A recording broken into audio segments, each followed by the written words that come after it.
Hello, this is a guy who likes fanfiction and is too lazy to read, so here is Edelgard of the Rebellion in audio form. Check the description for the links to the author. Chapter 26, Prelude to War. So are you in? Edelgard asked. She heard a snort over the call. Who do you think I am? You'll have our blades. Just a matter of the usual fee. Why do you even bother, Geralt? She groaned. Your invoices alone are enough to give me an aneurysm. Kid, the blade breakers don't come cheap, Geralt chided. Although I owe you enough that I'll give you a good discount. 50% off. 30%. 40%, and I'll crack open a nice bottle of brandy just for you. You're lucky I don't mind working with you, he said disdainfully. Fine. It better be a damn good bottle. Besides, I would never pass up an opportunity to fuck over the magistrate. Spoken in true Geralt fashion, Edelgard muttered. All right. Sundown at the rendezvous point. I will see you there. Very well, Miss Flames. I'll be off then. The swords won't sharpen themselves. Get Leonie to do it, she said wryly, knowing full well that Leonie was not to be trusted around an automatic whetstone. The resulting incident was still talked about even to this day, and was why any sword with a dented edge was affectionately referred to as a Leonie. You remind me of one of my old lieutenants, Geralt said flatly. You both have terrible senses of humor. The line clicked off before she could get in a word edgewise. She sighed. The blade breaker was an odd man at times, but she supposed that he found his humor in the little things. Perhaps a long time ago he might have been a man of mirth and dad jokes, but the years had certainly taken a toll. Whatever the case was, Geralt was certainly a man that could be trusted when it came to anything involving the magistrate. Because after all, he was a one-man army with a grudge, something anybody with even a single brain cell should fear. Enlisting the support of the blade breakers was easy. Figuring out how best to utilize them was a more pressing issue. Geralt, despite appearing as if he was merely a brute with no brain, was in fact quite the skilled commander. She had argued many a tactical plan with him when working together, and more often than not his experience won out in the end. Edelgard doubted that they would listen to her anyway despite her reputation, so she supposed that using them as a makeshift vanguard force wouldn't be the worst option. It would allow her to carry out riskier attacks with her own Black Eagles with the intelligence they gathered, and in a worst-case scenario she could use them as decoys. Of course, that was assuming too much of the battle itself, and that it would not devolve into sheer chaos as many others had in the past. Still, more blades for her cause certainly could not hurt. And many of them had axes to grind with the magistrate anyway, so the blade breakers were the right call. They were also fiercely loyal to Geralt and protective of one another, unlike others like the Guardians of Fodlan or whatever silly name Berling's band of rogues was called these days. Tight-knit mercenary bands were rare these days, especially when the risk of death in her line of work was higher. The only thing that really kept many of them together was money. She and Geralt did not have that problem, because it was their legendary reputation and their ideals that kept their men so loyal. Though she had a long way to go before she surpassed the blade breaker in accomplishments, she was certainly on track to do so if the Queen of Flames made the impossible happen here. Now to find out what she was up against. The desk in her Bear Villa was covered in documents and shipping manifestos, with barely a hint of the wood underneath peeking through. Slowly she had begun to work through all of it and figure out what exactly the magistrate had in store for Governor Lonato tomorrow. Tomorrow was a vague term with 24 hours in between. There was a massive range of time that she had to cover. If she played her hand too early, they would certainly send additional forces to deal with the Black Eagles. And if she was too late, then Lonato would be routed or killed before he had a chance to do anything. She frowned. Edelgard was certainly not willing to sacrifice her own life or those of her soldiers to save Lonato's. She had never met the man. Perhaps Lambert had known him once upon a time, but as the Queen of Flames he was a stranger. Not to mention the fact that he was employing Claude and the damned Golden Deer, who were annoyances in more ways than one. Still, she could certainly not leave them to die. And the enemy of an enemy was a friend, and from the information Bernadetta gathered he had reason to take up arms against the Empire. There was also something else, something drawing her to the man himself. She felt the pull of fate, as if she was destined to either save or kill Lonato. Gildas gasped with her own bare hands. It was something that had been occurring quite a lot lately, which was another crack in the stone that made up Edelgard von Hresvelg's mind. Her mind wandered to a faraway land, one that her brain did not recognize but her heart certainly did, and once again found herself trapped within the stifling stone walls of Gareg Mach Monastery. Our mission for this month, her professor said, is to deal with the rebellion of Lord Lonato. Her blank expression was unreadable. Certainly Edelgard had done a fair share of gazing at her professor's fair face for more reasons than one, but she found it quite odd how she simply did not show emotions. Perhaps that was something she had in common with Jurutsa, but it was a very different sort of thing. The man Jurutsa hid his feelings underneath a mask of quiet indifference, but the monster beneath kept them on full display despite his skull-shaped visage. On the other hand, her teacher was simply blank, as far as she could tell. From Hubert's reconnaissance, the woman in question was kind to her students and unflinchingly cold otherwise. Even in the presence of her father, the great blade breaker, she rarely ever showed more emotion than a curt thank you. She was a blank slate, one that could be molded, could be influenced with the right cues. And, as her loyal retainer had pointed out, she had quite the affection for tea, a weakness that could be exploited with some clever use of poisons. Still, if she could be swayed to Edelgard's side, then she would have a powerful ally. The Ashen Demon's reputation was well known throughout both the criminal underworld and among the nobility. No rumors of her beauty spread though, probably because Geralt would have killed anybody who so much as insinuated something of the sort. Of course, that was all moot once the mercenary became a teacher at a school for nobles. Sylvain and Lawrence were the obvious offenders, but she certainly caught some of her classmates staring where their gaze certainly did not belong. And it was no small annoyance to her that she found that she was quite jealous, though Edelgard could not show it openly. She might have been only a couple years older, but the professor was still her professor. There was a degree of professional respect to be maintained. But perhaps after.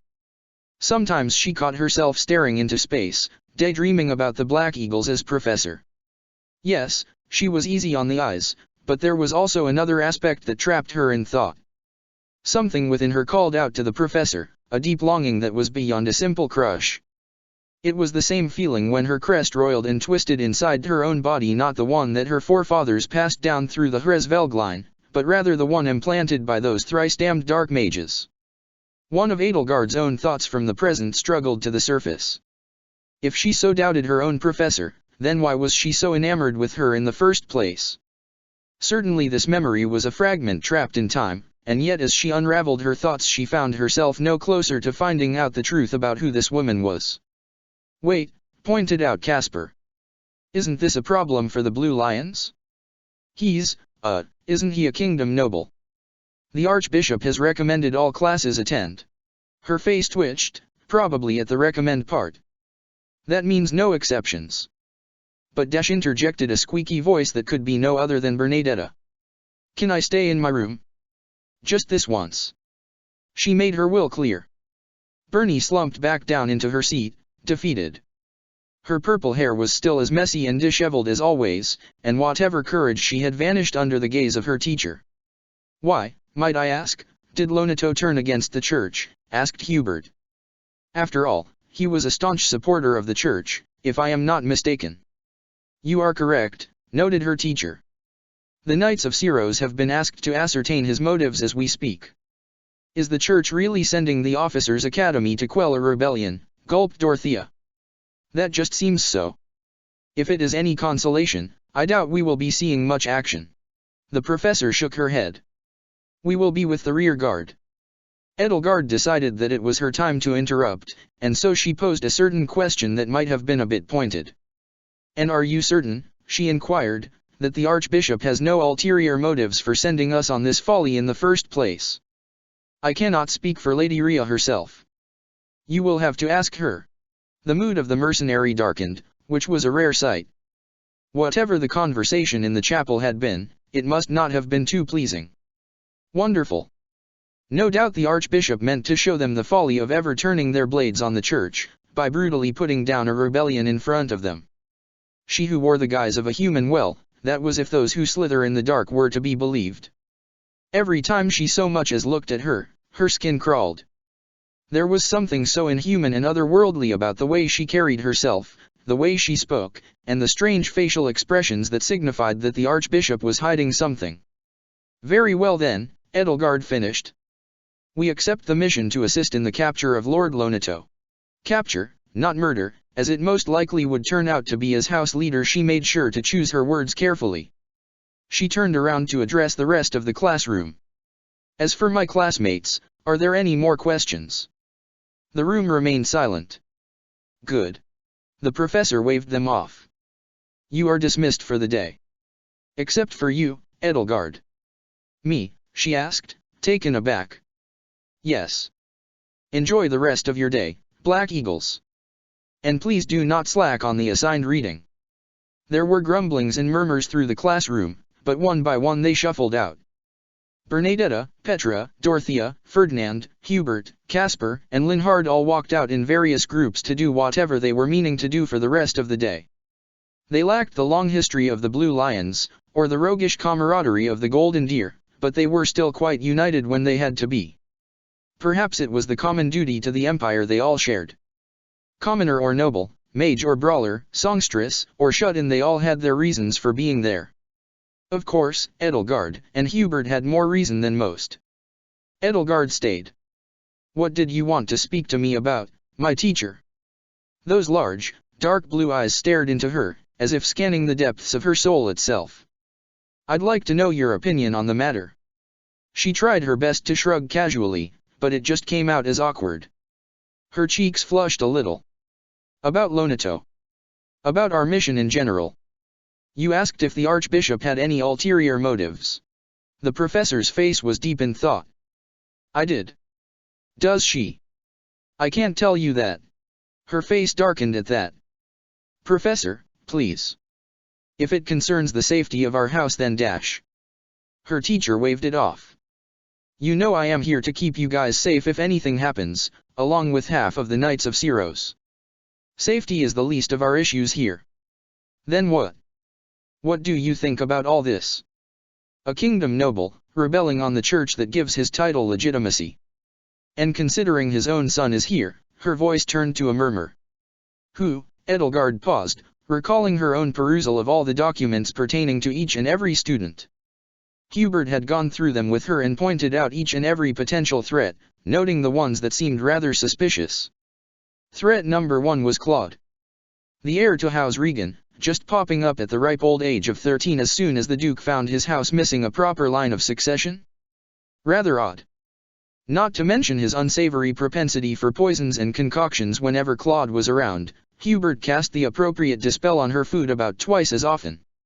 And if the rumors of his heritage were true. Threat number 2 was Didu. From the outside, it could be chalked up to simple racism after all. The Duscurite was hated by many at Gareg Mach. Though Prince Dimitri had done his best to dispel any notion of Didu's complicity in the tragedy of Duscur, there were still many in the monastery that gave him sordid looks and stayed away from him. And even within his own house, Edelgard had observed that the straw-haired girl, Ingrid, certainly gave him a respectable amount of distance. Considering he was an outsider by any Faerghus standards, she felt a bit of pity for him. If it was any consolation, at least he had Dimitri. But that was also what made him the largest threat regardless of his background, even more than Crown Prince Dimitri himself. The latter had a royal title and court politics to deal with if he ever moved against her. Didu had no such inhibitions. And he was fiercely loyal. The way he steadfastly stood by his highness's side without any complaint showed that. In a sense, he was a bit like Hubert. And just like him, if his liege was ever attacked, then there would be no hell where Didu would not hunt them down.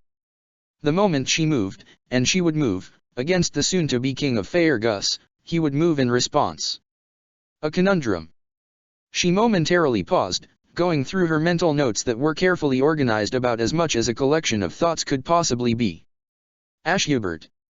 A street urchin who had somehow been adopted by one Lord Lonato.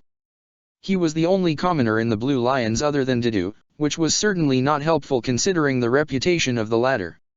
From the one time she had been put on guard duty for him, the boy, though he was only about 2 years younger, she could not help but think of him as a boy, had a bright sense of optimism and kept a sense of childish wonder about him. His hair was oddly white, though it was not the same as her own, since it lacked the luster the odd sheen of lavender that glinted in the sunlight, or the fraying strands that came as a result of the implantation of an artificial crest. And whenever he smiled with those green eyes and a bright face covered in freckles, Edelgard couldn't help but smile back. He was just so cheery. False optimism often got on her nerves, like the kind that Hilda or Eloise so flagrantly brought to every conversation or training session. But at least he was genuine. That was the least she could say about the Blue Lions. They seemed genuine, perhaps as a result of their Faerghus traditions of honor. Well, except for Sylvain. That man was insatiable. Ash, Edelgard finally said. That poor boy. Do you think Rhea sent all the classes to aid the knights, so that they would kill Ash's father in front of him? What? Edelgard stared at her teacher. As emotionless as it normally was, it was an expression of worry that flitted across her face. And there was sadness too, more emotion than she had ever shown before, even when Ferdinand had nearly been skewered in the Red Canyon by a stray lance. She corrected herself for her prior assessment of the woman. Yes, she was cold except to her students. But she was not only kind for the sake of being kind. She cared deeply about them, as if her happiness was tied directly to their well-being. It was something she could use, but what if she didn't have to use it to manipulate her professor? Did she already have a bone to pick with the church, despite the clear favor of the archbishop given freely to her? Never mind, the professor said with a sigh. Sorry. It was a strange thing to ask. I see. Edelgard nodded. It would be cruel. I hope that we can spare Ash from such a ghastly sight. Such is the least we can do. Yes, she nodded. You are very insightful, Edelgard. She blushed at the compliment. Thank you, my teacher. I will spend the next week preparing our class however I dash. A searing pain interrupted her consciousness, and Edelgard von Hresvelg, no, Edelgard Eisner, remembered that she was in a memory. Oftentimes she had been drifting in the sea of lost time, forgetting where and who she was whenever she came across threads of the past. But the more she remembered of each glimpse into the past, the less of the actual past she managed to see. It was an odd paradox, as if someone did not want her to be privy of such information yet. The same things were repeating, though in different order. Lonato's rebellion. The rampage of the Death Knight. The siege of Conan Tower. And though she did not have the details, deep down Edelgard knew that the cycle would most likely repeat once more. Perhaps it was a parallel timeline, wholly disconnected from her own. Perhaps it was the distant past, the true past, that had been unchanged by any alterations in written history. But Edelgard had a strong inkling that it was something in between. Her false memories had happened somewhere, and it was strongly related to that girl in the tank.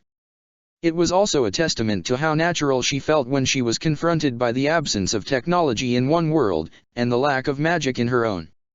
Surely the presence of magic should have been enough to fundamentally change the universe as a whole. The scientific ramifications alone could change the course of history.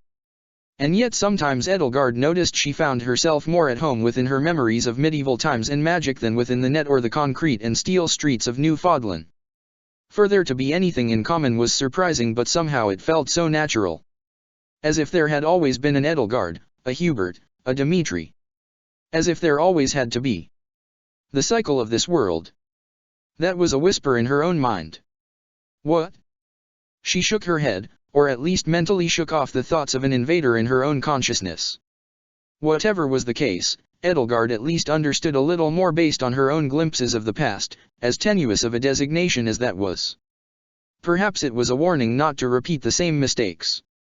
Or it was a glimpse into a future that could have been. Whether it was a better one, Edelgard did not know.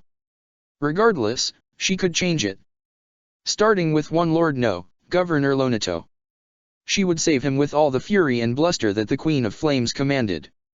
Dimly the conversation between an enamored young woman and a mercenary-turned professor continued, though now she was no longer privy to the details of the conversation. She watched through her own eyes as this Edelgard turned around and left the professor to her own devices. One question remained still unanswered: if the professor mattered so much to her, then where was she in her own timeline? Regardless, she could not sit around and wait for the answer. So Edelgard von Hresvelg mustered all of her will to wake, to drag herself out of the dredges of a memory that never was, so that she could return to the work at hand. With a gasp, Edelgard felt the world come to life around her. Her heart raced for a second, before she remembered that she was still at her desk, sorting through a mountain of demmed paperwork.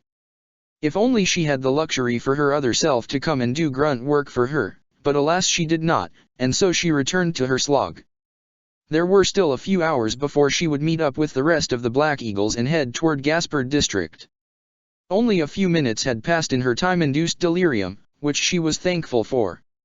If she could master her memories, those that were hers and not hers at the same time, then she could bend them to her will in order to gain crucial knowledge of the past and naturally the future. But there was a long way to go, and considering even now the memories were beginning to slip, it would be a challenge. Edelgard quickly jotted down some short notes before perusing through a document about recent military transports out of Arianrod. She wondered what the woman she had been talking to had been called. The turquoise hair that had been the subject of more than a few dreams still eluded her, as she simply could not recall anything more than the title of teacher. And as for her other title, well, all she could remember was that it had something to do with embers long snuffed out. Something was preventing her from remembering, and whoever it was knew the pain of forgetting something so close to their heart. It agonized her to no end. Still, all she could do was wait. Now if only a certain mockingbird would phone in. It was several minutes past the agreed meeting time when her holodeck finally rang. Annoyed, she let it ring for a bit past what was expected until she finally raised her hand and swiped in the air to accept it. "You're late," Edelgard said flatly through the mask. "Apologies, Your Majesty," Yuri drawled through the screen. "I had some important affairs to attend to." He brushed a purple lock of hair out of the way as he spoke, still sporting that grin of his. Roguish, was it? Almost like another annoying pest who headed the Golden Deer. Like sleeping with another client. "You wound me so, my lady."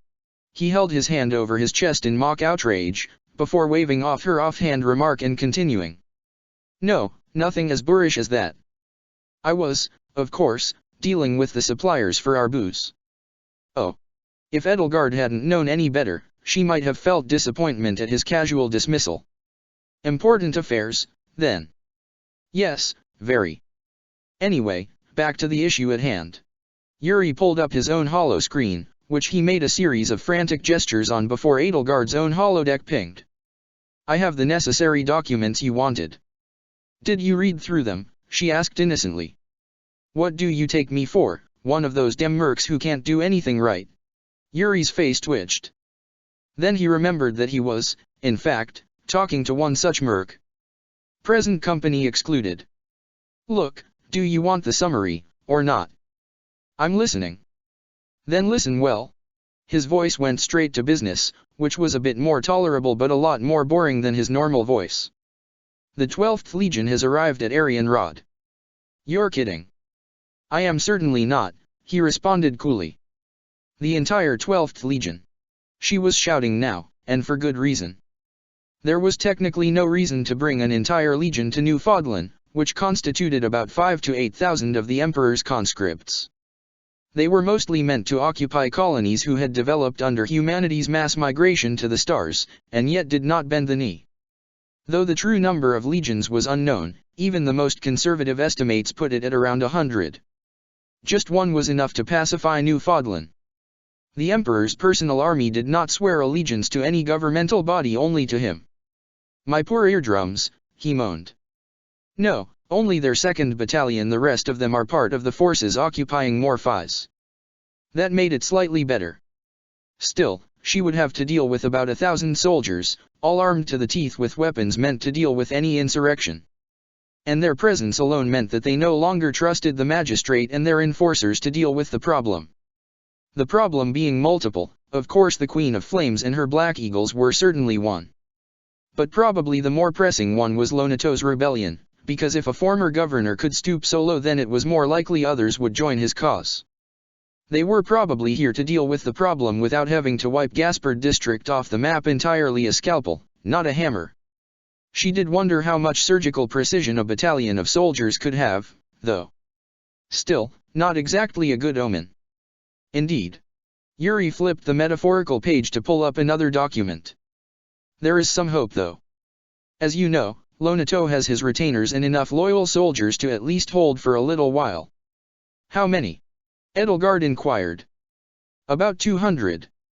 She raised an eyebrow at that. That's it. Ah, but these are not your normal soldiers. Many of them served under him during the Belt Wars, and have a sizable amount of combat experience under their belt, if you would excuse the pun. And, Yuri continued to sweeten the deal, there is a Black Ops unit under his command. Former magistrate. No. I actually don't know the details, he said, which is a bit concerning. Edelgard frowned. If the savage mockingbird of all people did not know, then that certainly was more than a bit concerning. Regardless, I doubt Lonato is meaning to use traditional methods to fight, Yuri said. After all, he certainly has the numbers disadvantage. You mean guerrilla warfare, Edelgard guessed. Exactly. Much like the kind you do. Governor Lonato was a colonel, though, so he's probably used to commanding large forces and not having to resort to trickery. She paused, as another piece of the puzzle fell into place. Oh. And that's why he's contracted the golden deer. I knew you had a brain in you. Yuri clapped. Yes. Claude is a tricky bastard. I think that may be understating things, muttered Edelgard. Still, they're a small force, even smaller than the Black Eagles. I doubt they can tip the scales of the battle with some tactics. And you think you can do that? Oh, I most certainly can, Yuri. Now was her moment to flash a smile, devoid of happiness as it was. After all, only a miracle can save Lonato. And I am in the business of making miracles happen. A miracle? Yuri pondered that statement. Well, I do hope you pray to the goddess for that one. It's going to be an uphill slog by any measure. What about air support? Edelgard asked. What do they have? A few jets. Nothing special, just enough to sortie with the enemies and buy time. The main issue is the anti-aircraft batteries. Yuri pulled up a map of Mount Gaspard, where the bulk of Lonato's forces were supposedly situated and where he himself lived. The governor has been preparing, considering there are 6 emplacements spread across the slopes. She saw the map through her own HoloLens, noting the location of 6 red dots spread out across the mountain. That should be enough to work with, noted Edelgard. What's the issue? Only 2 of them are fortified enough to withstand a targeted strike. And with only 2, that leaves the battle wide open to aerial intervention. 4 of the dots disappeared, leaving only 2 facing opposite sides of the mountain. That leaves enough of the sky uncovered to pose a problem. I didn't know you knew military strategy, questioned Edelgard. I took a history class, said Yuri with finality.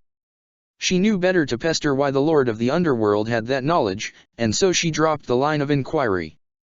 I suppose it's time to break out the surprise, sighed Edelgard. I hate having to show my hand, but for the sake of victory it must be done. What surprise? Now it was Yuri asking the questions. A sly smile returned to her face. Wouldn't be much of a surprise now, would it? Yuri scowled at her. Whatever. And if you're asking how I got this information, suffice it to say I am on good terms with one of Lonato's most loyal men. Who?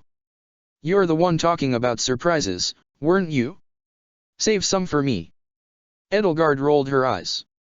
And he trusts the savage mockingbird. He came to me for advice. She paled at that.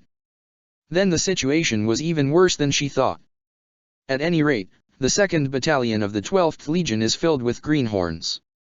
Many have not actually tasted real combat before, so you may have an opportunity to wreak some havoc. They'd send newbies fresh out of boot camp to put down an insurrection. You'd be surprised how many soldiers are forged in blood, Yuri warned. The ones that die easily are meant to be written off, but the ones that live are the ones you need to watch out for. Edelgard certainly disliked the idea of killing soldiers that were barely out of high school, but it gave her and Lonato's forces somewhat of a tactical advantage. By leveraging their fear, she could easily break them. All she had to do was give them a little spook, and the men would break ranks into tumultuous chaos. And as all good leaders knew, only a rout could result in indiscriminate slaughter. I see. And who's their commander? That's unfortunately classified, Yuri said. Though they are certainly talented from the looks of it. The looks of it? She raised an eyebrow at that. All I can say is the 2nd Battalion is not to be underestimated. That's all I have for you, Yuri said. Her brow furrowed in thought. I see. Consider yourself back in my good graces then, considering the information you've just given me. I was not aware I was anything but in your good graces, Yuri protested. You'll only hear this once, but thank you. I appreciate your help. She spat the words out a bit more begrudgingly than she originally intended. A rare thank you from the Queen of Flames. He smiled at that. Well then. Good luck on your hunting expedition. Bring something nice from the mountain, will ya? If there's anything left of it, she snorted. I'll be seeing you, Yuri. Take care. Oh, and good luck. Yuri grimaced. You'll need it. The call cut out, and once again Edelgard was met with blissful silence. Only the hum of her robo-butler in the background interrupted the emptiness of her home, and it was only now that she found herself profoundly lonely. Her little villa certainly did not compare to the grand Hresvelg estate that had been raised long ago to create space for commercial property. But she did not need a large house if she was alone. It should have been filled with laughter, with the sound of a happy loving family, with Dimitri's cries and shouts as he moped about the house after losing in a game. But it was not. She had friends. Edelgard was not cold enough to dismiss the positive impact on her life. And she had allies in her fight against the Empire and the Magistrate. But they would never replace the hole in her heart, and she doubted that there ever would be a replacement. Not even the woman in her dreams who stirred her heart could save her soul.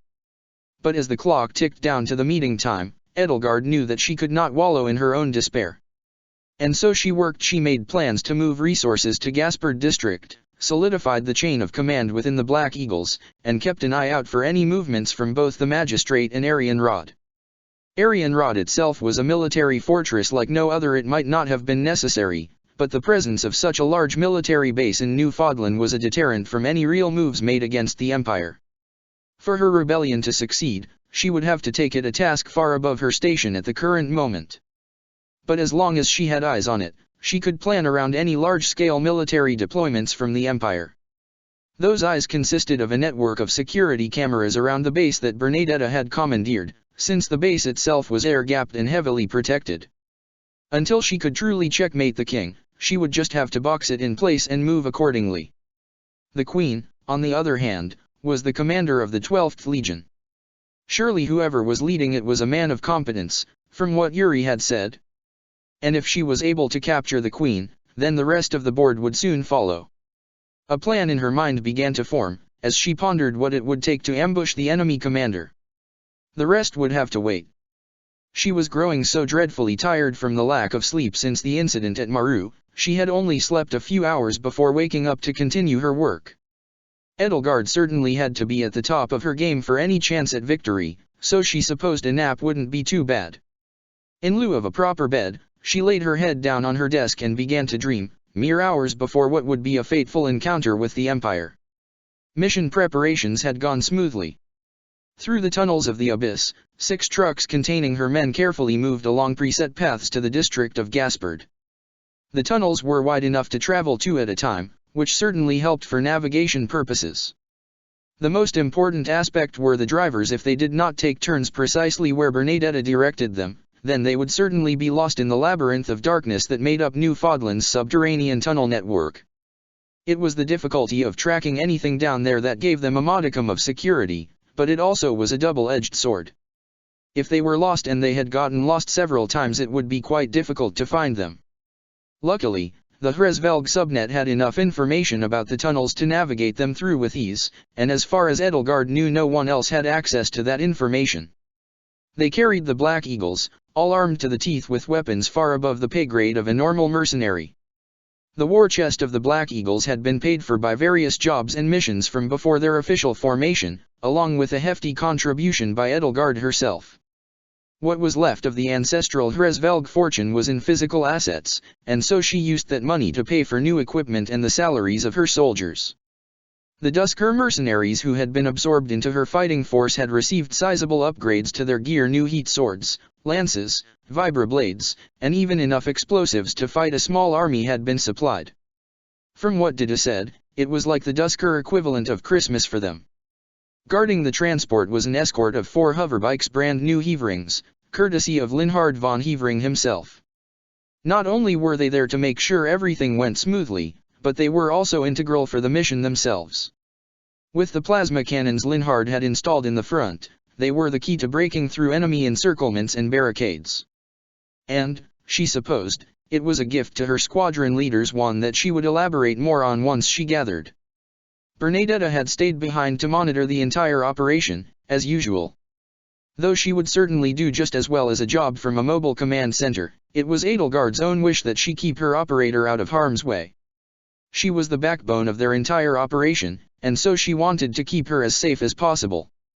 But it was also Edelgard's protective nature that wanted her to be shielded from the reality of war, to keep the scruffy purple-haired girl away from combat so she could live to see another day if the Black Eagles failed. Joining her were Hans and Melis. This time she knew she had gotten the names right, since she had talked with Geralt about joining forces. They were the operators for the Blade Breakers, and they were also devils with hollow screens themselves. Of course, it was a bit of an operational security risk to let them into the base of the Black Eagles, but it was not their first time visiting. The incident that led up to that was better left in the past. And more importantly, Bernadetta for some reason trusted them. Perhaps it was that they spoke a common language in terms of netcode, or that they were also probably recluses as well. Whatever the case, Edelgard was not taking any chances. She had locked down all sensitive data just to be sure. Finally, to round out the home front was Mercedes herself. The Saint of the Abyss had declared it her duty to help in any way possible, despite Edelgard's protests. And so she monitored the status of the Black Eagles, speaking motivational words and chatting with them over the line before the action started. She had a bit of a calming effect on her men, and she suspected that there was a bit more flirting on the line than she liked. Regardless, Mercedes was on point to make sure everyone was okay, and once the Black Eagles arrived back to base she would immediately set out to patch their wounds. Truthfully, Edelgard did not know why Mercedes was so interested. Yes, she had been saved by her in the past, and the two often shared the same viewpoints on the Empire being a corrupt institution that had to be burned to the ground. But as a doctor, she had sworn an oath to do no harm, and yet here she was supporting an insurrection. And she had not broached the topic of the Death Knight yet. It probably would break the woman's poor heart, and Edelgard felt guilty for keeping that from her. It would have to wait until the mission was over, and for now, Mercedes was an honorary member of the Black Eagles. And finally, the Queen of Flames herself was busy bringing her little surprise. She had dredged it from the depths of the Hresvelg armory, spread out amongst various shell companies and warehouses around Newfoundland. This surprise was far too large to be carried, so she had paid a pretty penny for a team of smugglers to move it closer to her before Edelgard herself drove the truck containing it to the rendezvous point. Unlike the rest of her eagles, she did not have to go below ground. For all intents and purposes she was conducting illegal transport of goods to Mount Gaspard. And if any enforcer checked her truck, well, she had her armor and hallocks for that. Only then would she flee into the abyss, and a confrontation before she got there could only be a bad omen for the fight ahead. So for what seemed like the first time in the history of her being a mercenary, the battle preparations finished without so much as a hitch. Her truck arrived on the top of Mount Gaspard after a long drive, taking side roads and even going into the grass to avoid the various blockades set up by the magistrate. If there was any indication that there was to be an operation here, the road closures were confirmation that something big was occurring. The winding mountain roads were frustrating to drive on, but they were also a bit exhilarating to do so. She did not have the luxury of speed or the anti-gravity mechanisms built into her hoverbike, but it was still a bit of a thrill taking sharp corners and hearing the roar of the engine as the truck struggled. It was no small relief to Edelgard that the mountain was only about 1,500 feet tall, a baby by mountain standards, but still an aberration in a land that had been ravaged by atomics only a few hundred years prior. That made it the perfect military installation. While lacking in actual defensive weaponry, it had the landscape itself to provide a perfect defensive tool for a siege. Mount Gaspard itself was far from unpopulated. While it was not the economic centerpiece of Gaspard district or where the governor stayed, it was the seat of power for the Gaspard family. The current governor had taken a leave of absence for a few months, though she suspected he would not be returning to his post anytime soon, and so it was Lonato Gaspard, former governor of his family's district, that held the reins of power. Yuri had also given her a report that suggested the civilians had been evacuated, though by which side of the conflict she did not know. What was left were 2 buildings, the Gaspard compound near the top of the mountain, and various facilities dotted across the mountain. She had long suspected that there was some sort of underground tunnel system throughout the mountain itself. Mount Gaspard was rich with various minerals, and so the mines which had long since dried up were certainly repurposed. Back when the mountain enjoyed a garrison of several thousand soldiers and enforcers, the various entrances and exits to the mountain had bustled with activity. Most notable were the anti-aircraft flak batteries dotted across the mountain, along with the hidden runways that were only visible from certain angles of satellite imagery. Still, Edelgard doubted that the compound would hold for very long. After all, it could easily be razed to the ground with missiles, and it being at the top of the mountain made it vulnerable from attacks at all angles.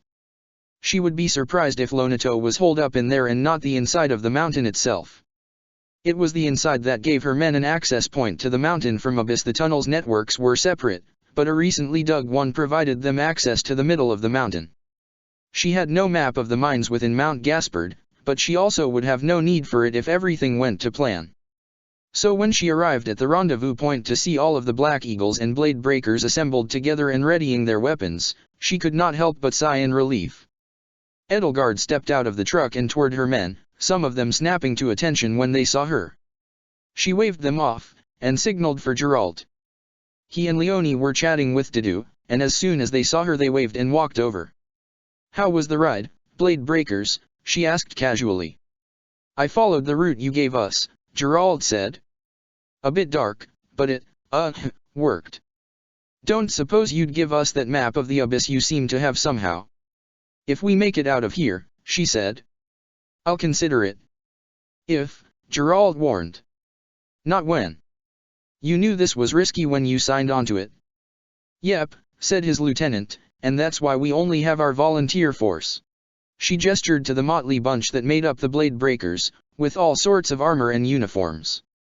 Only those who were really willing to be here came. Head count: 33. Not bad, she thought. She recognized most of the faces. Some of the more colorful characters were missing, but the force she had would have to suffice for now. Good.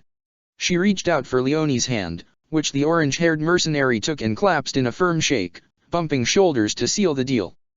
"Thanks for coming, Leonie." "No problem," Leonie said.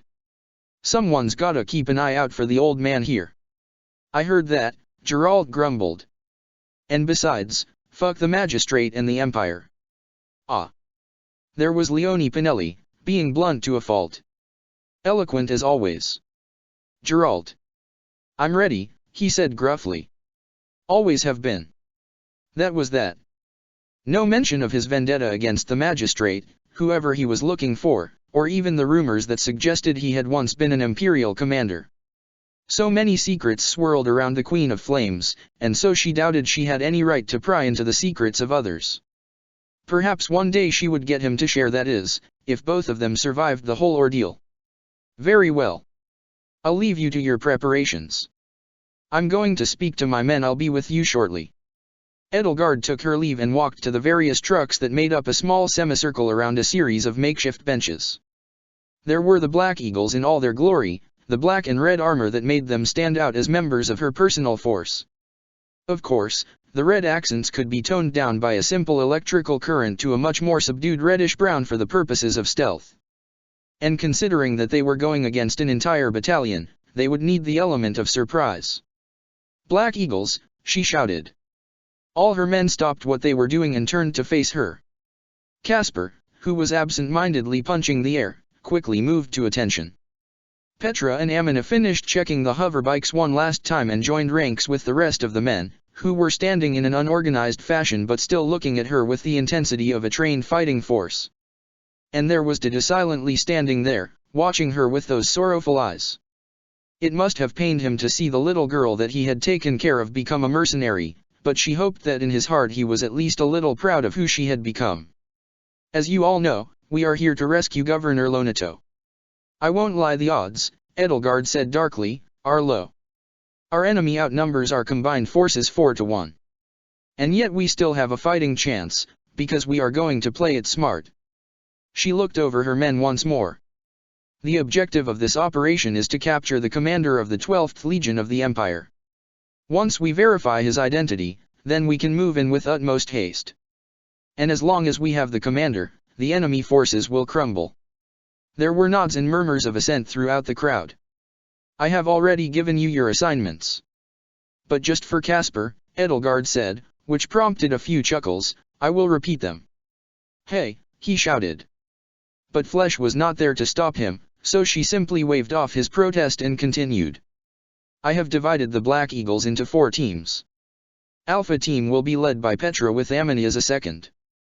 Beta will be led by Caspar with Flesh as a second, but since she's not here Jean will take her place for the mission. Where is Flesh? Asked someone with concern.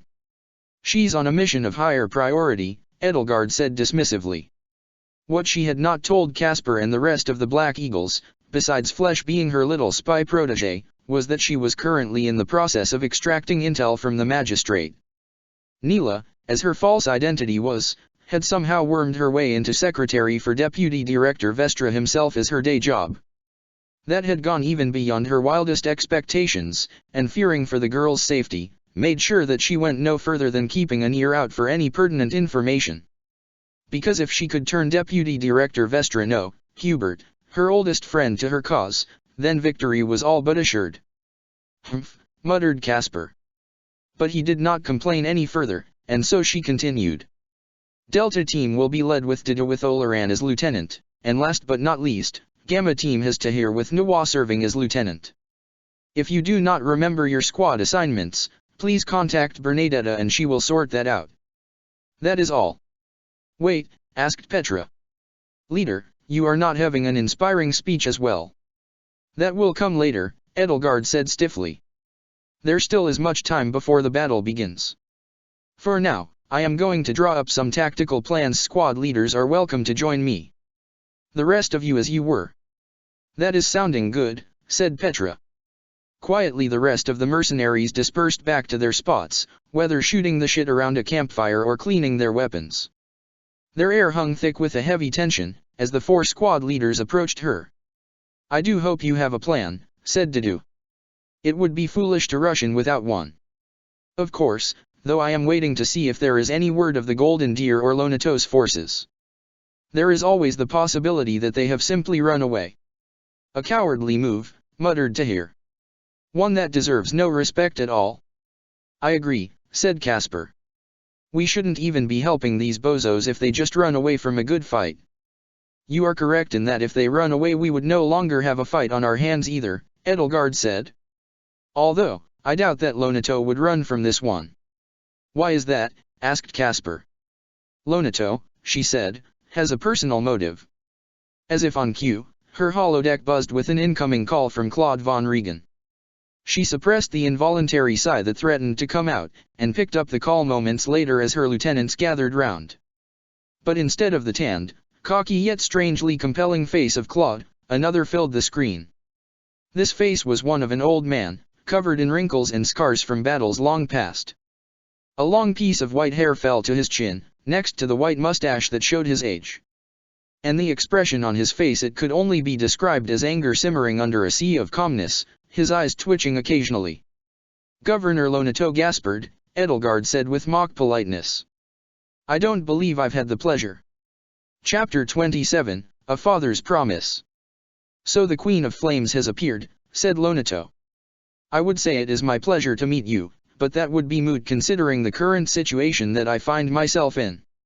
Enlighten me if you would so please, Edelgard replied with as much sarcasm as she could muster through a voice synthesizer. You know of the attack. I can see no other reason why you would be here. Is it wrong to simply stop by and say hello? Lonato's eyes flared with anger. Do not mock me. Someone seems to have quite the short fuse today, Edelgard retorted. Claude's been getting on your nerves, then.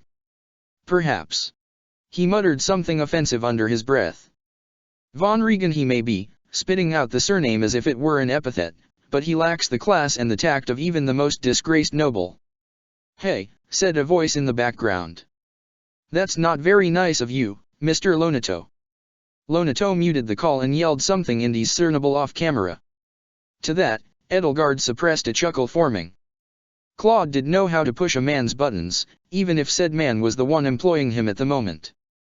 My apologies, Queen of Flames. He let the moniker drag a little as if mocking it. If you are here to help, then I am afraid you are sorely mistaken. We do not need your help.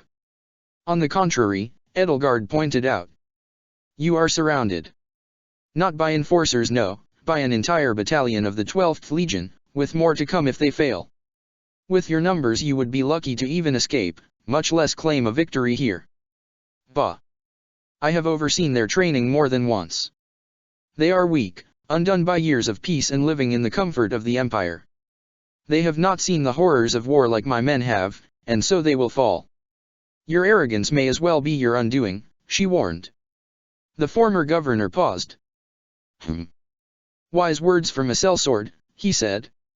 Though I am confident my men are better trained and better equipped.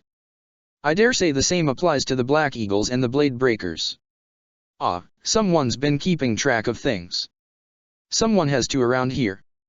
Lonato was astute, and kept a diligent eye for anything that might pose a threat. She filed those notes into her memory for later. Then you assume correctly, Governor, she said. My soldiers would certainly give your men a run for their money, though only time will tell who comes out victorious. Unlike you and your men, they are not fettered by archaic notions of chivalry. We will see in due time who racks up more notches on their belt then, Lonato replied. I haven't offered my help yet, Edelgard said. For all you know, I could be handing you to the magistrate on a silver platter. And you would be foolish to do so, more foolhardy than I first pegged you for. And besides, Lonato said begrudgingly, Claude thinks you can be trusted.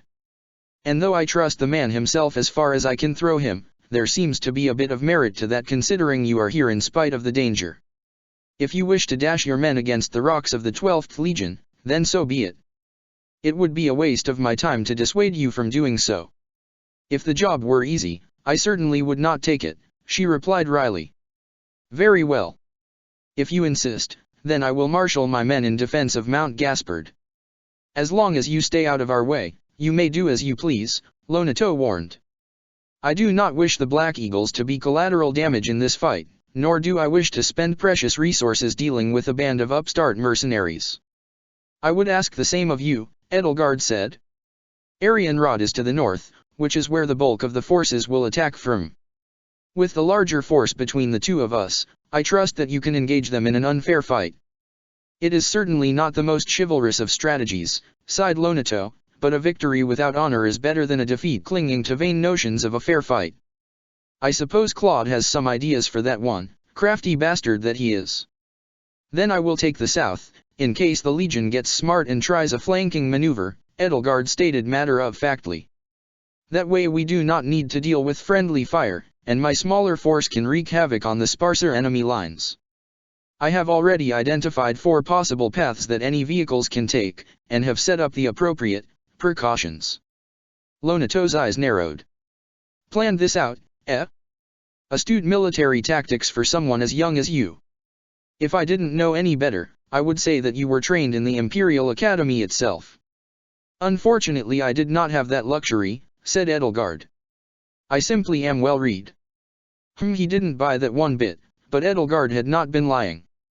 Lambert might have been trained there, but it was Edelgard who had soaked up that knowledge like a sponge, peering over her father's work as he sorted through battle plans and supply routes.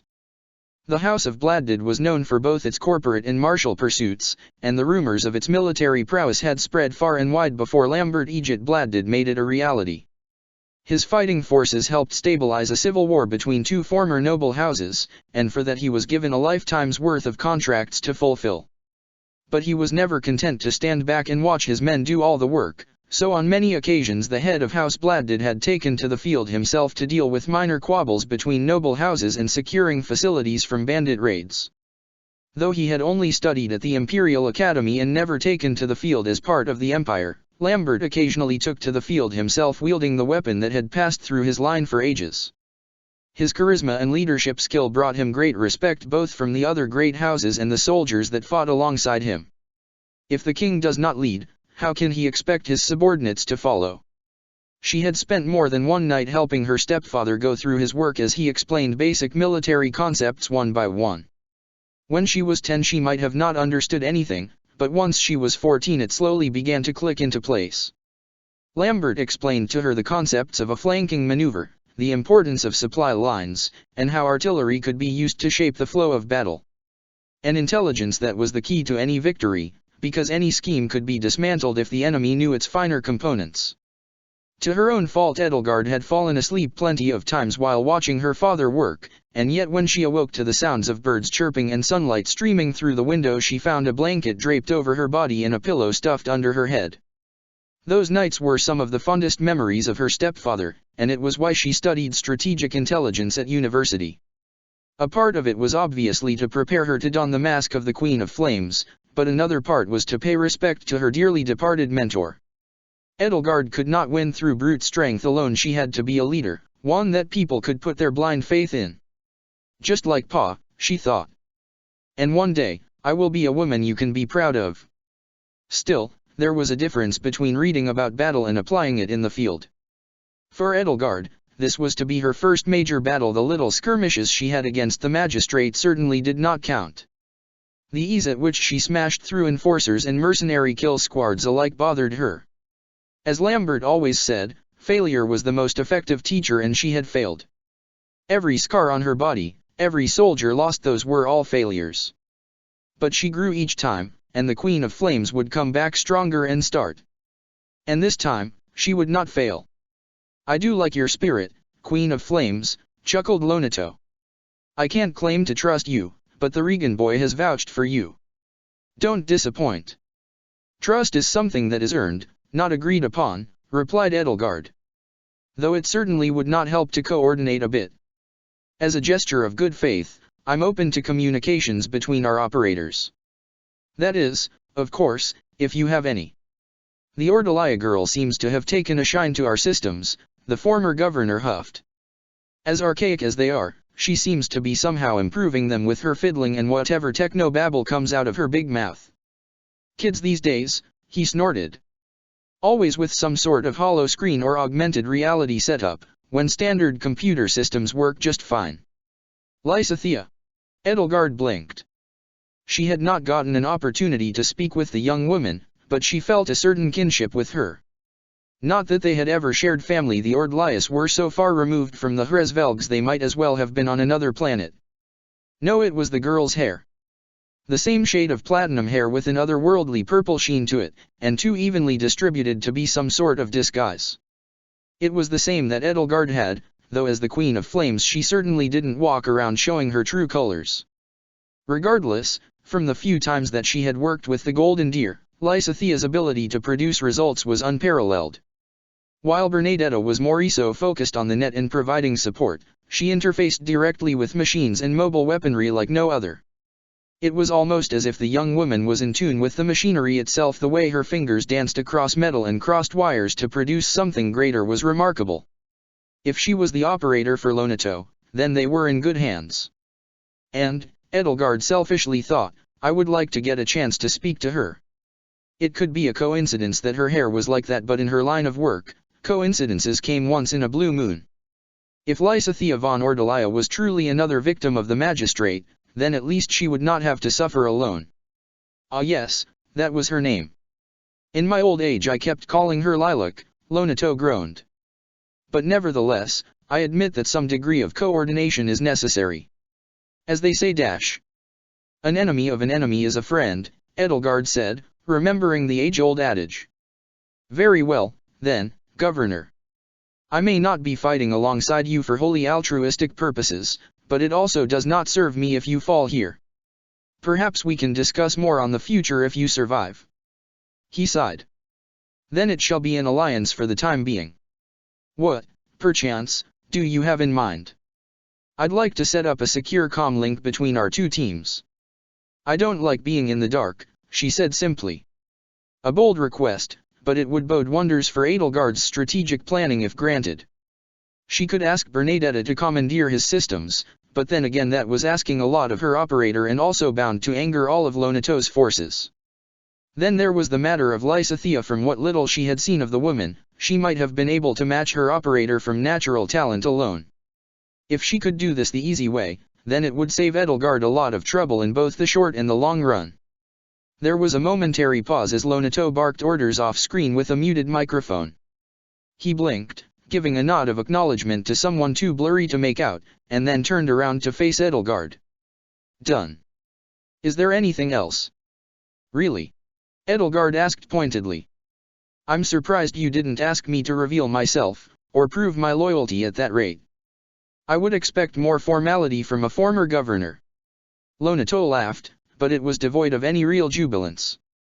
If you truly are as vile as some claim you to be, then I am already dead.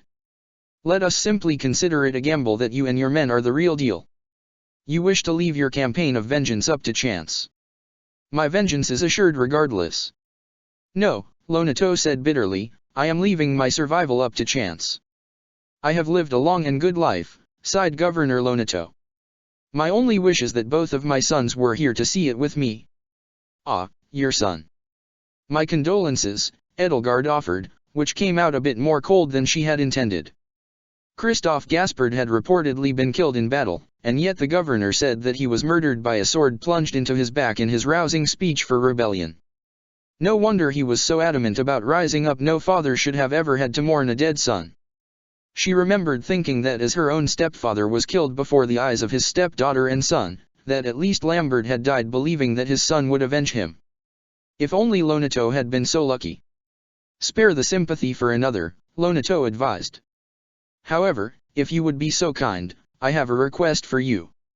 All requests come at a cost. What would you have me do? Edelgard asked. My son Ash. Ash must live. Regardless of what happens in this battle, he must stay alive. And he may hate you for it if it means running away, Lonato warned, but you must promise everything in your power to save him. She remembered the image of the young boy in the dossier well. He had barely turned 18, but his boyish looks and freckles made him look younger than his years suggested. Edelgard felt a pang of sorrow for the boy she didn't know, caught between a dead brother and a soon-to-be dead father, if the magistrate were to be believed. But with mounting horror, Edelgard realized that she did know who he was, an inkling of memory, little bits and pieces that didn't make sense, all swirling within her fevered brain. Ash. Ash. How could she have forgotten his anguished cries? Why, Lonato? Why did you drag so many others into this? In another life, she had known Ash Hubert, soon to be Ash Gaspard, as a kind-hearted young man with dreams of being a knight like his adopted father. But there was only sorrow that came to mind when Edelgard searched the recesses of her mind for any concrete memory relating to him. They had not been close. The only thing she remembered was seeing a young man, sobbing over the broken body of his adopted father. Was history doomed to repeat itself once more? And if the sinking feeling in her gut suggested what she thought it meant, how could she make a promise to Lonato if she was fated to break it? Edelgard's brain seethed. But she could certainly not explain everything to Lonato, not to a man whom she had just met. So the memories of a life that was not hers sunk under the surface, and the Queen of Flames remained above. Even staring down the barrel of the Empire, you fret about the fate of your son, Edelgard said wistfully. And you would truly do anything to keep him safe. Indeed, he replied with a solemn tone. I would lay down my own life willingly if it meant that one of my sons could grow old in my stead. I am sure your own father would do the same. She paused at that. Lambert had died that way. If he had just laid down his arms he might have lived. But he hadn't. To his very last breath, Lambert fought for the sake of his wife and children, until his bloodied head rolled down to the ground, devoid of life as his eyes rolled up into the back of his head. But would her birth father have done the same? She certainly might not find those answers ever, even if she knew where Ionius von Hresvelgnine was. But she had one real father, and for Edelgard, that was enough. Edelgard gave him a steady nod. Then I accept. No harm will come to Ash as long as I live, she said. On my honor as the Queen of Flames, he will live to see another day. Lonato relaxed at that, resting back in his chair. Very well. Name your price. She paused. I'd like a map of the tunnel network within the mountain. Oh. Lonato sat up in his chair. I certainly was not expecting that, of all things. Planning to flee with your tail tucked between your legs, are you? Not exactly. Let's just say I'm keeping my options open, in case of a certain evacuation. And you did want me to keep your son safe, yes. The former governor's eyes flared. You drive a hard bargain. That information has been passed through the Gaspard line for generations, rarely ever given to outsiders. The mines are integral to our family. You may not have a family left if you continue down the path of vengeance, Edelgard warned.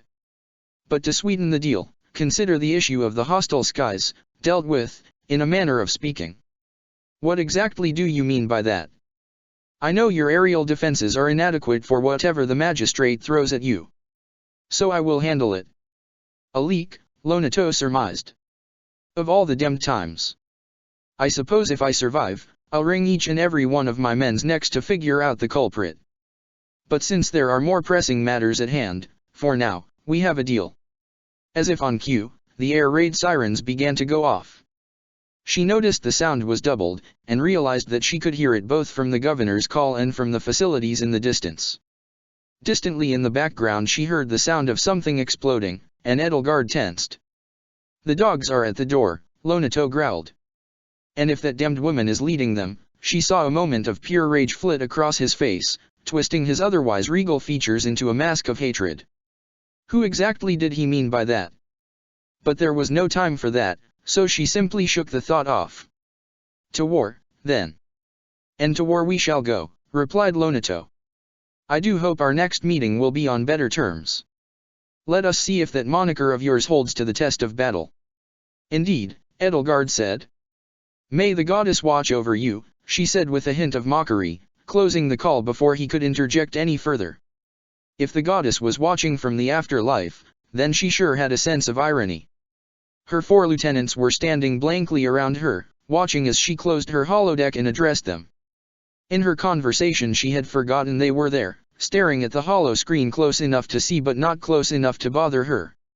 A flash of irritation flitted across her masked face. Not that they were technically doing anything wrong, but she expected more of them than to just stand around and watch her negotiate. What do you all think you're looking at? Edelgard barked. Go to your men. Now. Petra, Tahir, and Caspar all left, practically tripping over them to get out of there in time. Only Caspar had reason to be scared of her, but none of her lieutenants wished to be on her bad side. And besides, there was still much preparation to be done.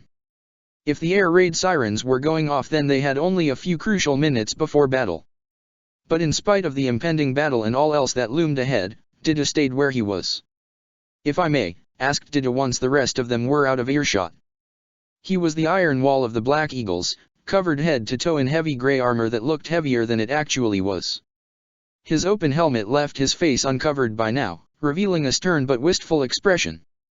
A pair of bright blue eyes, and only now did she realize who it reminded her of stared at the only thing remaining of his old life. Sure, she said nonchalantly, dropping the mask for 1 second. Have at it. You cannot let your personal feelings about the matter cloud your judgment, Dida warned. This is far too important to be sentimental. And what personal feelings, Edelgard growled, might you be referring to?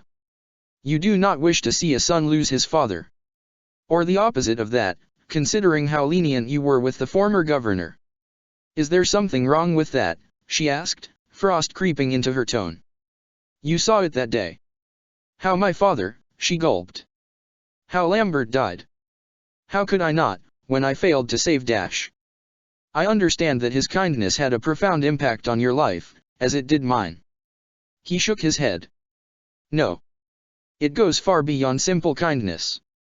We all left something on those plains of Dusker, something that may never be reclaimed. But tonight, I simply ask that you be careful of making promises you cannot keep when it comes to the son of the governor, Dida stated matter-of-factly. Tread carefully, Queen of Flames. She snorted at that. You sounded almost like Hubert there. Were I Hubert, Dida said darkly, both of them would be sitting in a pile of their own blood, and neither of us would be here right now. No, I am simply being honest with you. Whether I like it or not, you are now my liege, and your safety is of the utmost importance. Quit it, Didu, Edelgard said stiffly. We're far beyond that now. Too much has happened since that day. You must swear to never throw your life away like that ever again. There was so much left unspoken between the two, about the death of her family, about the loss of everything Didu ever cared about. And yet somehow they both understood. Then if my lady commands it, I shall endeavor to live on. Fardima. Fardima, she repeated numbly. See to it that you do. Now go to your men. As you wish, Didu said. Once his grey armor disappeared over the horizon, Edelgard let out a breath she had not realized she had been holding in. Though he did not outwardly say it, she understood what Didu meant. She was the last Hresvelg, the last of the doomed Bladdid main family that had been spared only by sheer happenstance. And though Edelgard von Hresvelg was not the girl he had been assigned to at first, she was still family of the one who he pledged his life to. If he could not save the young Dmitri, then he would not fail again. If the positions were reversed, if Dmitri were here, searching for vengeance for his older sister, then would he have been as callous as Edelgard was? Her comms buzzed, and Edelgard opened the secure line of communication with her operators by pressing a hand to where her left ear was covered by her helmet. What is it? She asked. The magistrate, said a voice that she assumed had to be one of the Blade Breaker's operators, just sent out a communique on all channels. Play it, Edelgard ordered. There was a crackle over the line. Then a loud beep. Attention, the voice said. It was commanding and stern, and something about it told Edelgard that it was a woman. Lonato Gildas gasped. You stand accused of fomenting insurrection against the God Emperor himself. Lay down your arms and surrender. The voice paused. You have until midnight. After that, your forces will be crushed by the full might of the 12th Legion of the Empire. The loud beep rang out once more. How many commanders were women in the Empire? Though they were certainly not as chauvinistic as the army had been in the past, the naturally male-dominated field still had far more male than female soldiers rising to positions of power. And to be saddled with the role of putting down a rebellion, who was this commander? How long do we have? Asked Edelgard over comms.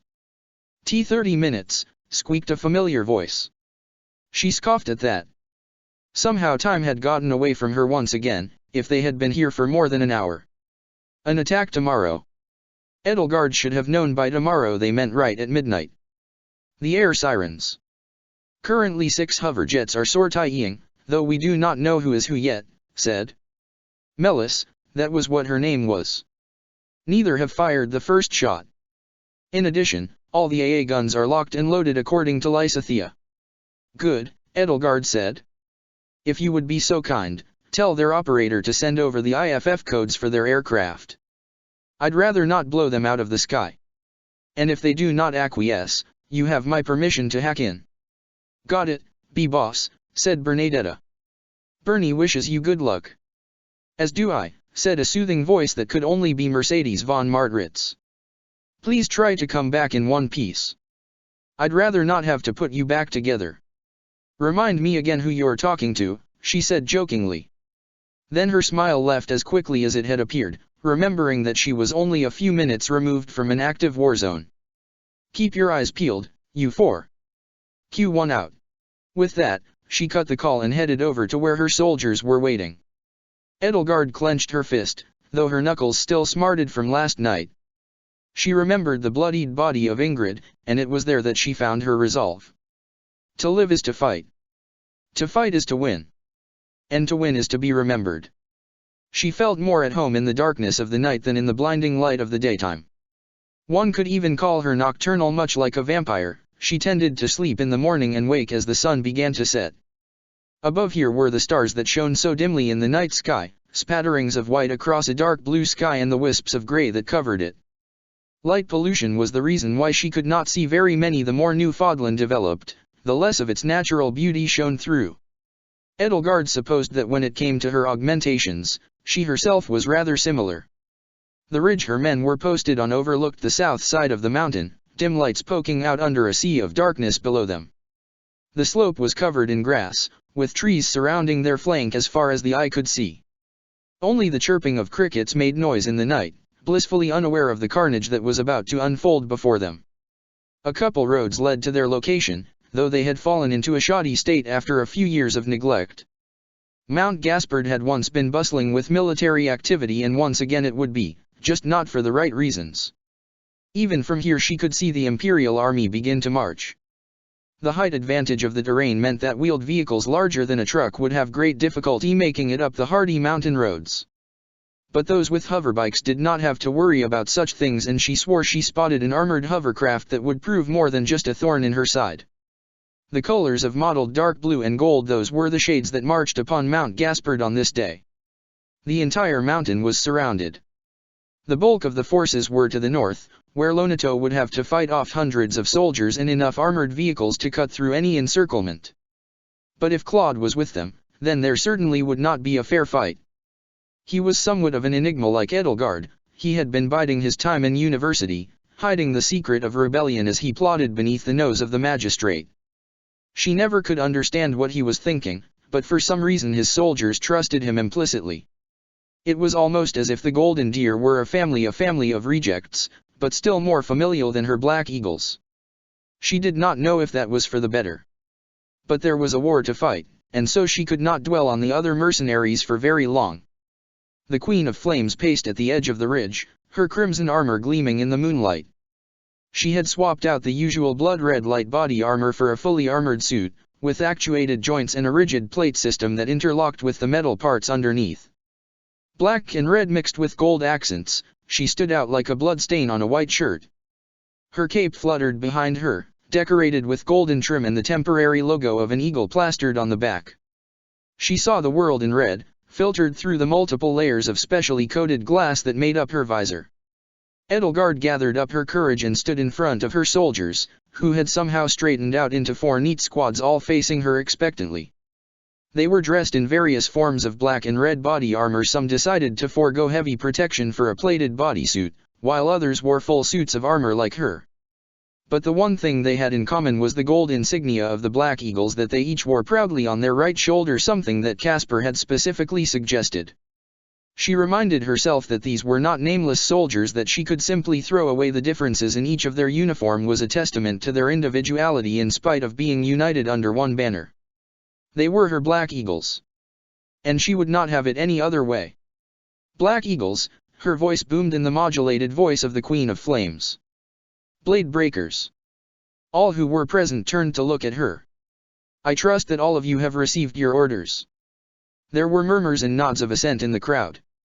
She made one contact with one person, Geralt, who was standing by with his great sword strapped on his back. His curt nod put her slightly at ease. Good. Lonato has taken up a defensive position in the north, so that leaves it up to us to defend the south side of the mountain. As for the blade breakers, Edelgard commanded. Geralt has ceded operational command to me. You will obey my orders as if they were from him. The blade breakers muttered amongst themselves, before their captain moved forward to shush them. At ease, at ease. Obey her orders within reason, Geralt added, glaring daggers at the Queen of Flames. I will not have my men thrown away. Rest assured that will not be the case, Edelgard lied. You are to draw the brunt of the Legion's southern force into an ambush. The first wave will be intercepted by a team led by Captain Geralt himself. We must hold this ridge at all costs. She pointed to a road to the west, the one clear path to their location. The vehicles will come up that way. I trust that you have the explosives ready.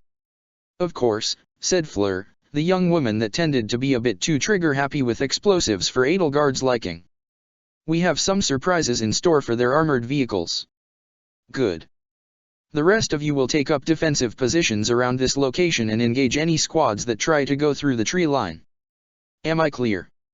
A chorus of yes, ma'ams and yes, sirs rang throughout the motley bunch that was the Blade Breakers. There was momentary confusion, and then some isolated laughter. They were just as rowdy as the last time she had seen them, yet in their armor they seemed even more menacing. She inwardly smiled at the group, tied together by their legendary leader and their bonds of brotherhood. Though they were far from perfect, she would have to speak with Geralt about equipment upgrades. You may not be my soldiers, but rest assured your lives weigh the same on my conscience as any one of the Black Eagles. We have lived and fought together many times over the last few years, and not once have I wavered in your employ. I only ask, Edelgard declared, that you extend that same honor to me. She gave a mock salute, and then moved slightly sideways to the Black Eagles who were sitting next to them. Black Eagles. The Queen of Flames moved her head theatrically to look at all of them. So quickly had they expanded their ranks, but she still felt a twinge of fear when looking at them. Would they be enough? Could they truly take on the Empire itself? Each squad has their assigned position. You will be moving in and isolating groups of soldiers from the main force in order to neutralize them. I will direct you personally. You are not being on the front lines? Petra asked. The whole crowd turned to look at her lieutenant, dressed in a black bodysuit designed for stealth and speed. Both of her vibrodaggers hung at her side, along with a heated short sword if it came down to it.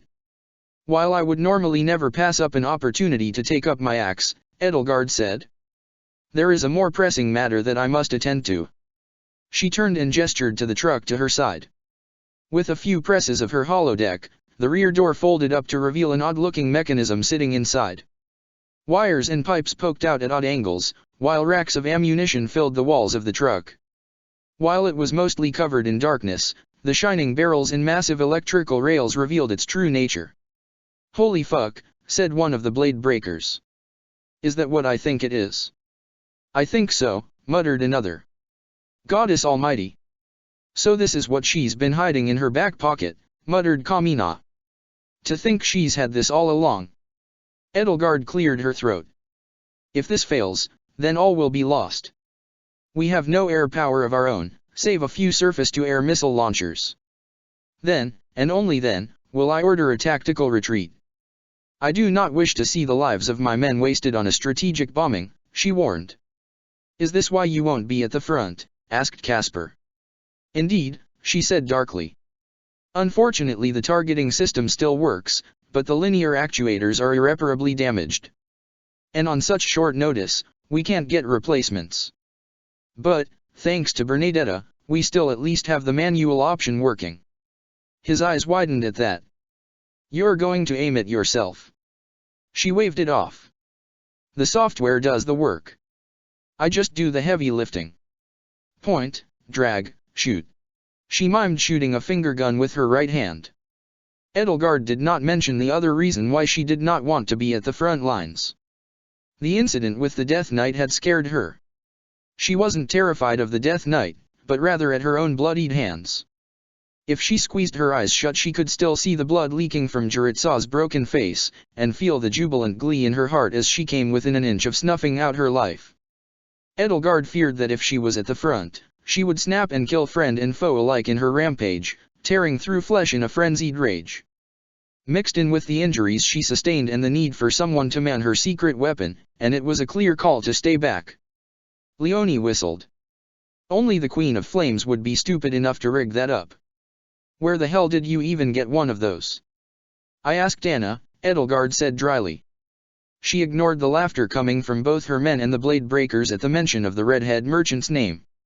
Obviously no one believed her while Anna could procure basically anything, something like this was a bit more difficult. But it was a nice way to loosen the tension before the big fight, and goddess, there was certainly a lot of it. Very funny, grumbled Geralt. Just make sure you know where to aim that thing before you pull the trigger. Fine. The Queen of Flames moved away from the truck, keeping an eye out on her visor for the cluster of IFF dots that had gathered around the mountain. They were mostly amassed at the north side, but there were enough flanking squads moving out to pose a problem. Though the explosives were a nice touch, there were not enough to mine the entire mountainside. She would just have to make do with what she had. Alpha and Beta squads, she called, looking over to where Petra and Casper were leading their respective teams. I want you within the forest to our south. Take up positions and ambush the forces that approach. Yes, sir, saluted Casper mockingly. If we find any cool mushrooms, I'll keep them for Bernie. She did not even know where to begin with what was wrong with that statement, so Edelgard just ignored it. Delta Squad, I want you situated next to the road half a click to the southwest of here. Any vehicle that passes the line on your HUD, shoot it down with the plasma cannon. Edelgard was referring to the truck carrying the anti-vehicle weapon, which shot out a large beam of ionized plasma meant to punch through shielding. While it was far too obvious to be used against personnel, it could at least cause them to scramble for cover, while destroying any vehicle smaller than an Imperial tank outright. Understood, said Dedu. Will we be bringing the rocket launchers then? Yes, please do. There was a fist pump from a man who was presumably the Dusker explosive expert Waisily. She rolled her eyes, though no one could see considering Edelgard was wearing a helmet.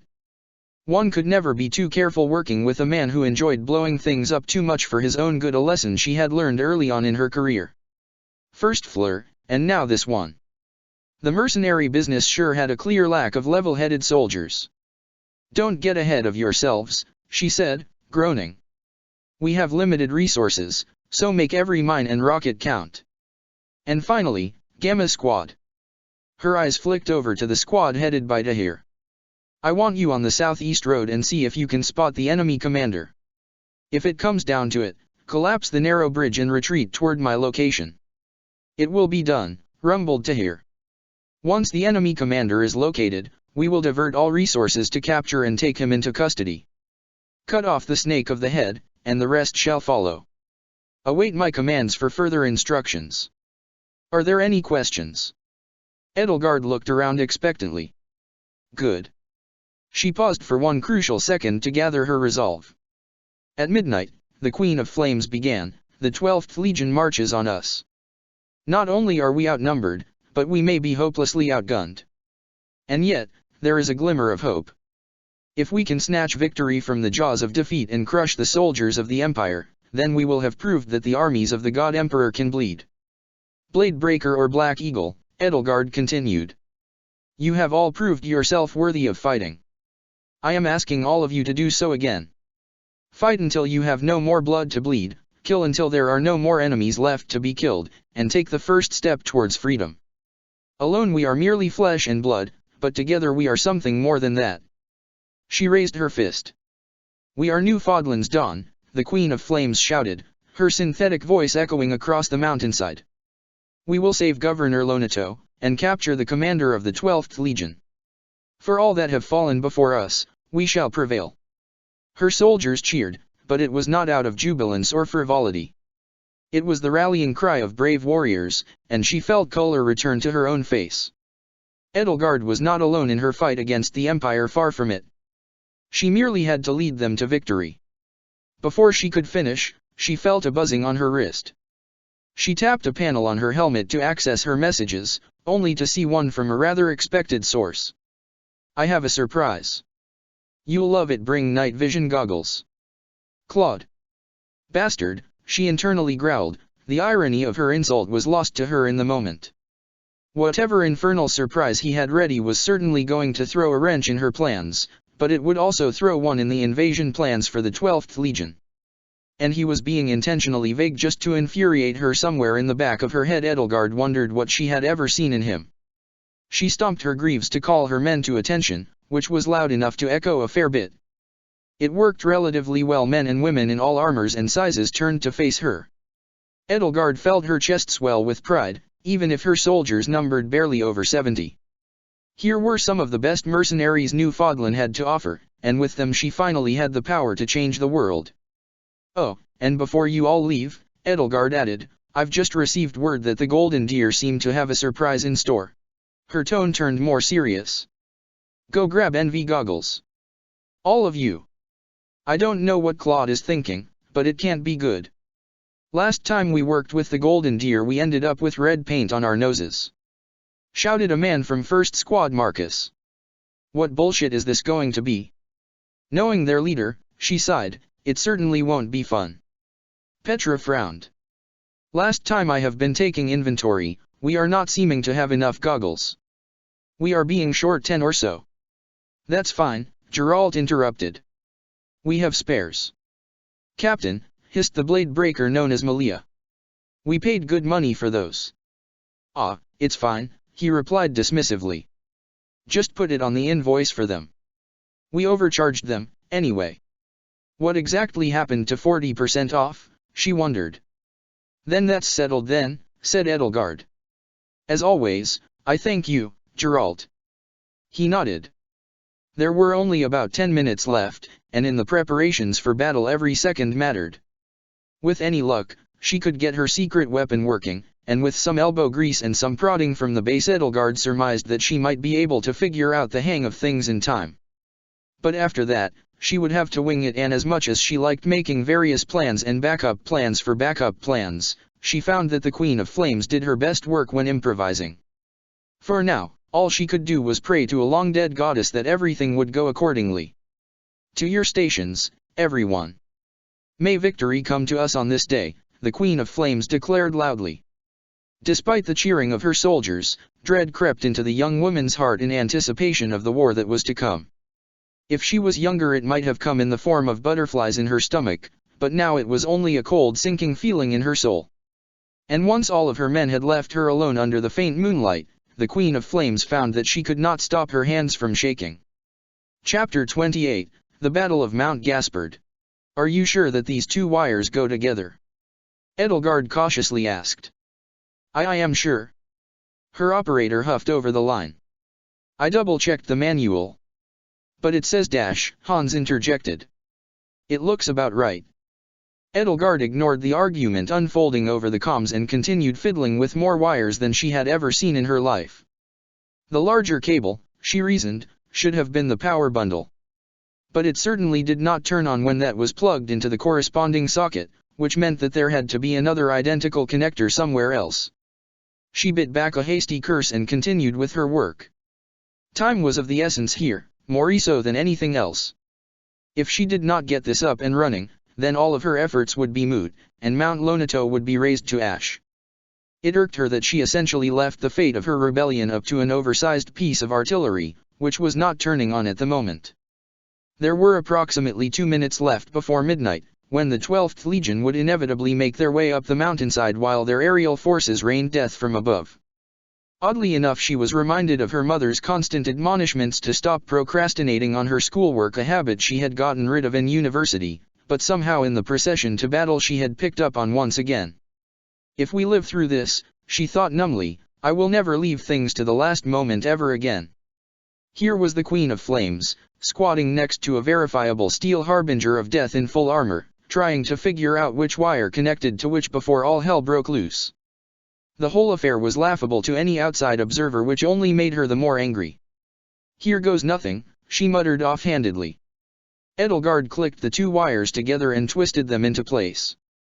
A lone spark shot out from the rear of the firing mechanism and fizzled. Edelgard yelped and twisted the connectors away from each other, leaping away and expecting an explosion. But there was none, just a few pops and crackles that certainly did not sound right. Then silence. Try the other one. Bernadetta squeaked. What other one? Edelgard shouted over comms. Blue one goes to white, red goes to black, said Melis succinctly. Or was it blue goes to red? Oh, so help me, goddess, Edelgard muttered. If I have to strangle another person this month, let it be dash. Her hands went to the red and the black cables below her, each made of thickly braided steel covered in a true-weave of weapon-resistant mesh. The energy filler cable was pretty obvious, that much was certain, but she was more unsure of which one was the power distributor and which one was the targeting array. But she would have to have some faith in her subordinates, and temporary ones as well, so she clicked the two together and twisted. There was a dim whirring from the base of a machine, then a rhythmic pulsing that slowly sped up into a high-pitched spinning sound. Edelgard heard the vibration of the energy distributor doing its work and shooting out packets of power through the machine, to each of its firing barrels and to the targeting subsystem. Faded lights signaling that each part was working began to peek out from the gaps between the rails, before she heard the sound of the slides actuating and the rails snapping into place. In the rear, the control panel flipped outwards to reveal a triple panel of screens, along with a couple of handles to help with manual firing if necessary. It was some of the finest engineering that Fodlani Mines had ever created, and now it was bent to her will. We've done it, shouted Bernadetta. She heard a few chuckles over the line. Yes, we have, said Mercedes. Not that I did much of anything, but I'm so glad it worked. In her mind's eye she could see her friend's smile, full of warmth and vibrance like a gentle breeze on a summer day. Normally the thought of it would be enough to calm her frayed nerves, but she was too agitated for that, Edelgard wished she could wipe the beads of sweat developing on her forehead off, but settled instead for a deep sigh of relief. "Welcome, Queen of Flames." "All systems nominal," said a voice in her helmet. "Syncing with targeting system 13%, 27%, 50%, complete. Integrating with visor now." Edelgard clambered over to the control panel side, which was still partially stuck inside the truck. The rest was situated on a platform that extended from the backside of the truck, allowing her to retract the machinery into the truck if needed. She leaned over the various screens in front of her, quickly swiping to activate a live feed of her teams that swapped between perspectives.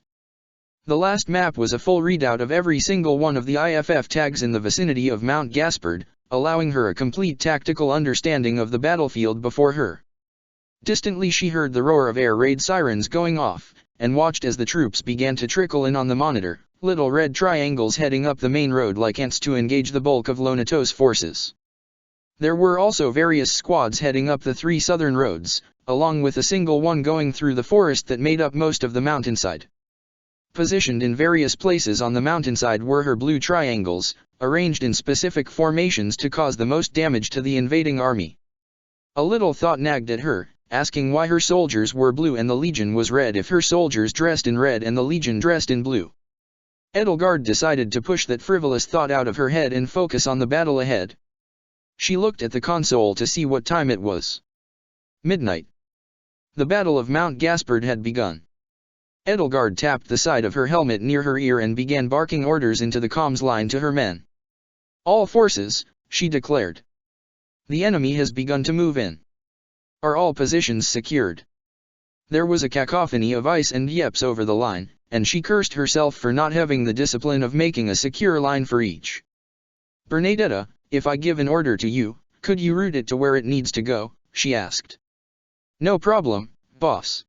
Before long, she saw several secure communication channels being made, and her operator would do the diligent work of sending the message to the right spot. On the side, she was busy trying to hack the Empire's communication channels, which were encrypted differently than the magistrates. The Black Eagles had certainly never had the opportunity to skirmish with the Empire's legions, and so it was the perfect opportunity save for the whole risk of death part.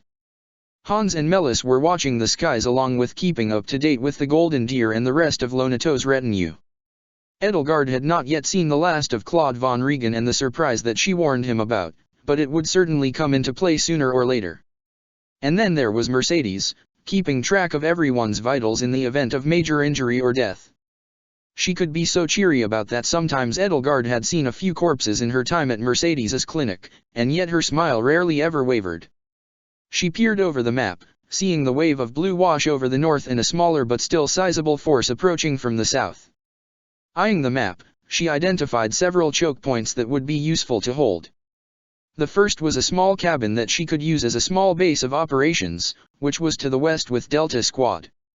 There was also the matter of it being the most well-paved road, which meant that there were certainly going to be tanks and armored personnel vehicles marching up. The second was the light pedestrian bridge to the east, which made it the shortest route to the bottom of the mountain but also prevented anything heavier from a human from crossing. The final one was the main road in the middle, which consisted of a relatively windy path that also happened to be the widest. A small intersection of several roads seemed like a good spot to spring a trap. It was agonizing, anticipating what the enemy would do and moving her soldiers in response. The entire thing was giving her a bad case of anxiety, and she held the railings steady in order to soothe her shaking hands. Edelgard was a mercenary, not a commander. Now she commanded a force several times larger than she knew what to deal with, fighting against trained infantrymen and not the typical bone-headed enforcers that she had grown all too fond of dealing with. And there was a part of her that doubted that she could do it, but there was another part that doubted whether or not she deserved to be leading such a rebellion. After all, she could not save her friends, nor could she save her family. Was she about to throw away more lives so that she or her vain dream could live on? Her breath came in shallow and unsteady gasps. The Queen of Flames desperately searched for something from her undergraduate degree of strategic intelligence, or from her father's teaching, or even from the chess games from a child. She wanted something to confirm that she was in fact ready to lead, to inspire her men and command them to victory. But instead of a memory from her own past, She found one in the distant past, and with a furrowed brow she remembered that she had been in command of the entire Imperial army once upon a time. Imperial? It was hard to search through the recesses of her mind, but she stumbled upon something that seemed vaguely like standing around a war table.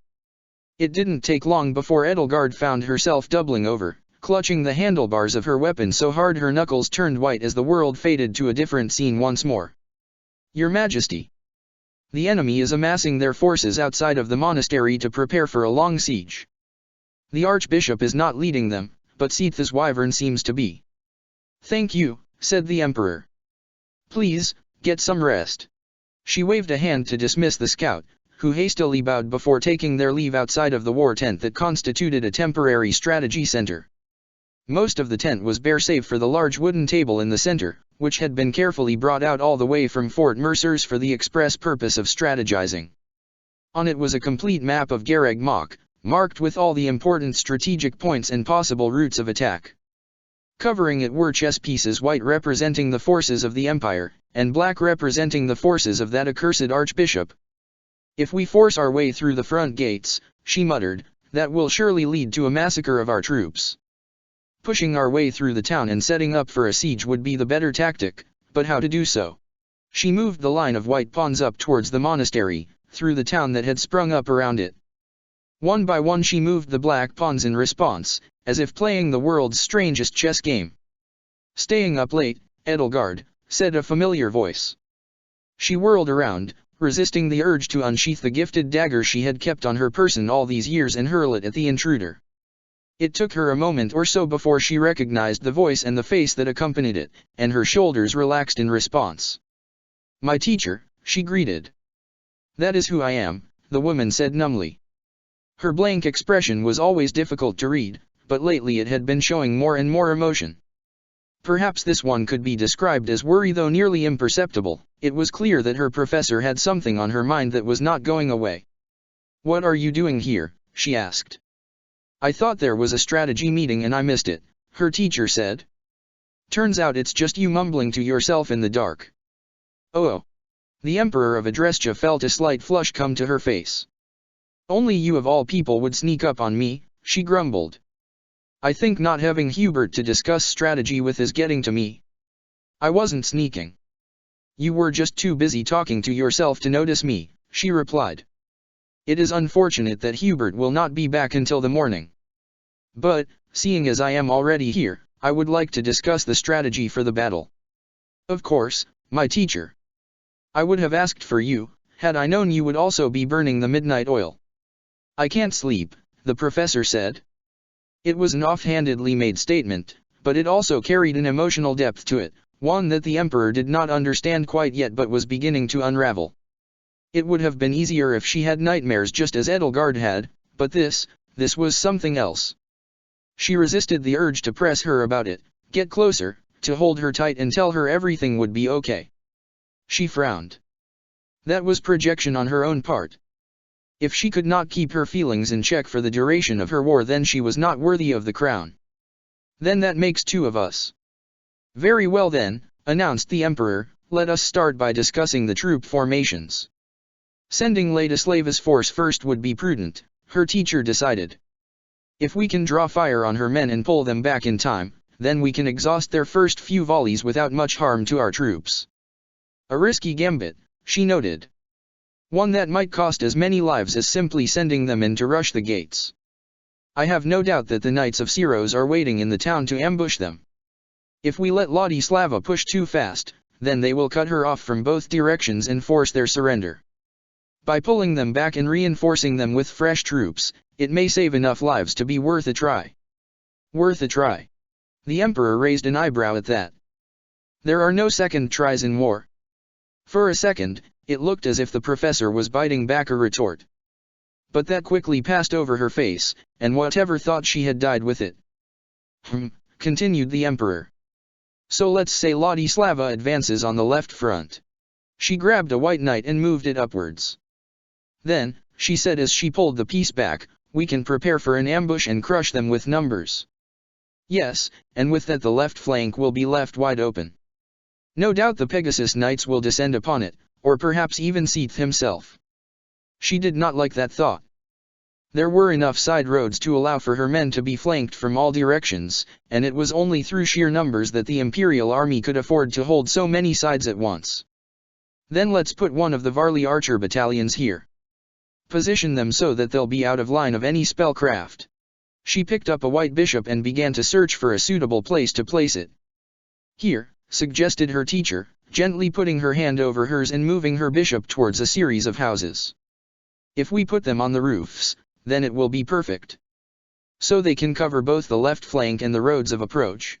She tried her best to ignore the slender touch of the mercenary's fingers, which were oddly soft at the fingertips despite everywhere else being covered in the calluses of a swordswoman. Her hand lingered a bit longer than it had to, and suddenly the Emperor of Fogland felt a twinge of self-consciousness. A small movement of her own hand meant that it was time for the professor to take her hand back, which she did. And a small part of Edelgard regretted moving her hand at all. We just need to deal with the ballistae. They have ballistae? The Emperor asked. I once saw the bolts in one of the storage rooms for the knights.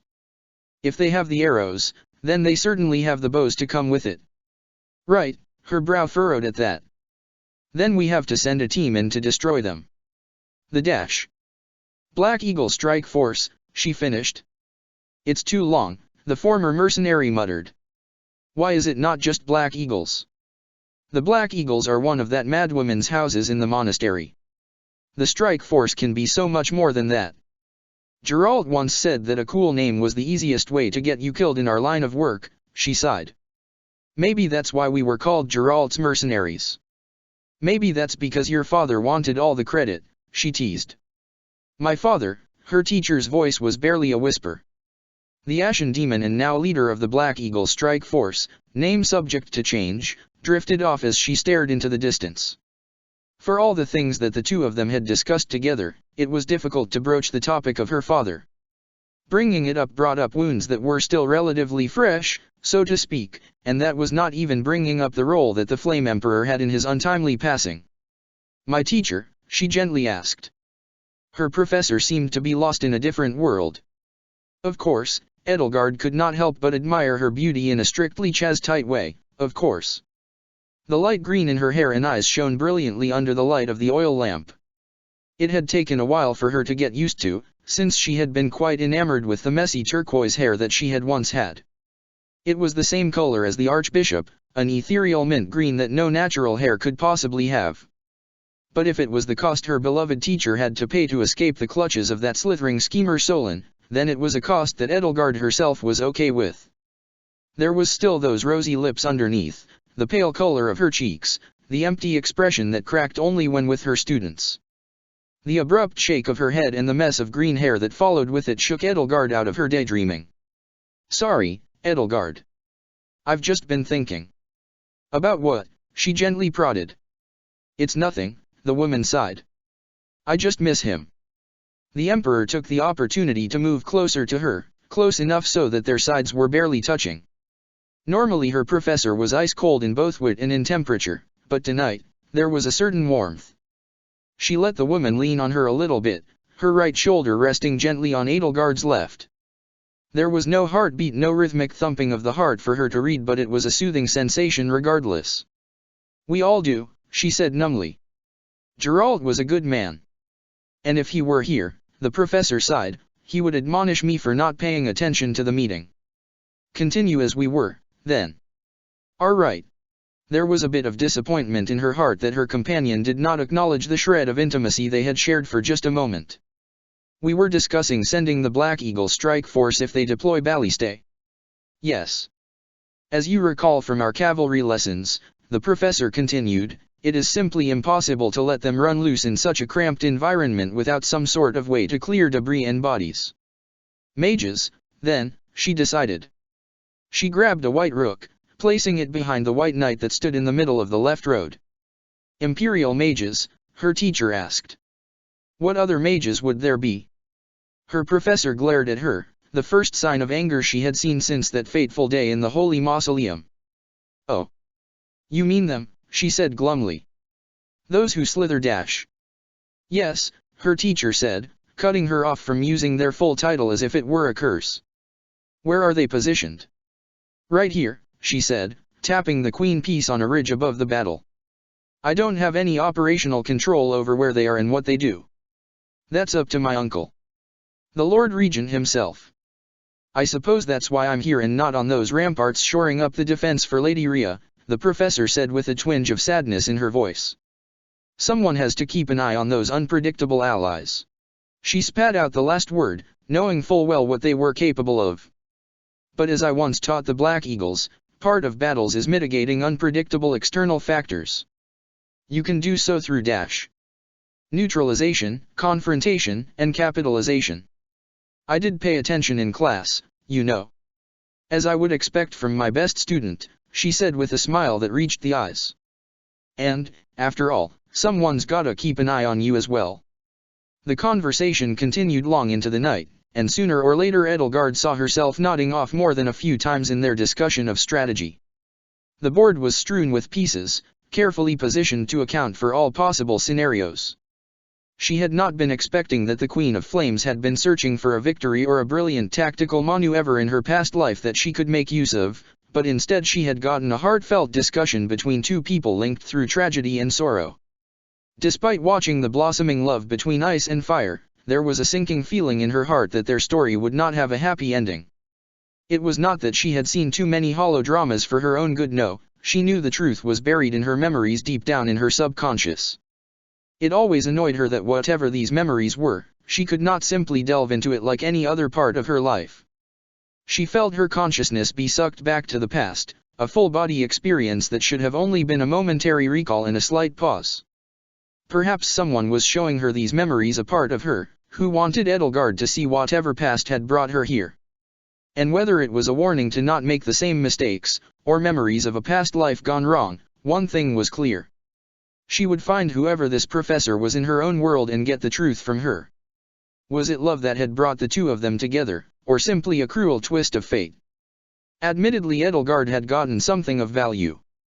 The discussion on military strategy, while limited to archaic medieval strategies augmented by the use of magic, still had value even in her modern day. The dichotomy between the attacker and the defender was a fated dance between two competing wills, fighting for who would come out victorious upon a pile of corpses. Now in a strange reversal, she was the defender as the Empire marched upon the mountain, which gave her the advantage. Edelgard would have to use the terrain to her advantage, setting up choke points and ambushes along the way. The only way to defeat a superior force was to take small fights in order to neutralize the numbers advantage, because in a skirmish only a limited number of soldiers could fight at a time. And with defensive weaponry, then she was in a good position to break their spirit before anything else was. Instead of archers, she had anti-aircraft batteries. Instead of Pegasi, they had hover jets. Instead of cavalry, she had hover bikes. Lately she had been feeling like her modern-day equivalents just didn't seem right. But that was a question for another day. For now, Edelgard had a battle to win. All she had to do was bend these memories to her will, call upon the memories of her past life to guide her to victory. Edelgard? Edelgard. She awoke to the sound of an incessant nagging in her ears, still perched upon her platform and gripping the handlebars of her secret weapon. The taste of bile in her mouth was acrid, but it was nothing that she could not manage for now. After all, it was not like there was anywhere to vomit with a helmet on. "I'm here," she weakly responded. "Your vitals dropped for a few seconds," said Mercedes in a worried tone. "What happened?" "Sorry," she said, straightening herself. "Felt a bit of a headache coming on." "You're getting that checked out." "Oh, lay off, Mercedes," Edelgard replied. "Not now." She ignored the protests of her doctor/confidant and tried her best to jog her memory of the battle ahead. There were the marked positions in green that they were positioned, perfect for drawing a siege into traps. However, all she had to do was shift them slightly to provide a better route of escape. No matter how skilled her men were, they simply could not hold against so many soldiers without some sort of subterfuge. Part of that was making sure that they were able to escape without any issues. "Geralt," she radioed. She heard the telltale click of the line being switched, and Edelgard smiled at the fact that Bernadetta was pulling through when it mattered. "I want your men to spring the ambush here." Start engaging them 400 feet down the road, and then pull back to the intersection into the forest. Wait for further instructions then. Understood, Miss Flames. She watched on her camera feed as they took up positions on the roadside, weapons drawn. Casper and Petra, stay put for now. Move in on my command. We are being ready, confirmed Petra. She saw through the feed as her men mimed a few hand gestures, before hiding behind trees and other various foliage. Petra and a few others were perched up in the trees near the intersection, ready to drop down at a moment's notice. Leave it to the Brigid princess to be hopping between trees without so much as making a sound. She supposed it was probably all that assassin training. Are the hoverbikes prepared? Yes, replied Petra. Amani is doing the riding. That's fine, as long as we can spring the ambush. Good luck, she said briefly, before cutting off the comms and switching to a small drone surveying the battlefield from above. There was probably about a company's worth of men, probably just over 100 marching up the winding path. There were no vehicles on this road due to how steep it was, but she noted the heavy armor and the helmets that would certainly bog them down in terms of their ability to move quickly. Most of them had their swords and lances already unsheathed, blue energy crackling as was typical of the standard-issue hollow weapons of the Empire. She spotted a few rocket launchers and even an exoskeleton-mounted plasma cannon, so there was the very real danger of having the hoverbikes fired upon. But their relatively rigid formation told her they were quite disciplined, which would also be their undoing. The darkness of the path was not doing them any favors. Sure, there were a few drones scanning the area around them, but anything flying out more than a few feet would get quickly jammed and disabled by the various electromagnetic jammers deployed around the area. Normally they simply blanketed the area, but a good operator could direct the jammers in certain directions to wreak havoc. Lysithea was probably classified as a good operator, and so most of the men were holding a weapon with one hand and a flashlight with the other as their technology groaned and whirred in protest. 200 feet until the ambush zone. Geralt, on my command, she signaled. The sound of footsteps crunching on leaves was all she could hear. Slowly but surely she watched as they advanced toward her troops, and all Edelgard could do was wait with bated breath. It was a wholly different kind of waiting to when she was among the front lines. Rarely did the Queen of Flames ever deign to sit an operation out. The last time was in the laboratories beneath Remire, and they all knew how that had gone. 50 feet until the ambush zone. She watched through Geralt's cam as he and his men communicated in basic hand gestures and head movements. Edelgard had picked up enough from her time with the Blade Breakers to understand the gist of what they were saying. Don't die out there. None of their positions were covered enough to resist intense scrutiny. The empty road before them was surrounded by a relatively sparse forest, and it was behind a few trees that they found their hiding spots. Any movement would be given away by the sound of rustling leaves and broken branches. Considering they were nearly close enough to reach out and touch the roadside, it wasn't exactly a welcome omen. The soldiers trudged forward in synchronized steps, scanning the forests with their light as they held their weapons up. There were only a couple more steps until it was perfect for an ambush from the sides, and the lieutenant leading the charge certainly knew that. All she had to do was give the word and move. As if on cue, the Blade Breakers burst out onto the road with weapons, charging the first few soldiers on the left and right sides of the road. It was no battle formation she had ever heard of after all. Leap from the sides of the road and throw yourself at the nearest soldier was not exactly taught in the Imperial Academy. But despite it all, she knew that Geralt's men had a certain degree of synchronicity despite their staggered movements, and that anybody assuming they were mere rabble would be meeting the wrong end of a blade sooner or later. Ambush, the soldiers screamed, meeting blades with their own as they struggled to regain their bearings. Blade Breakers. Geralt bellowed. Push them back. It was not to see Geralt fight against real opponents that were not robots or dripping mounds of flesh. The ease with which he cut down soldiers was awe-inspiring, as he used his massive blade to block attacks and cleave through some men unlucky enough to be caught by such an attack. And there was Leonie next to him, twirling around with her lance and stabbing anybody who tried to get close to her captain. Edelgard watched as she deftly parried a sword thrust, before responding in turn with a lance through the aggressor's chin and into his head. She winced at that. Many injuries were not fatal due to the advanced medical technology of the era, but that one would certainly be. The rest of the fight was as chaotic as it started out. She watched as a blade breaker threw a knife into a soldier's chest, before she herself was brought low by a vibro-axe. That woman was quickly dragged away to the side of the road and replaced by a burly man wielding augmented gauntlets. Edelgard saw the pyrotechnician of the blade breakers tossing grenades with wild abandon into the soldiers, a hint of crazed laughter echoing after the explosions had long gone.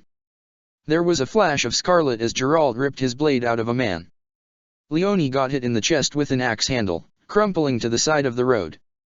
Bodies dotted the field, and she could hear the yelling of Mercedes over another channel. Though the blade breakers were surely winning, it would come at too much of a cost. Already the ranks were reforming, and while the two-pronged approach from both sides of the road had worked at first, it now only divided each half of the blade breakers from each other. Now that the initial attack had turned into a more brutal melee, what had started as a one-sided slaughter by the blade breakers now turned into an even fight. And considering they had the numbers disadvantage, that was not a position she wanted her troops in. Edelgard could see that this company would soon be reinforced by a second company, and another if they were so unlucky. "Pull back, Geralt." "What?"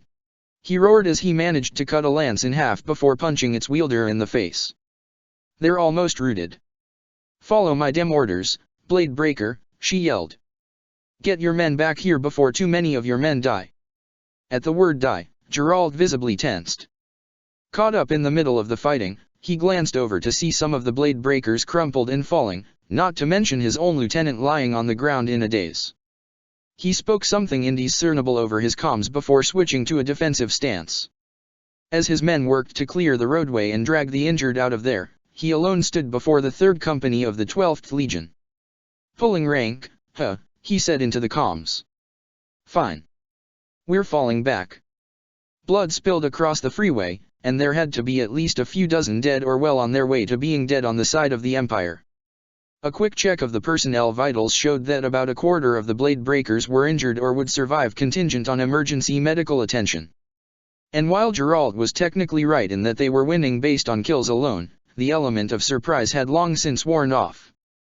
Edelgard could only watch as she saw faces she recognized dragging each other out of the bloodied battle, while those who could still fight barred the Legion troops from pushing on. The survivors limped away on the road and towards the forest behind them, where some of the Black Eagles were laying in wait. She hoped that the medics among them would be enough to save them. She did not like the idea of more deaths being on her conscience, even if technically they were more on Geralt's. Geralt and his force were slowly backing up as the numbers began to overwhelm them. The front line of the soldiers were all lance wielders with interlocked shields, so it was hard for any of the blade breakers with heated swords or vibroblades to get any hits in.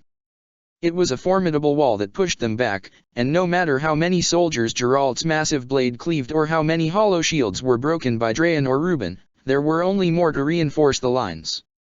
It was a battle of attrition, one that they were not on the winning side of. Once most of the injured were moved into the forest, it was now a long process of using the 3 hoverbikes they had to ferry them back to the extraction point 2 at a time using a makeshift tarp attached to the side. The critically injured were being attended to by Aloran and Dante, the latter of which had only the barest of medical knowledge from his days in Boot. The dim light of the forest did no favors in trying to stitch up wounds and apply vulneraries to seared flesh, so the entire thing was being done using only the glow of a heated sword. Edelgard tried not to look at the surgical scalpel or the blood that dotted the forest underfloor, and once the syringe filled with a green fluid she did not recognize came out, that was certainly enough for her. Before she vomited, Edelgard switched views back to the blade breakers, who had created a large cloud of smoke as a diversion. They were running as fast as they could toward the ambush point, though admittedly it was not very fast considering some of the gear they were in. As expected, it did not take long for it to dissipate, and the 12th Legion was soon marching upwards just as they had been at the start of the skirmish. She heard the captain in charge yell something, and soon the troops were surging forward in pursuit. Good, she thought. Just as I expected, they were more desperate for glory than anything else. And desperation is easy to exploit. All of them wanted the glory of being victorious, of slaying their enemies and putting an end to the seditious elements of the Empire. Doing so would earn them a hefty salary increase, a few promotions, and maybe even some medals. Every soldier had their reason for fighting, but there were far too many that were only there to seek a shiny badge on their chest. As Geralt saw them gaining on his men behind them, he yelled at the blade breakers to pick up the pace and run towards the small intersection ahead of them. Who knew those damned rookies could run so fast? Geralt's complaint fell on deaf ears as he tried his best to sprint despite lugging what seemed like half a ton of metal on his back. They better be here, Commander. Caspar, Petra. Come in, she asked.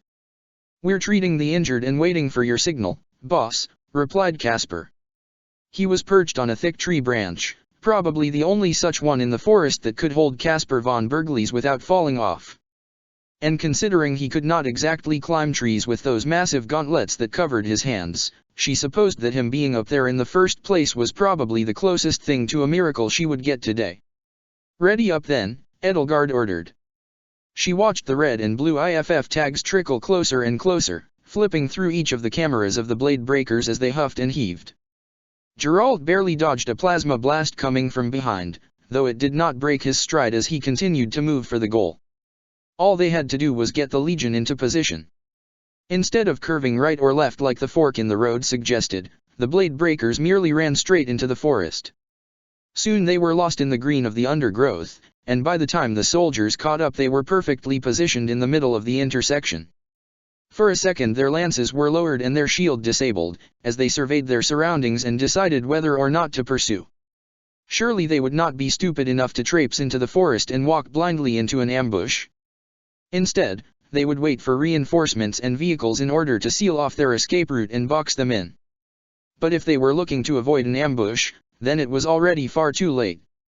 Now, she yelled. Petra was the first to leap from the trees above the clearing, vaulting from the darkness into the light below. It could only be described as the graceful maneuver of an acrobat, a fluid front flip into landing with both her daggers embedded firmly into the skulls of two men. A quick yank was all she needed to pull out her vibroblades with a sickening squelch, turning to face an entire legion. There was no time to gawk or even press the attack in response, as Caspar leapt down from his hiding spot. His jump was certainly not as graceful and looked more like a simple fall, landing hard on his right gauntlet in a massive shockwave that knocked a dozen soldiers away. The camera on his chest rumbled, and Edelgard could swear she could feel it even from the ridge several hundred feet up. Following him were several other Black Eagles, all holding swords. Hein, Marcus, and Monique all landed semi-gracefully from their rappel lines, though Monique still had an issue unhooking her harness. It took mere seconds before they began to lock blades with the soldiers that made up the front line, rushing them before they could bring their hollow shields up. The rest of the squad burst out from the brush, along with the blade breakers that had supposedly made a tactical retreat. And no matter how prepared the officers were for an ambush, they were no match for Geralt and Leonie's combined strength. Unlike the chaotic mess that was the first ambush, it was almost graceful the way that her soldiers fought. The entire clearing was filled with the sound of battle. Her drone could barely keep track of it all. Caspar was faring about as well as she expected. More than once she heard the sickening crunch of fist connecting with bone as a poor soldier ragdolled into the air. Air hissed from his power gauntlets after each strike, before Caspar snapped a blade between his hands and threw another haymaker. Two burly men in full tactical armor, Gunther and Dante, kept the fight contained. Their massive polearms swung to keep the soldiers from surrounding them, and anything short of an armor-piercing blade was certainly not going to stop them. Amina used her energy blade to create distance between her enemies, swinging it on its chain in a massive arc only to reel it in whenever someone got too close. And there were the swordsmen. Their blades flashed in streaks of orange and red, slashing through opponents in frantic arcs. For a moment, Edelgard felt proud of her Black Eagles. They had certainly come a long way from a bunch of mercenaries with their swords at each other's throats. Just as her eyes searched for Petra and the fracas, suddenly Edelgard's feed went black. She flipped the feed only to find that all of them had gone dark in the area. Bernadetta? What the hell happened? She shouted. I don't know. Rooting to auxiliary power dash. She was cut off by the sound of an air siren raid going off. Incoming! Hans shouted. Hover jets scrambled, coming in from the south. And the anti-aircraft batteries. According to the other operator, the ones to the north are holding, but the southern ones are too damaged to provide absolute coverage. You'll have to handle it yourself. She grimaced. Fine. Can you set up a targeting solution? Ready and waiting, Queen of Flames, Melis cut in. All you have to do is do the actual moving and the barrel servos will do the fine-tuning. You want me to turn the actual gun? There's no way around it. She leapt off the platform onto the floor of the ridge, scattering all sorts of rocks and debris in her wake. Edelgard eyed the entire setup once more to figure out where she would have the most leverage. She decided that she could grab the right side of the weapon and push it with her shoulder to rotate it. The railgun prototype developed in a joint collaboration between the Hresvelgs and Hevering Industries was a closely guarded secret between the two families. So much so, that neither her father nor her mother knew about it. It was Edelgard who learned about it years later with the help of Bernadetta. She had crawled through the vast Hresvelg subnet to learn more about what her family in title only had their hands in. Based off previous designs by the magistrate, it was meant to be the magnum opus of anti-aircraft defense, and one of the few military weapons Hevering Industries ever developed. If Lambert had ever gotten wind of it, he would most certainly have deployed it on Dusker to defend his main base. But it would have done little in the end to avert the tragedy of Dusker, and so in a sense his lack of knowledge saved a very valuable weapon from falling into the magistrate's hands. And so Edelgard had dusted off the cobwebs to find a weapon half-finished and in disrepair. She lacked the mechanical knowledge to fix its intricacies, but even in its state it was still viable. And for a mercenary who spent most of her time underground, it seemed like the anti-aircraft weaponry was simply there to gather dust. But now, the Queen of Flames had the perfect moment to deploy it. The railgun spun on the platform in a special mount, designed to turn several tons of machinery with the help of massive custom motors that turned the main gun with millimeters of precision. Unfortunately they were out of commission, and so she would have to do it herself. She eyed her visor's minimap to see the rapidly approaching red triangles from about 7 o'clock. There were 10 of them, 6 of them hoverjets and 4 of them stealth bombers. Most likely they had taken a detour around the mountain to avoid any defensive weaponry from the north side, meaning they could launch a tactical bombardment from the south. All she had to do was line it up within a few seconds of precision. Edelgard dug her feet into the ground, pushing her shoulder into the machine's right flank and bracing with both of her hands. She pushed as hard as she could, feeling the belts and gears groan as her body ached from the effort. The entire time she eyed a red line on her map, denoting the firing angle of the weapon and making sure it lined up as close as possible to her enemies. By the time the railgun groaned to a stop, her brow felt sticky with sweat. Even a small car pulling it would have taken far longer than that. For the Queen of Flames, however, her brutish strength made even the impossible possible. With a couple-minute adjustments courtesy of a few shoves, she managed to get the gun within a fraction of a degree to the intended firing angle. "Good," said Melis. "Now angle it 63 degrees upwards." She ran over to where the main barrels were located and grabbed it with both of her hands. Careful not to dent the metal in any way, she got into a kneeling position and began to rise in what was probably the most awkward squat of all time. The metal groaned as she yelled in effort, rising to her full height and then some. Just a little more dash. Edelgard gave one last bit of effort, her muscles rippling underneath her suit. Every muscle fiber and bone felt like it was on fire, as she finished it off with one last shove upwards. "Perfect," clapped Hans. "Keep it right there. You better turn it on before they blow it up." The Queen of Flames collapsed to the ground in effort once she felt the lock on the gun barrel engage. Her breaths came in gasps, still reeling from the effort of lifting what felt like a small truck over her head. But there was no time to waste, and so she clambered awkwardly over to the targeting platform where a sensor readout told her that the enemy was approaching, and quite fast at that. She had a few seconds at best, if her napkin math was correct. All she had to do was flip the safety off and do one last check of the systems, which turned out to be correct. On the handlebar, she popped off the safety glass with her thumb and waited for the right moment. You're good to go, boss. Fire when, ready. Railgun prototype, firing," she announced. "Commencing operation." 3, she muttered to herself. 2. 1. With all of her strength, she slammed her finger onto the firing button. She felt the energy coursing through the machine as the rails powered up, and the telltale click of a salvo being loaded. The projectile loaded itself into the barrel, and as rapidly flashing lights denoted the energy transfer to the rails, the machine began to go from a low hum to a high-pitched whir. Each of the 4 barrels coursed with power, and as the rail lights began to solidify, a status report told her that all systems were nominal. What Edelgard was not expecting was the recoil.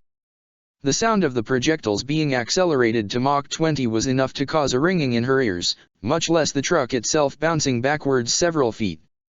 Even though the recoil stabilizers had been deployed, they still struggled to contain just how much energy was put into those bolts.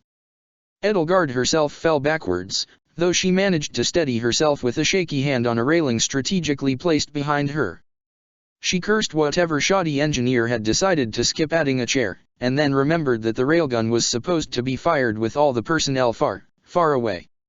She watched the orange streak of fire shoot through the air, splitting in midair into smaller projectiles that rained down in a hail of death. She hadn't given it a nickname after all. Prototype Delta Alpha Sigma 5 was not exactly a very catchy name. But as for what it was designed for, the absolute annihilation of anything in the air at the time, it certainly did its job. The rails accelerated the projectiles in all 4 rails to deliver a few tons of TNT's worth of energy to its target. But what made it more deadly was that in midair, the projectiles split into smaller ones, resulting in a scatter of metal traveling somewhere around Mach 20. The result was something that could not be dodged at any human reaction time, and was akin to putting up a wall of metal in the air. Even the shields on the jets could not handle something like that, and so she watched as the night sky burst into flames several kilometers up. In a last-ditch attempt to strike, she watched as the telltale radar signature of several missiles popped up, before being completely destroyed by the railgun.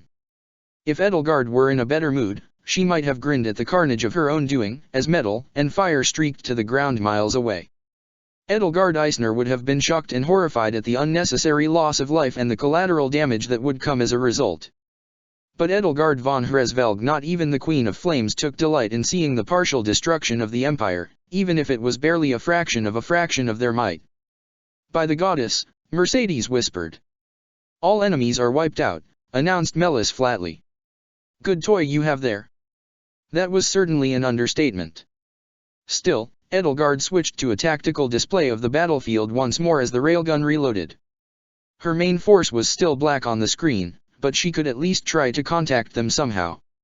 Bernie, she said, using the pet name for a first time in a while. Can you reach the squads on the main road? Audio only, Bernadetta replied. I can patch you to Petra. Do it. The comm link opened. Queen of Flames. We were having worry that you were injured. And the explosions dash. It's all right, Petra. What's the status? We are having victory over the first wave without too many injuries. But the wave that is second is having an approach, and there is some thick fog in the area. We are barely being able to see one another. Claude, she growled. Only an idiot such as him would deploy fog in a battle like this to disrupt the enemy's movements, probably from some hidden smoke machines scattered around the mountain. And it also had the added benefit of disrupting their movements as well. A well-timed burst of interference courtesy of Lysithea would result in complete loss of communications, and since the disciplined soldiers of the Empire practically lived off communications from their superiors, it would throw their ranks into disarray. On the other hand, the Black Eagles and the Blade Breakers were quite adept at communicating with their blades alone. Some shouts would probably do. Casper's battle cry could probably be heard from halfway across Newfoundland. Of course, Lonato and the Golden Deer would probably have taken the fog into account during their preparation as well. Still, fog alone was not enough to keep the Empire at bay. The next squad would certainly have specialized goggles on, and the fog would certainly not last very long. There had to be something else Claude von Regan was planning, and if it came down to it, she would pull that information out of his broken skull. Are the night vision goggles working, at least? She asked. Only with echoloc. Petra paused to correct herself. Echolocation. It is being far too low to the ground to being of natural origin. How much is the fog spreading? She asked her operators. It seems to be stabilizing at an altitude of around 1,000 feet. It's not being picked up by the wind very much, and it's staying quite low. Melis paused. I'd say it's not only artificial, but it's not just fog. I'd have to get a chemical analysis going. Well, I can't exactly ship you a sample, she grimaced. It's appreciated, though. I'll see what I can do. I'm just glad my comrades are safe, the operator said sheepishly. She switched the line back to the Alpha team leader. Pull the men back until you get out of the fog, she ordered. I don't plan on taking risks with whatever the Golden Deer are planning. Hold at secondary point B. I will be ordering that, replied Petra. Get me Didu and Tahir, she ordered. The operators opened a joint channel between the Gamma and Delta team leaders, to reveal both of them looking none the worse for wear. My lady, greeted Didu. Status report, both of you. As for Delta Squad, we have successfully held the line. There seems to be a strange fog covering the area, but we have used it to ambush the vehicle convoy heading towards your location. Edelgard cursed herself for not noticing that the southwest road was under attack, but she supposed that she could not micromanage every little bit of her army. Didu was a competent leader, perhaps more so than her. If anybody knew what they were doing, it was him. However, we are halfway out of rockets and have already expended all of the mines. Once we are out of ordnance, then we will simply have to pull back. Do that, she said. Prep for a full retreat to the north. Until then, deal with the vehicles as you please. As you wish, Didu replied. Tahir, any updates? We killed a scouting party in a platoon, but nothing of too much difficulty. The fog is certainly helping, though we still have not spotted the enemy commander. Edelgard was loath to admit that the fog might have actually helped. Good. Are the explosives armed? Yes. The bridge is ready to blow. On my command, you will blow that bridge and retreat to the extraction point. If possible, I would do so when there is a sizable convoy crossing. And if there is no sizable convoy, blow it anyway, she declared. Good luck, both of you. May the Sky King bless your axe, muttered Tahir quietly. Likewise, said Didu curtly. He had never been one to waste words. The communication channel shut off. There was a minute or so where she just relaxed, as if the weight of the world had been taken off her shoulders. So far the Gaspard operation had been going quite successfully. But, if her experience as the Queen of Flames had told her anything, it was that smooth operations did not remain smooth for very long. For a moment she just stood there, leaning against the side of the control panel, gathering her thoughts. She could not bear to look at the vitals screen for fear of seeing her men dead or too injured to ever fight again. That was Mercedes's job, and though she was the kindest woman in all of Newfoundland, even her kindness had its limits. If there were too many dead as a result of her orders, then Edelgard was no better than a butcher sending their men in to die. That was certainly true of the enemy commander, at least. Whoever was leading their troops had sent them into a slaughter. There were no surprises, nor was there anything outside of standard military doctrine. They were by the books, making them utterly predictable. Still, even if the enemy commander had full control over the battlefield, it was not as if they could simply stop their men from walking into an ambush. That was on the Emperor and his war council to decide, and if he so willed 1,000 soldiers to be thrown into the meat grinder, then his decision was already law. No. What was more likely was that the commander was simply a commander in name only. Tactical decisions had most certainly been left to the brass higher up on the military hierarchy, while the commander used their fighting prowess to tear through the battlefield. It was a strategy employed in the Dada Brigid War, creating heroes for the Empire to put on a pedestal and show off to their people. But this came at the cost of the lives of common soldiers, as their lives were not in the hands of someone fighting on the battlefield alongside them but instead given to someone wholly disconnected from the fight.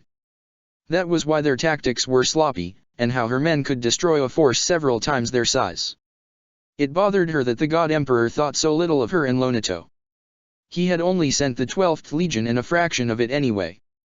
Certainly she was not asking to go up against the Empire's best and most decorated war legions, but it was insulting in a sense.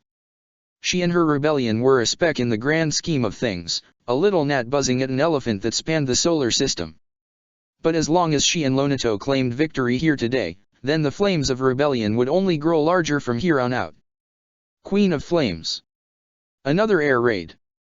The air raid sirens snapped her out of her stupor, and she quickly vaulted off the platform to turn the railgun once more. This time they were approaching from a different angle, taking a snake-like path towards her position. But as long as the green cone on her minimap representing firing angle covered all of the approaching red triangles, then she would be able to obliterate them no matter what offensive measures they took. All Edelgard had to do was not miss. She would only have to hope that her soldiers were holding their own. There were pragmatic reasons she had spent far too much time on them to throw them away, not to mention the amount of money she poured into their equipment. But there was also simply the reason that she did not wish to see her subordinates die, especially the ones she considered friends. For now, she would have to focus on the one thing that she could change: the skies. The night sky, she declared, would burn ablaze with the metal carcasses of the magistrate's air power. For her family, and for the sake of a better world. "Oh no," Bernadetta whimpered over the comms. "What is it?" Edelgard asked. Her operator might have been nervous most of the time, but her tone suggested a drastic change in the situation. A quick glance at her visor only confirmed her fears, and what she saw chilled her to the bone. "There's a detachment of enemy troops coming from around the Mountain," she stuttered. "And leading them is Thunder Catherine." Chapter 29, Thunder. Thunder Catherine's coming. This was Claude's doing, no doubt about it. The legendary soldier was cutting across from the side of the mountain toward her railgun and the Queen of Flames. With the amount of surveillance Lonato had, there was no way she could have slipped their sight unintentionally. No, she thought, it certainly was intentional. Perhaps this whole operation had been a ploy to kill her, to finally put an end to the Queen of Flames and her Black Eagles. But that made no sense while the leader of the Golden Deer was a backstabbing, conniving, shady son of a bitch. She was running out of insults to hurl at him in her mind. Still, while he did not deserve a single bit of trust, she had to at least believe that Claude was better than that. Even if the whole thing was planned out, there was no guarantee that she would have shown. And there certainly were better ways to betray her than baiting out a full-scale assault from the 12th Legion. If she was not the target, then she herself was the bait. A very shiny, gaudy bait, reeling in one Thunder Catherine. It was then and there that Edelgard made her decision. Still standing by her railgun, waiting for her operators to calculate a firing trajectory for the incoming bombers, she tapped her gauntlet before making the hand gestures to dial one Claude von Regan. He picked up a tad bit too quickly. "Ah, Queenie," Claude greeted. "I was wondering when you'd call." There was that obnoxious smirk spread across his narrow face, as if he was enjoying the life-or-death situation. But the tousled brown hair falling across his forehead along with the bags underneath his bright green eyes told a different story. No matter how much he tried to keep his persona of being a carefree flirt with an uncanny knack for pissing people off, it was clear that he was weary. Underneath the pleasantries was a man of determination, and if past experience was anything to go by, he was as ruthless as Edelgard herself. "You knew Thunder Catherine was coming," she accused. "Of course I did," he snorted. "Would I really be a leader if I didn't know that, And yet you let her slip past you so she could head my way. Are you trying to kill me, or are you just an idiot?" "Why not both?" he shrugged. "Besides, the fact that you're not pulling all your forces back tells me that you're not worried." Edelgard frowned underneath her mask. He was right. While she had ordered Tahir's squad to pull back whenever they spotted the enemy commander, she had not made the call despite knowing Thunder Catherine's location. There were still a few minutes before she and her men would be at the ridge. She had the time. Pride, she thought numbly, was keeping her from calling for aid. The Queen of Flames wanted so desperately to fight the legendary Thunder Catherine. One-on-one, in a battle for the ages, so that she could prove herself not to the world but for her own sake. She had failed to protect Ingrid, failed to kill the Death Knight as he laid there in a pool of his own blood, but she would not fail this time. Every little kid who picked up a blade knew the name of Thunder Catherine. There was a saying that the bloodiest wars created the greatest heroes, and this was quite true of the Almiran War, if you could even call it a war. The Almirans had grown tired of the unending calls for soldiers to serve the Empire, which the God Emperor took personal offense to. And so with a single decree he conscripted every firstborn of the Almirans into the Imperial Army, tantamount to a declaration of war. The resulting rebellion was bloody, and the presence of a dozen Imperial legions on the planet of Almira even to this day was testament to the ferocity that they fought back with. The most famous hero of said war was one fair-haired maiden with the strength of a mech and the temperament of an ox. The woman herself was said to be remarkable. She possessed beauty not from grace or daintiness, but from the point of a blade. Countless stories were told of her slaying Almiran battalions single-handedly with Thunderbrand, the sword which she wielded with uncanny ease. She had snatched her legion from the jaws of defeat, from tactical defeat to tactical defeat, until the Empire grew tired of using military stratagems and threw bodies at the defenders until the Almiran royals abdicated. She was what every kid wanted to be when they grew up. Hell, they even had action figures of her. Edelgard had seen her in the flesh once.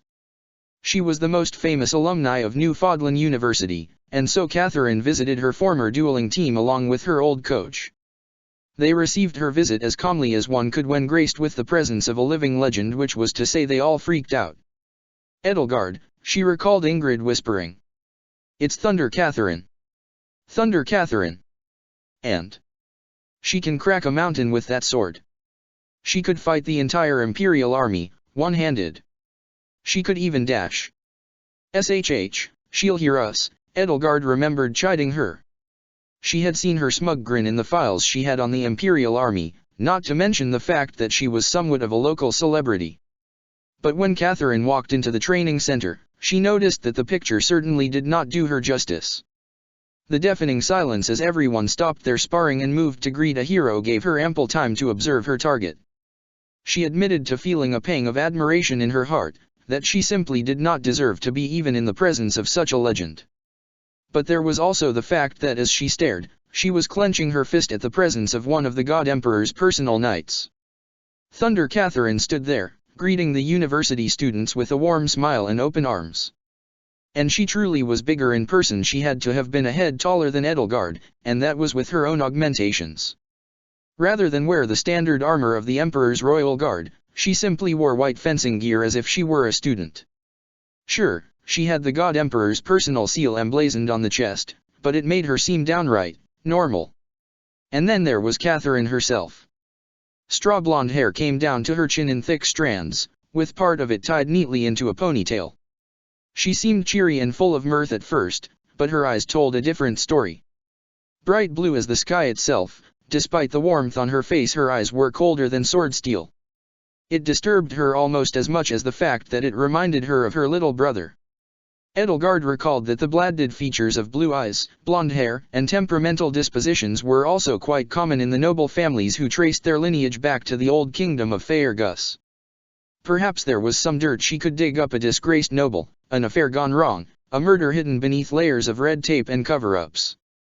Because despite her star-studded service record, her past remained classified to the public. She was running from something. But whatever it was, no matter how much dirt Edelgard had, it would not save her from the pointy end of Thunderbrand. And meeting Catherine in university was quite different than meeting her on the battlefield. There was no point dwelling on the past, only what was to come. Perhaps, she suggested to Claude, I am merely biding my time.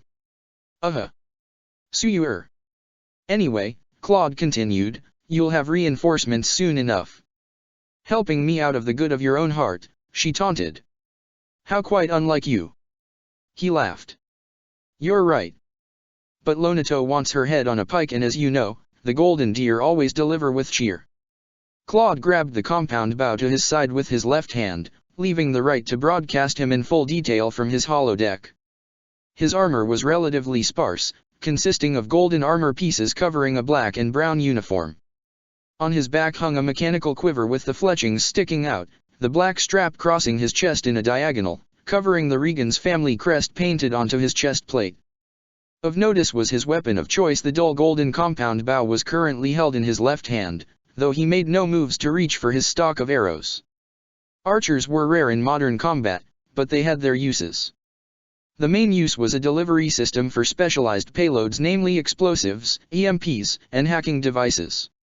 While a standard gunpowder firearm could only shoot bullets, an arrow could be much more than that, and with the right tip it could pierce through hollow shields and specialized body armor alike. Still, it required far too much skill for the average conscript, not to mention the management of specialized arrows that required several rotating mechanical quivers. The whole thing seemed like a waste to Edelgard, but it certainly was a weapon fit only for Claude von Regan. And from experience she knew that he was almost supernaturally good with a bow, considering he had been in the top 3 in Newfoundland for archery and probably would have gone to the Solar Games had he not cast his lot in with the Golden Deer. "Here's the deal," Claude outlined. "You stay put, and Lonato along with a bunch of his men will save your sorry ass from Thunder Catherine. All you have to do is sit tight and not die." "What makes you think," she replied coolly, "that I won't kill her before he gets here?" "Oh, if you can kill the most decorated soldier in the Empire in less than 10 minutes, I'll personally treat you and your entire team to a dinner at Yoru." "Nice one, Queen of Flames, but even you can't do that." "We'll see," Edelgard said. A notification flashed on her visor that Melis had the targeting coordinates ready, so she moved over to the side of the railgun to turn it once more. This time only required a small adjustment, so she carefully nudged it with her shoulder while bracing both hands on the right barrel. There was the very loud sound of metal scraping on metal that the commander of the Golden Deer picked up on through the call. "A railgun prototype, asked Claude nonchalantly. "I suppose you won't mind me borrowing it next time I go hunting for geese." "Save the quips for after," she muttered. "We both have our duties." "I'm just waiting until they send more soldiers my way," he said. "Not much to do here other than catch up." "As much as I would not like to catch up with you," she growled, "I'd like to know what the hell you're doing with the fog." "Oh, that. Yes, that. Tell you what," Claude smirked. "Since you're being so gracious by playing the role of bait, I'll let you in on what I'm doing." Edelgard pushed up the railgun barrel to the proper height before giving the silent go-ahead to Hans to fire. As she let the gun settle at the right angle, she did her best to glare at Claude from behind a red visor until he continued. "Fog is surprisingly effective when used in large quantities. You either avoid it or get something to see through it. So I had the jammers. And yet," Claude explained, "that's not all the surprises I have for them. You see," he continued, "I wondered what else I could do with fog. I thought of sticking sarin in, but that wouldn't be any fun. And it would be far too light enough to spread beyond the mountain and cause collateral damage.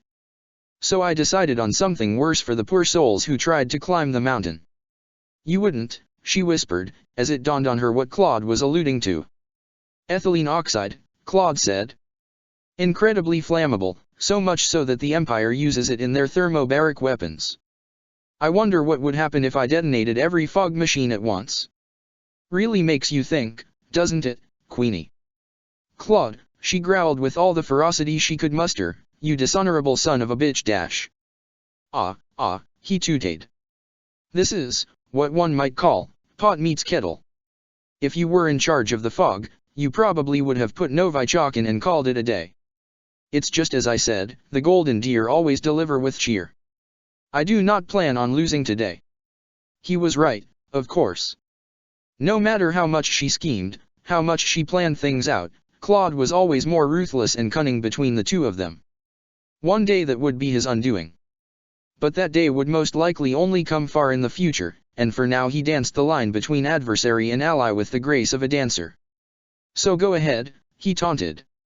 "Call your men back. I'll be waiting." The call cut just as the railgun fired with a deafening thud.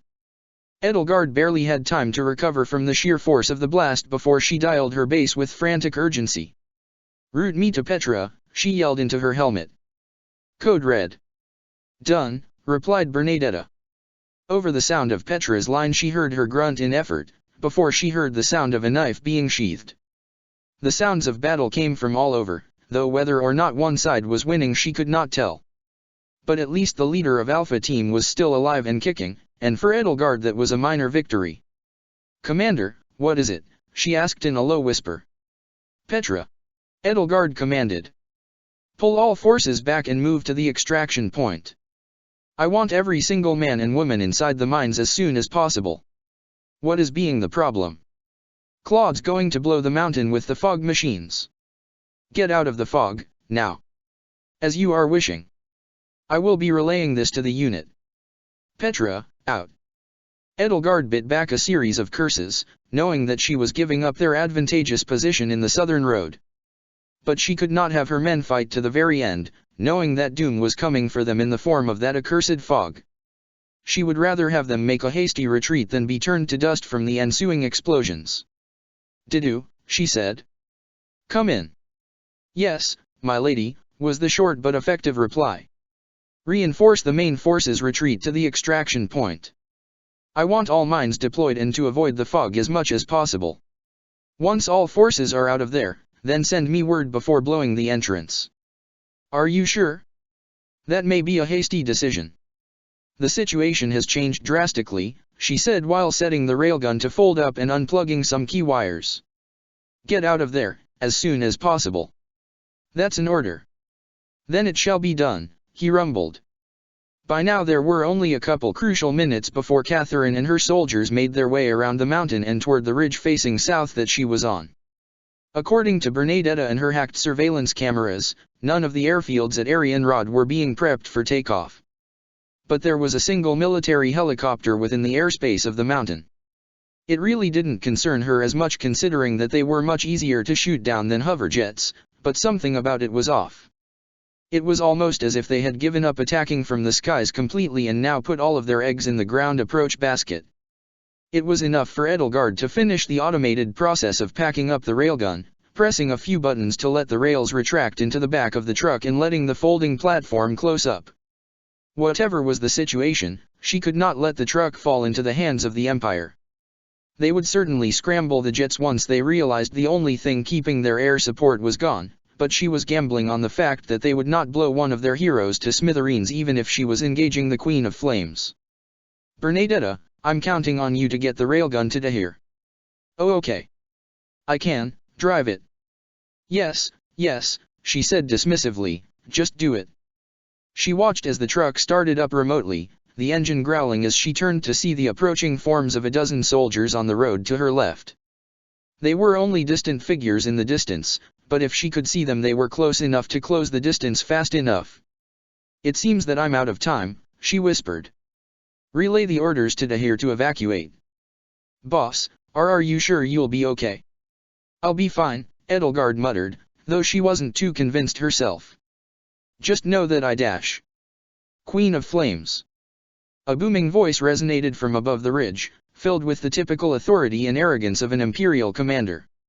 There was a certain edge to her voice, emotion and rage not fully kept in check, bursting from underneath the seams. It could only be her.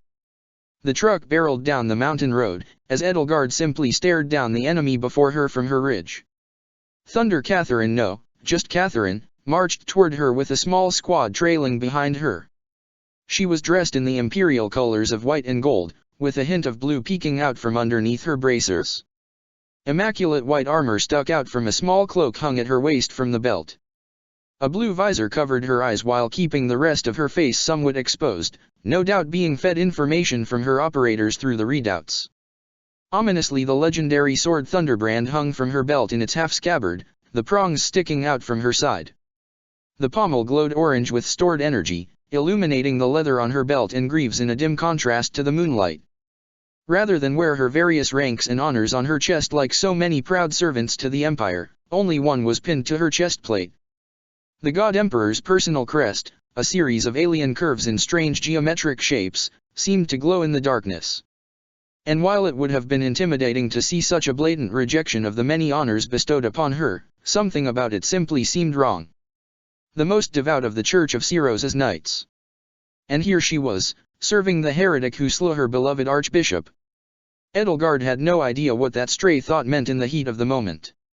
But it put her thoughts into perspective. Everything seemed all wrong. She was a rebel against the Empire while she had been its emperor in another life. She was playing defense for Governor Lonato, rather than being sent to put the rogue lord down. And now Catherine was still a knight and a hero, but there was something so ironic about the emblem on her chest.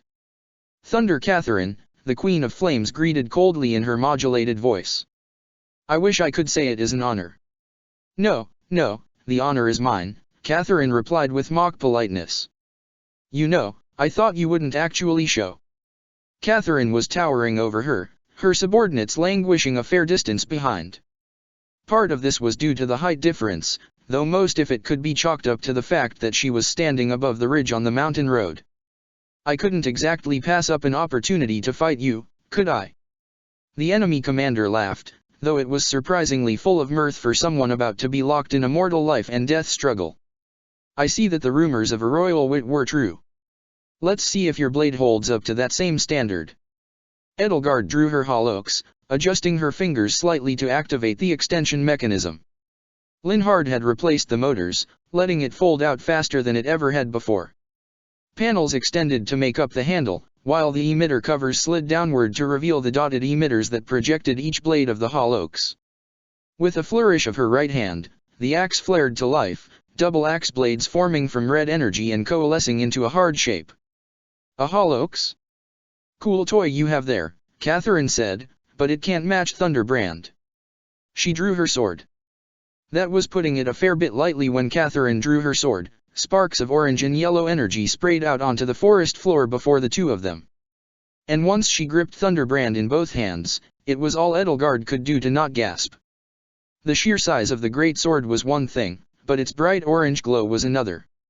Thunderbrand was a relic weapon, carefully crafted blades imbued with certain types of energy that allowed them to cut through nearly anything.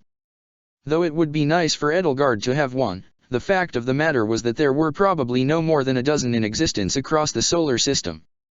Every relic weapon had to be carefully calibrated by a team of engineers to have the right composition of metal, along with the right amount of energy imbued in the blade. That alone made the cost prohibitive. And if that was not enough, then the key part of the process was forging the blade in the heat of the sun's corona. That was something Edelgard could never get access to, and so she had to make do with hollow weapons and vibroblades. The benefit was that the blade was borderline indestructible and did not require a constant energy source, giving the wielder a tactical advantage. In addition, there were rumors that imbuing the metal had some interesting benefits. That was one rumor she hoped was false. Then come. Edelgard shouted. Or are you all talk and bluster? Thought you'd never ask, Catherine said with a grin. She turned to address her soldiers. Find that truck. And search for any of the Black Eagles or the Blade Breakers. Leave this one to me. And with one great leap, Catherine leapt down from what seemed like the heavens itself down onto Edelgard's ridge, slamming the prongs of Thunderbrand onto the ground as she landed. The weight of her jump was enough to give Edelgard some pause. Perhaps she had bitten off more than she could chew.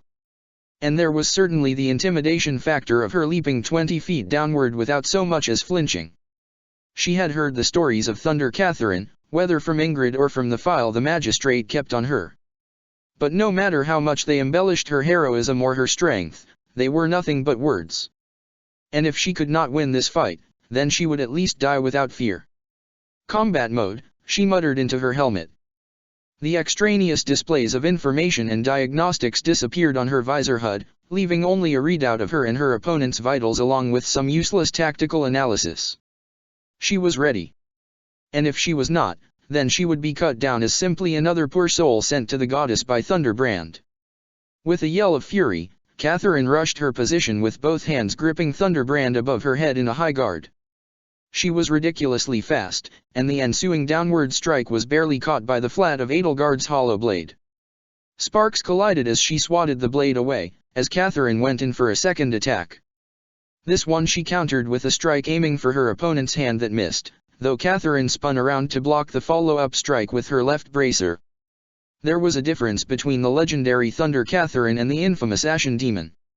Though they both wielded swords with immense strength, it was clear after the first two exchanges that Catherine was a woman tempered by anger. Her strikes were fast but telegraphed, much unlike the Ashen Demon's mastery of footwork and guile. Aggression was the name of the game here. Her opponent gave no quarter, striking both when it was advantageous and disadvantageous to do so. And because of her strength and the fact that she seemed on par with the Ashen Demon when it came to wielding a sword, Edelgard found that knowing when an attack was coming did not help very much when it came to actually blocking it. There was a clang as her hollows came down on one of Thunderbrand's prongs, only to bounce off harmlessly. Somehow doing so had damaged the integrity of the axe's hollow blade, and she quickly whipped her axe back to reignite the blade. Catherine took quick notice of that and dashed forward, closing the distance fast enough to catch Edelgard off guard but not fast enough for her to block with her hollow shield. Thunderbrand smashed against her left gauntlet, barely separated by about an inch of crimson energy. Edelgard grunted with effort as she tried to push Catherine's blade off of her, before retaliating with her reignited axe and nicking Catherine's breastplate. "You're good," pointed out a panting Catherine. She barely had time to acknowledge the compliment before Catherine raised her sword to the sky. With a roar she slammed down the entire blade onto the ground in a massive blow, creating a shockwave that cracked the ridge and sent Edelgard flying. The resulting sound was a massive thum, quite similar to the sound of thunder. That was how she supposed Catherine got her moniker, but it certainly was not an explanation that she took pride in knowing. Edelgard still landed on her feet, but she was dangerously close to the edge. Her combat greaves dug into the grassy ridge, giving her enough traction to remain upright as she steadied herself with her left glove. Before she could ask what in the flames of Alel that was, she remembered that relic weapons had quite interesting effects as a result of their imbuement. It had to be some kind of kinetic redirection, absorbing the energy of her strikes and releasing it in a massive shockwave. No matter how much she traded blows with Thunder Catherine, it was useless if she went careening off the ridge and down the side of the mountain. She had to end this quickly. But that would involve dealing some sort of minor injury, and Catherine would certainly not let her do that for free. Taking the offensive, the Queen of Flames surged forward with her hallux held in both hands. This would give her more leverage on her strikes, with the downside of decreased range and more telegraphed attacks. In addition, by giving up her hollow shield it was a sign that she was going purely on offense. Unfortunately, that was exactly what Catherine wanted. Thunder Catherine responded by bringing her sword low and dodging Edelgard's feint, before swiping at Edelgard's greaves. One of the prongs caught her left foot, and though it did not cut deep enough to cause any meaningful damage it still left a painful gash in her combat boot. This was enough, however, for Edelgard to knee her in the stomach. She winced in pain, but that was better than her counterpart gasping for breath as she backed up. The two women stared each other down, both out of breath and struggling with minor injuries. This was certainly a fight. Edelgard's augmentations and Catherine's fancy blade made it an even fight. There was no telling who would come out on top from the initial clash alone. "Stubborn, aren't you?" Catherine called. "Give up now, and perhaps the God Emperor will be lenient." "Not when I'm so close to defeating the great Thunder Catherine," Edelgard retorted. "And if you are so naive to believe that, then you must die." Her eyes flared with anger. "His Majesty is nothing but benevolent. I am his sword, and if he so wills it you shall be removed from this world." "Boss, all four teams have, made it to the extraction point," Bernadetta whispered. "With the railgun mostly intact." Thank the goddess, she numbly thought. Catherine did not give her enough time to formulate a reply, since she dashed forward and nearly brought Thunderbrand down on Edelgard's head. She dodged sideways, kicking at Catherine with her left foot before swinging her axe in a large sweeping arc. It was like bringing up the most powerful man in the universe only made her more motivated to fight. She fought in a nearly feral rage, and each time Thunderbrand hit the floor it generated an energy shockwave that would have blown Edelgard off of the mountain had she not been bracing for it every time. Her strikes were faster and had more strength to it, and it was all Edelgard could do to not falter under the onslaught of blows. It was the same ferocity that Edelgard had when she was facing off against the Death Knight, and it was also what had gotten her nearly choked to death if not for some timely intervention by Dorothea. She was leaving herself open. All Edelgard had to do was find the right opening. And then she saw it. Catherine overextended slightly with a thrust of Thunderbrand, the prongs cutting through Edelgard's left gauntlet but not doing any real damage. Her body was tilted far too much into the attack, and so the Queen of Flames took a gamble. She brought her hallux upwards into Catherine's chest, which she instinctively dodged by pulling back. But instead of letting her retreat for free, Edelgard followed up that swing by driving the front edge of her axe into her opponent's left shoulder pauldron. Thunder Catherine howled with pain, clutching her left shoulder with her right hand as Thunderbrand remained weakly in her left hand. She nearly keeled over, giving Edelgard the perfect opportunity to finish things off. A shame things had to end this way, she thought. She raised her axe over the fallen woman's head, ready to finish her off. Two things happened at that precise moment. The first was that the earth began shaking, as every sensor and warning in Edelgard's visor began to go off. She barely had time to regain her footing before the ground beneath her began to crumble, and unlike Thunderbrand's shockwaves, the shaking did not stop. The sound of the explosion that had set off the shaking only then hit Edelgard, and had she not been wearing a helmet her eardrums probably would have been blown out. The second was that as she brought her axe down, Edelgard realized with horror that it had been stopped in the middle of its swing. Catherine grabbed the handle of the hawlokes with both hands, pushing Edelgard upwards and backwards as she rose to her full height. Thunderbrand lay on the floor still arcing and sizzling while the two women engaged in a battle of strength. All around them, the mountain continued to rumble. Her operators and lieutenants were buzzing about a landslide in a series of explosions, but she could not hear it over the roaring of her eardrums as she pushed with all her might. Enough! Catherine roared, and with one final shove she pushed the Queen of Flames backwards and off of the already crumbling ridge. Edelgard began to fall with hawlokes in hand, as her screams were muffled by her voice changer. With a quick twist of her left wrist she let the grappling hook reel out and barely catch onto a small ledge. Her momentum stopped with an abrupt thump, and she winced in pain from the extra pressure put on her left arm. Slowly she began to pull herself upwards, still dangling from beneath the ridge. Below her, the mountain was nothing but chaos. Claude's detonation of his fog had created a massive explosion of the mountain's surface terrain.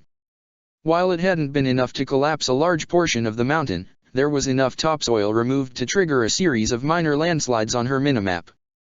Rocks and dirt tumbled down the mountain, destroying all in its wake from the south side of the mountain. Whatever was left of the forest was set ablaze, smoke rising high in the sky from charred trees and broken undergrowth. It was something right out of the flames of Alel. She only hoped that it was the Empire who had suffered the losses and not her teams, as she dug her hawlokes into the cliff face directly below the ridge to vault herself upwards. Edelgard landed a few feet from the ridge in a not-so-graceful manner, steadying herself with her hawlokes on impact. Catherine didn't even seem fazed at her recovery. She tossed away the wound-sealing concoction she had injected into her shoulder and brought Thunderbrand upwards in an open stance. "You'll pay for what you just did," Catherine growled. "You killed good men." "They sealed their fate when the Empire sent them here as cannon fodder," she retorted. She did not deny or confirm her accusation though she had not pulled the trigger. She was just as responsible for the death of all those soldiers as Claude. Because if she were not here, then there would be no reason to mount such a large operation. Edelgard was long past the part where she cared about the lives lost as a result of her rebellion. The only thing that mattered were results. Then no holding back anymore, her opponent roared. "Come at me." She was happy to oblige. Edelgard moved in to cross blades once again, but as she parried Catherine's initial strike an arrow whizzed by in between the two of them. She vaulted back, and the two women looked up at the ridge to see Claude von Regan. "Thanks for keeping her busy, Queenie," he said with a wink. "We'll take it from here." He knocked another arrow from his compound bow, which was promptly swatted away by Thunderbrand as Catherine resumed her assault. Edelgard twirled around in response to catch the low feint and block a stab toward her lower torso with her hollow shield.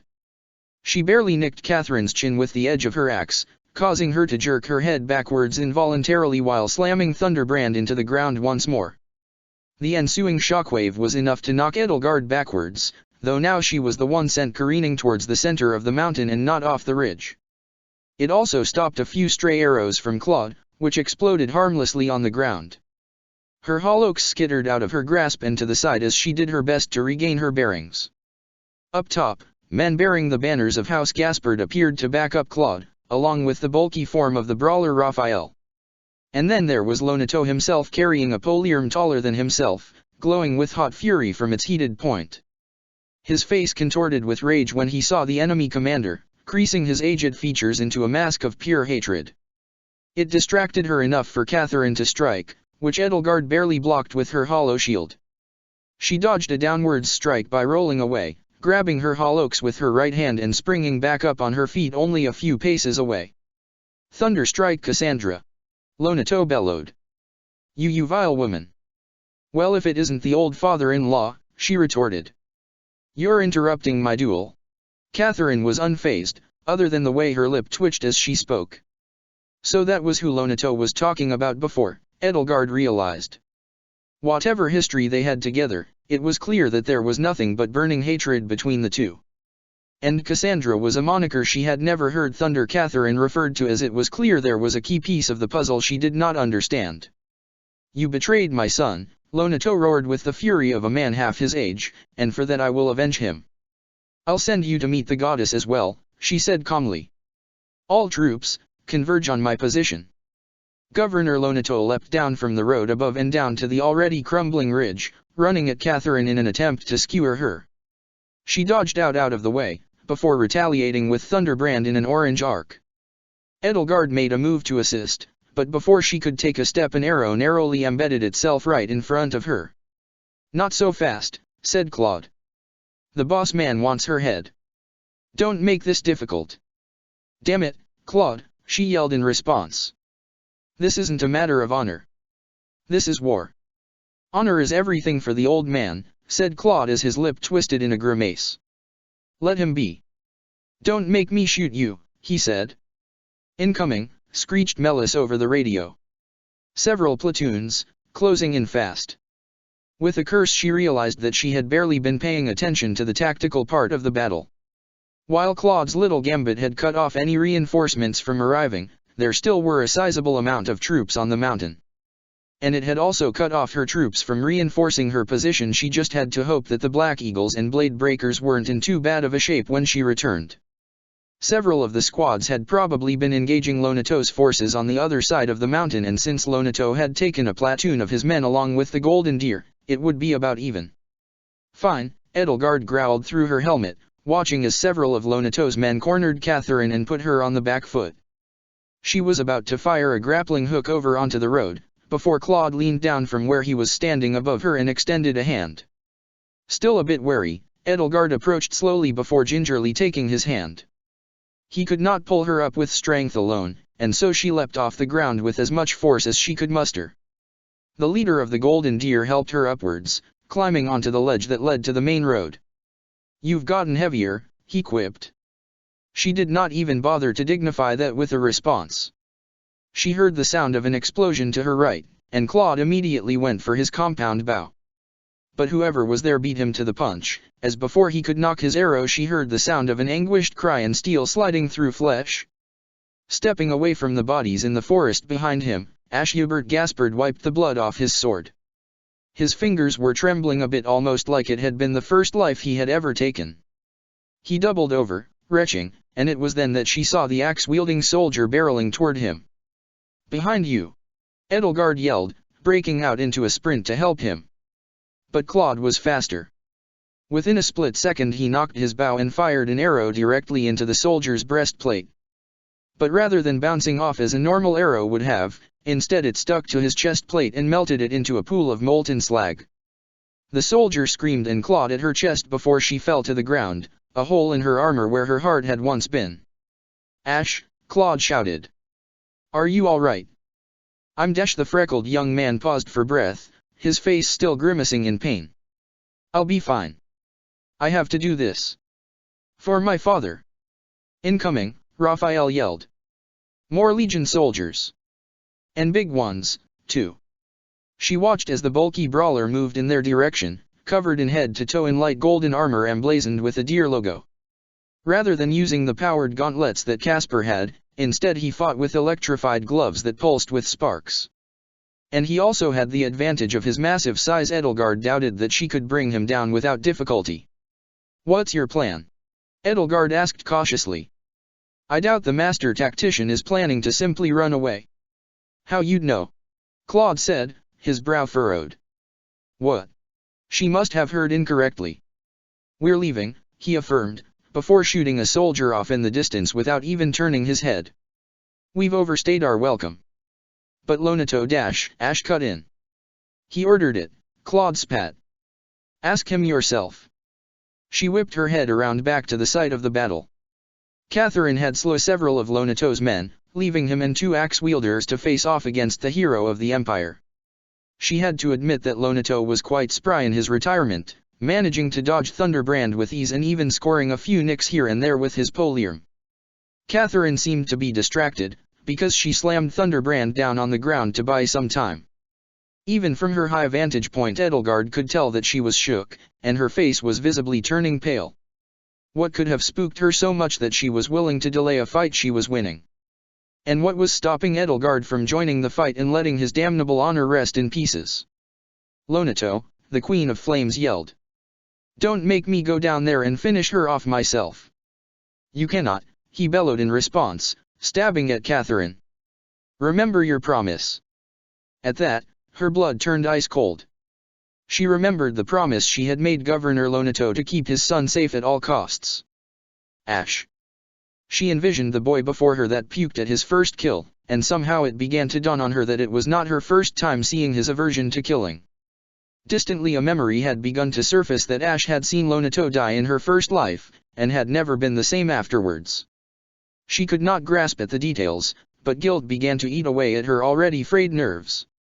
Keep Lonato's promise, or break it for the sake of the mission. If she jumped down there, then there was a chance that they could finish off Thunder Catherine here and there. But whatever was scaring Catherine was certainly enough to scare the Queen of Flames, and she had a feeling that she would regret it. But if she fled with Ash, then the entire mission was pointless. What had they accomplished, if they had not saved Governor Lonato? Edelgard heard a ticking in her helmet, the sound of a Geiger counter. She watched as the radiation levels began to rise at a steady pace, going from green and slowly creeping into the yellow. Claude. Edelgard turned back around and grabbed his arm. "What the hell is happening?" "So they've activated the hammer," he said grimly. "May Vahishta be with us." "That's a myth," Edelgard sputtered out. "A conspiracy theory." She had heard rumors of the metaphorical sword of Damocles, the blade that hung above the heads of the people if they ever dared rise up. There were whispers of an orbital strike program disguised as a civilian satellite company, that the massive amount of custom-made laser mediums were all going up into space. But that was all, they were rumors. Until now. "I only wish that were true," he said sadly, before snapping out of his dazed stupor. "Anybody that wishes to live, follow me." He raised his bow in the air, and instantly heads snapped to attention. Golden Deer and some of Lonato's soldiers began to run toward him. She could not make out the words over the sound of fighting, as Claude gestured frantically to both his men and the ones that followed Lonato out of coin rather than loyalty. What in the name of Suthies was going on? "We can't just leave Lonato," Ash screamed to the people down below. He, and many other of Lonato's men stayed to engage the soldiers, along with backing up their leader when it came to fighting Catherine. It dawned on her that despite the Golden Deer fleeing, that these men were practically fanatical. They would bleed and die for Governor Lonato, for a cause that they believed in, even it meant their own death.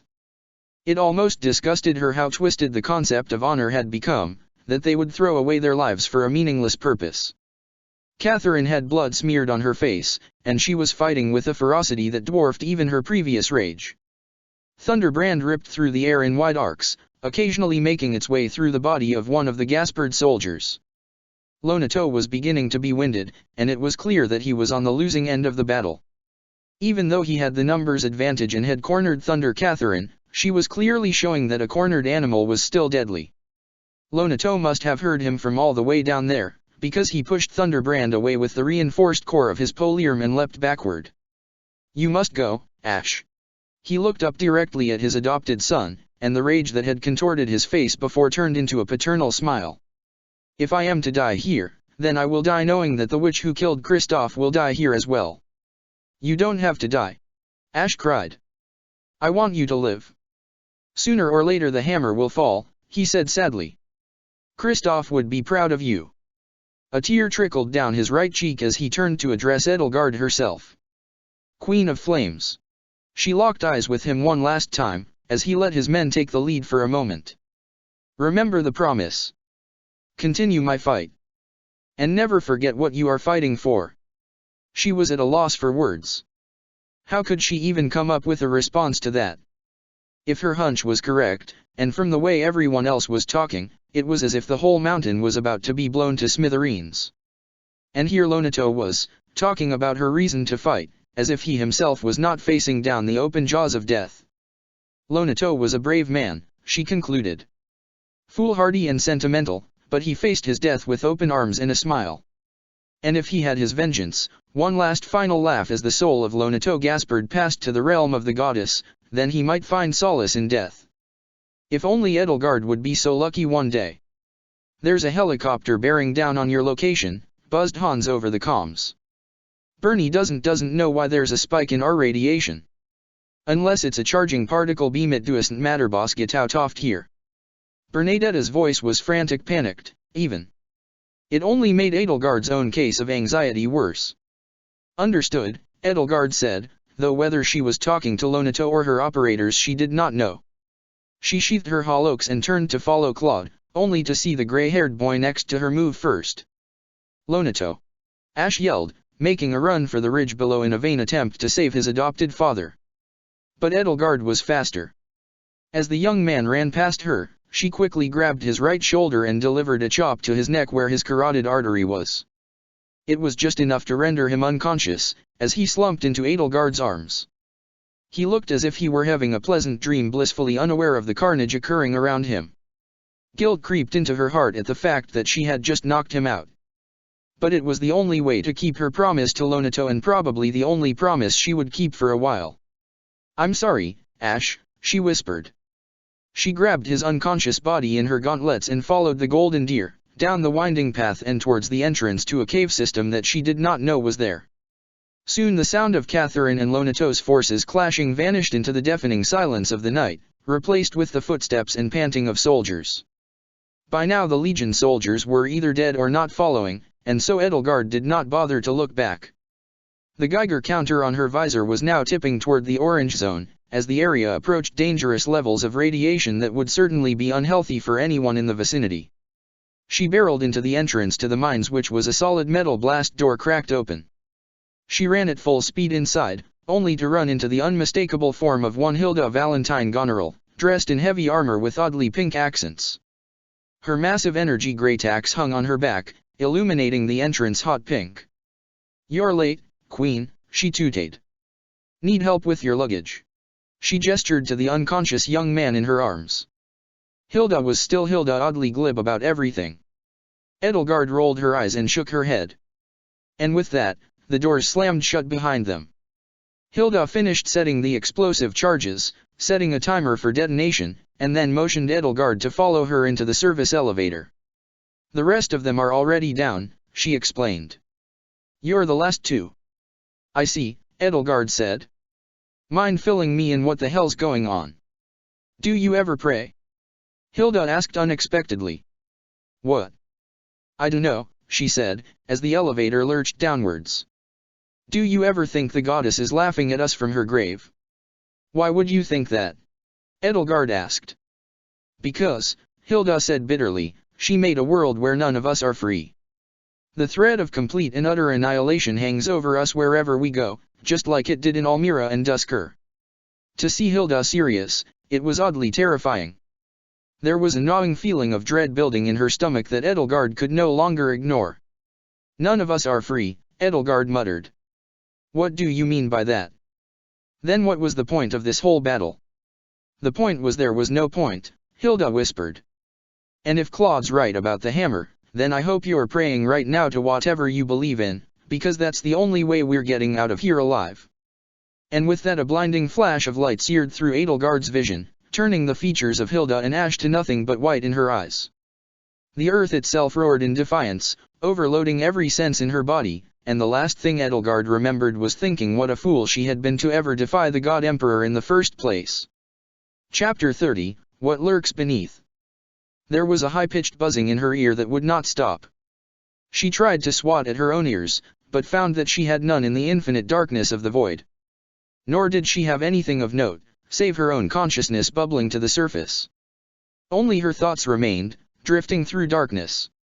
Was this what it was like to be dead? Those who believed in an afterlife often painted vivid pictures of pearly gates leading to an eternal paradise for those who deserved it.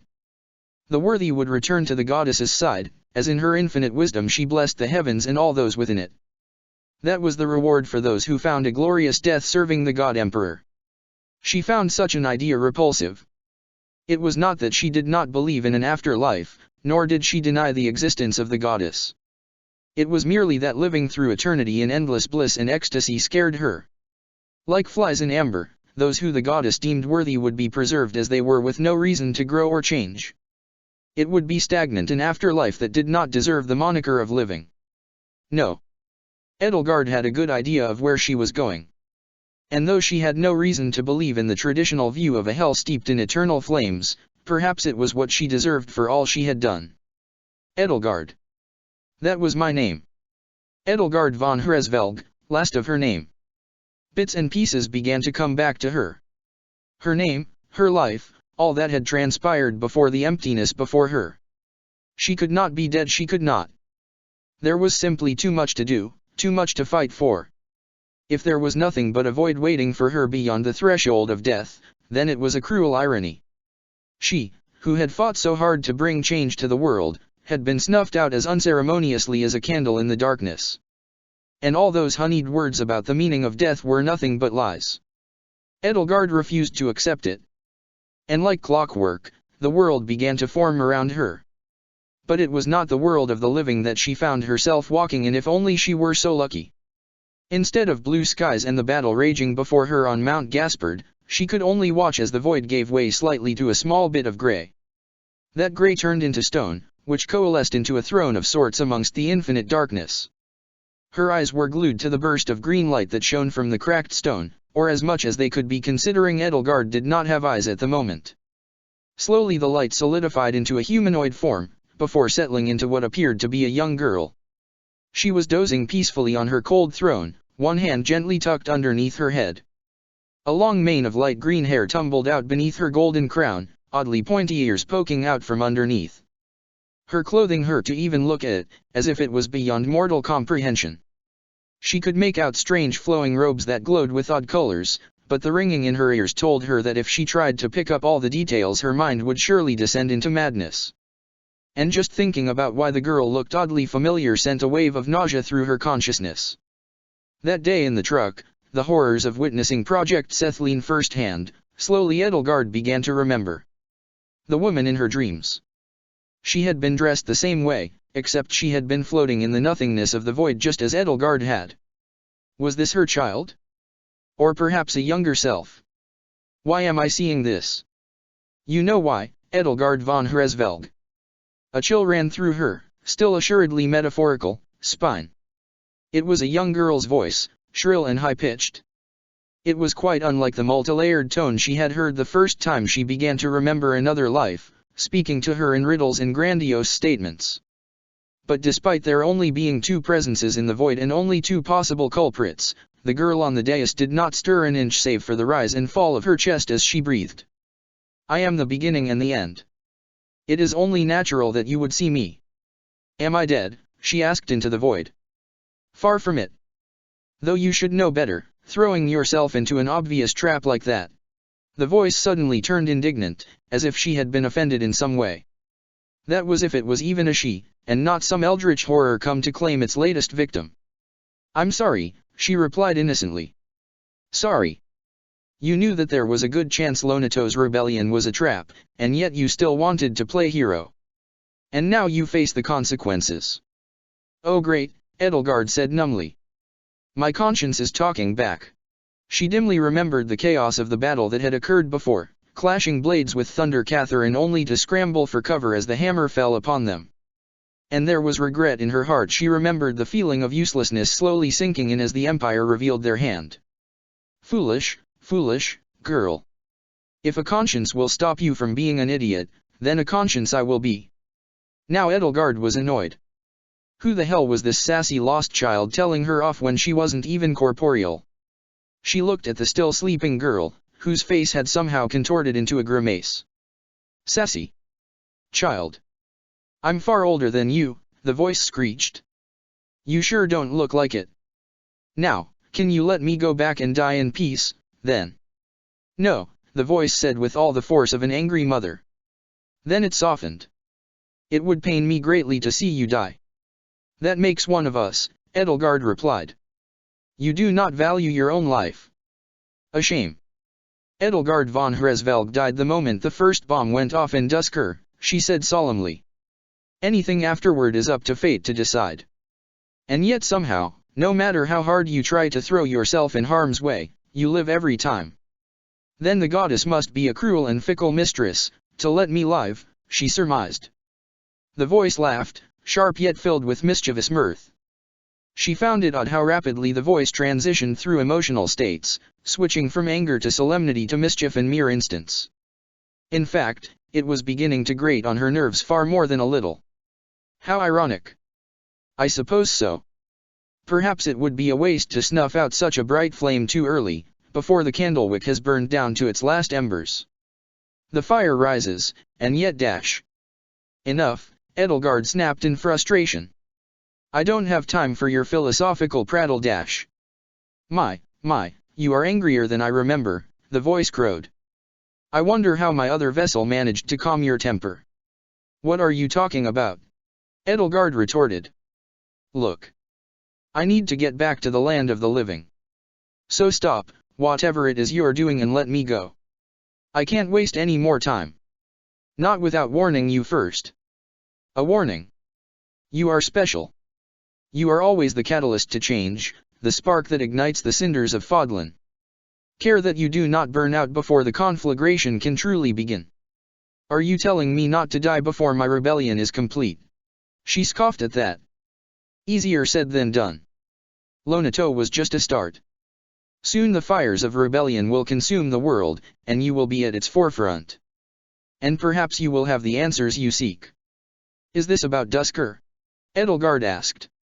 And then a darker thought occurred to her. Or do you mean whatever false memories are infecting my brain? Indeed, the voice intoned, not exactly answering the question. I have shown you fragments of the truth. Humans are far too temporal to handle everything at once. It will take time in order to keep your sanity intact. Time that she did not have. A word of advice, Edelgard von Hresvelg. Yes. You cannot change the world without getting your hands dirty.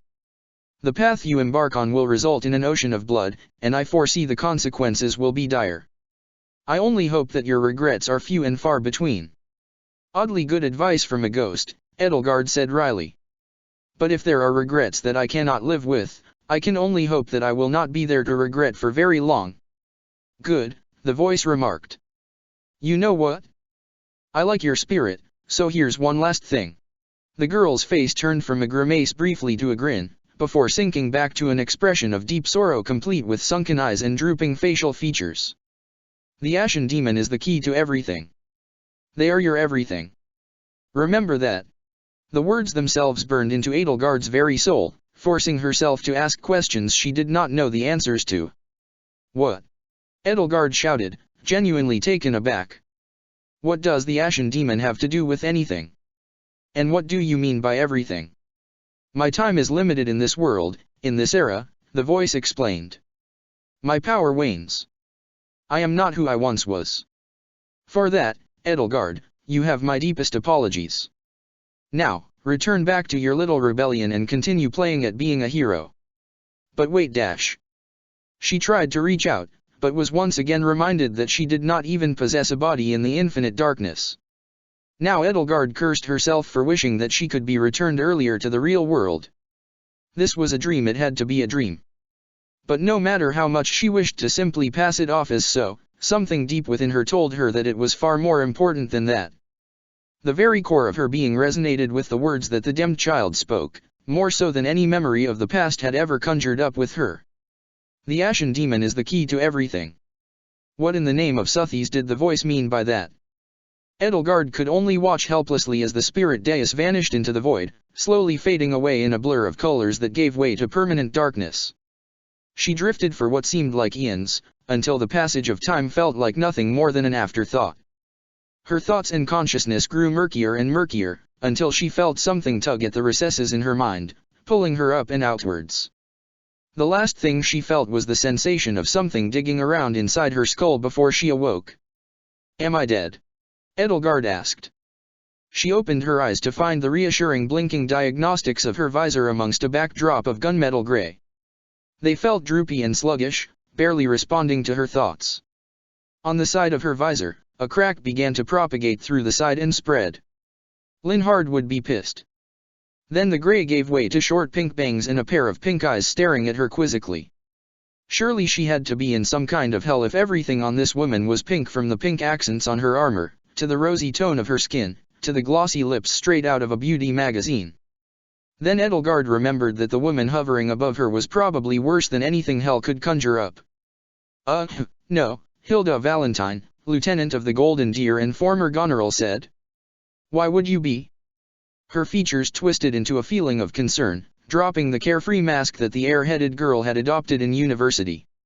It was quite odd seeing Hilda like this. Even as Claude's lieutenant, she was infamous for her laziness and lackadaisical attitude. Certainly it did not help that every man, and more than a few women, had succumbed to her charm, something Edelgard could take notes from.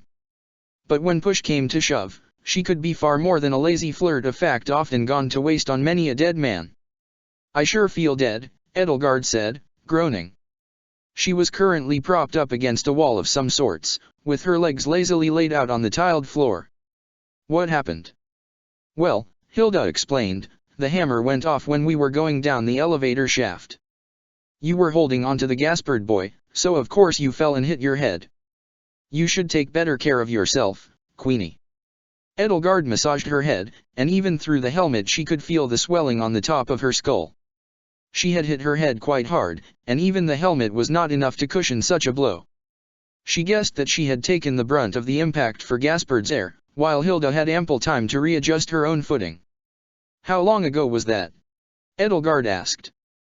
We've been sitting here for 30 minutes, Hilda whined. Any news from up top? Nope.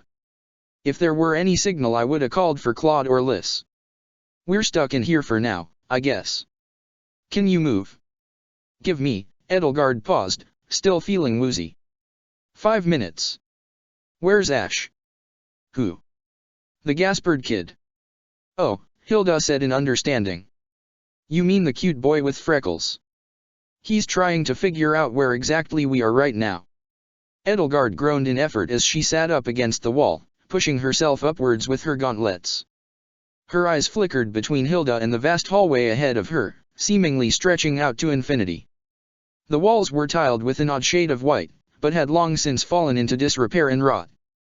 And then there were the scrapes and the stains on the walls, seeming more like an abandoned sanatorium than anything else. She pressed her head to her left hand until the servos whirred angrily, trying to make sense of where she was.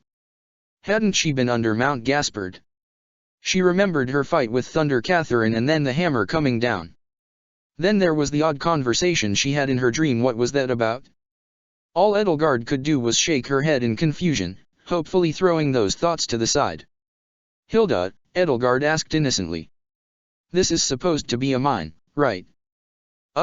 Does this look like a mine? She gestured behind her to the creepy hallways that seemed to go on forever. The woman did have a point. There were certainly no minecarts or ores to be found anywhere here. You know what I mean, Edelgard insisted. I'm fairly sure there's supposed to be a bunch of mines under the mountain. Lonato's plans, said Dash. Well, clearly there aren't any, so we'll just have to make do. Hilda hefted her axe, a massive great axe nearly as tall as her. The handle consisted of a massive charging system made of steel plates and wiring that went all the way to each axe head. Rather than project a hollow blade like Edelgard's baton axe, instead the edges of each axe head were coated in pure energy. And of course, in classic Hilda fashion, it glowed bright pink. It was bad enough that only a few flickering fluorescent lights were illuminating the place. Now it was tinted the same hue as Hilda's lipstick. So are you coming or not? Where? Edelgard inquired. To find Ash. Hilda looked pleased with herself for remembering the name. Yeah, that's his name. She extended a pair of dainty fingers covered in form-fitting gloves. Edelgard found it odd that for a girl so accustomed to lifting a heavy great axe, she lacked any calluses at all. Edelgard sighed, the sound of which was muffled by her voice modulator. If you insist. She took Hilda's hand and pulled herself to her feet. Her armor creaked as the actuators struggled to keep her upright, but at least she could stand. Sheesh, and Claude calls me the lazy one, Hilda quipped. Edelgard's movements were still sluggish, in part due to fatigue and the recent head injury she had received, but leave it to Hilda to treat it like her own laziness. Now, come on. She let go of Edelgard and motioned toward the darkness ahead of them. Let's go explore. Hilda skipped along the hallway without a care in the world, as if it were a stroll in the park and not an abandoned facility. Edelgard followed closely behind with her right hand planted firmly on her hallux, though she still felt like the world was spinning. This, Edelgard decided, was going to be a long night. In truth, Edelgard admitted that she liked being in Hilda's company. But it would take quite a lot to get that confession out of her. Hilda had both Dorothea's flirty demeanor and Ingrid's lack of tact, which were assuredly neither of her friend's most appealing traits. The way she brought up life and death situations as casually as discussing her morning routine was odd, to say the least. And the sheer malaise with which she performed her tasks, moping and whining about it being difficult, only served to aggravate Edelgard further. Though they had been teammates on the dueling team's Axe division several years ago, Edelgard could count the number of serious interactions with her on one hand. Hilda was the team captain on a technicality. Edelgard's attendance had been poor, and so the coach had chosen the second best fighter to lead the team. It was not exactly a choice Edelgard approved of, but then again it was not as if she wanted to lead the team herself. Between pawning off her work to her teammates and flirting with half of the team, not to mention the other teams they were going up against, Hilda was a verifiable hot mess. There was absolutely no chance that Edelgard was going to do her work for her, and so her captain mostly left her alone. But despite all of the drunken shenanigans and her laziness when it came to anything outside of dueling, she couldn't help but be amused at the pink girl's antics. Of course, she would never admit it to her face, or Hilda's ego would balloon to a size rivaling her best friend Claude's. It was through dueling that the two really spoke to one another. Edelgard would say a few formalities, and Hilda would make a few quips about how she was too much of a hard-ass and boring as all hell. But every time they faced off and let their plastic axes crash against each other, they communicated more than any words could. Hilda was the only one that could really match Edelgard in a fair fight, and while Edelgard was far stronger, Hilda was ridiculously unpredictable.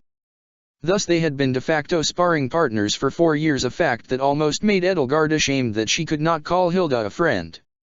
But they were far removed from the university's training facilities, and now they stood alongside each other as allies of convenience rather than teammates. Not to mention the mask of the Queen of Flames stood between them, which only served to complicate things. In the past she could rely on snide jabs and snippy retorts to keep Hilda in check, but now she had no choice but to put up with her antics. "Are you looking at that map or what?" Hilda snapped. "I am," Edelgard replied drolly. "The main hallway corresponds to the main tunnel of the mine mostly. But someone's been doing a lot of reconstruction.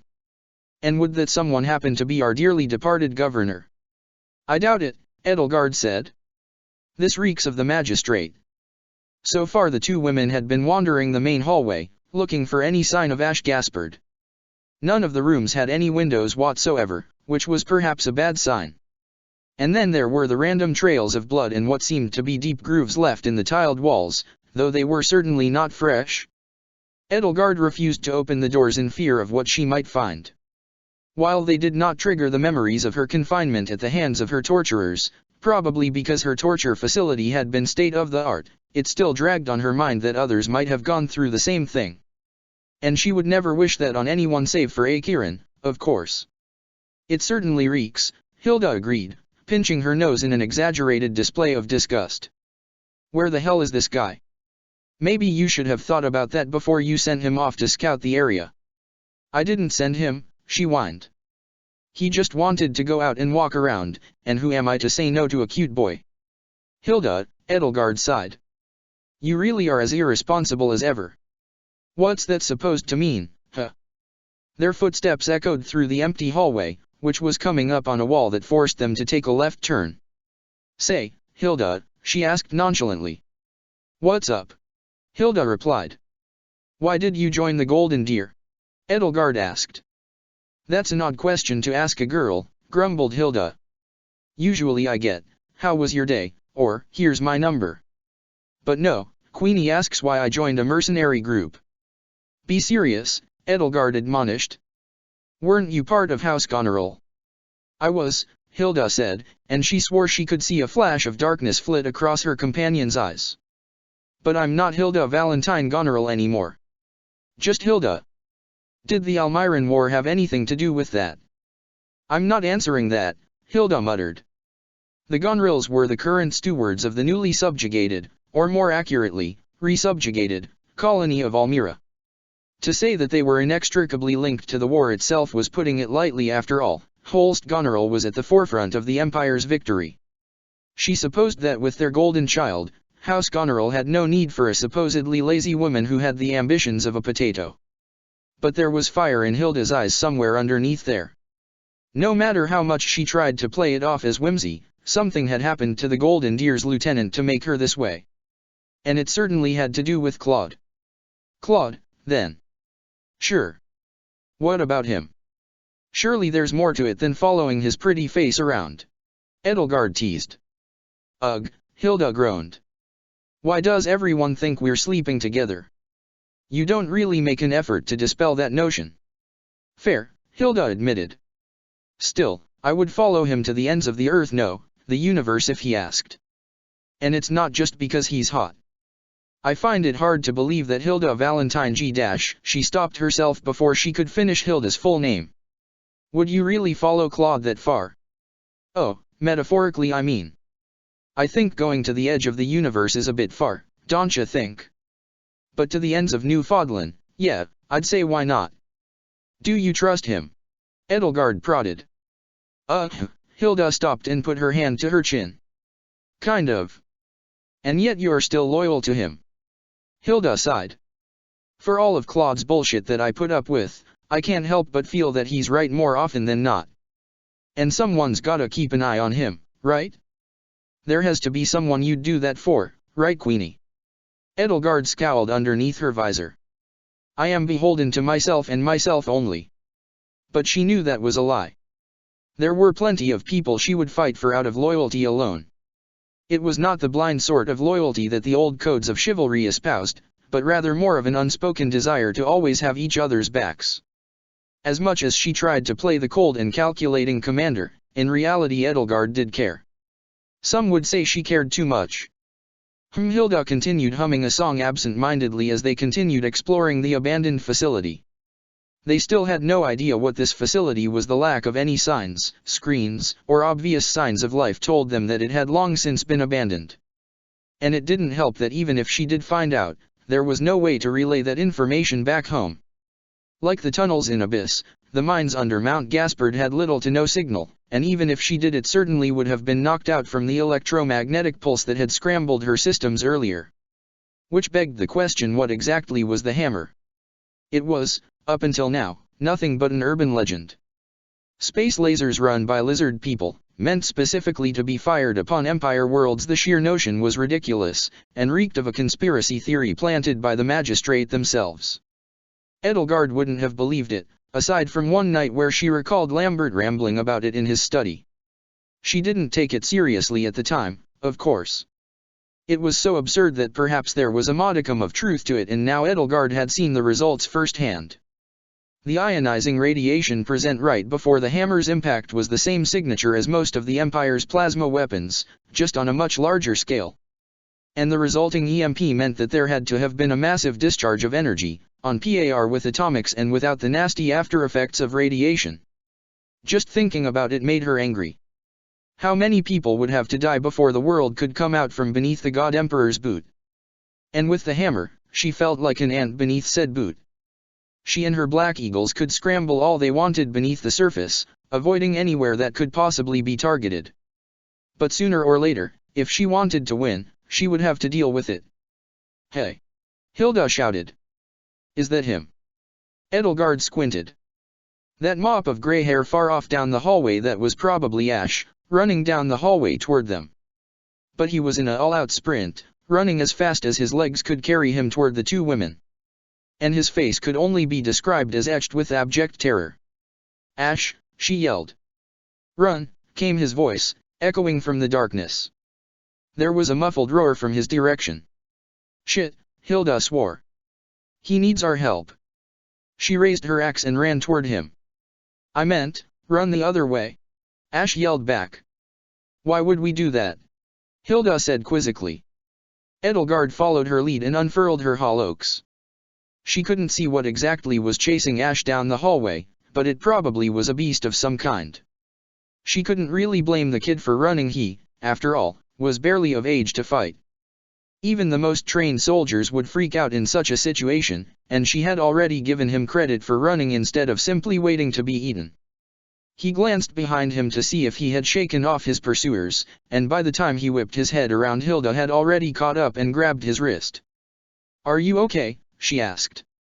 "I told you to go scouting, not attract trouble." "I didn't mean to dash." Ash slapped Hilda's hand away, and she gasped in mock outrage. "We need to get out of here."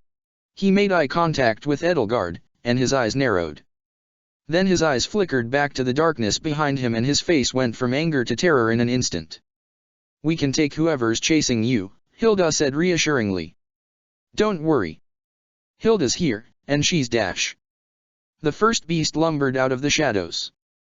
Edelgard skidded to a stop, and watched as what seemed to be a lizard-like creature screeched menacingly. But its limbs were in the wrong spot, and instead of triangular teeth it had human teeth, covered in a rusty red. Its scales were a mottled green and dark gray, and there were a couple dozen crossbow bolts embedded that still glowed red. Then there were its eyes. Rather than being placed on the side of its head, 3 were arranged neatly at the front. It was as if someone had designed it and things had gone awfully wrong. Just looking at it made her want to retch. As horrifying as it was only the size of a small car. That was tiny compared to the monster that her men had found in the laboratory under Remeyer, which had been the size of a large tank. She could take it. "Wow, you're ugly," Hilda crowed, unfazed by its grotesque features. "Let's kill it, Queenie." Leave it to Hilda of all people to make light of something like this. "Wait," Edelgard motioned, and she stopped in her tracks. Something wasn't right. There was nothing in particular that made her feel that way, but the fact that every hair on her body was still raised meant that something else had or would go dreadfully wrong. And sure enough, she heard the cacophony behind it, a low moaning, that had to be coming from more than one monster. In fact, it had to be more than several, since there were high-pitched and low-pitched frequencies among them. It didn't take long before several other monsters crawled out of the woodwork. Each one was different in its own horrifying, unique way. One was striped and had fur like a primate, but with the body shape of a rhinoceros. Another had short stubby wings that poked out from its back, and though it crawled on 4 legs she swore that she could see it lift up from time to time. And there was the blob-like creature covered in slime that filled up the space between them, slinking over and leaving a trail of red ooze. They all hissed and roared, and one even sounded like it was moaning in agonizing pain.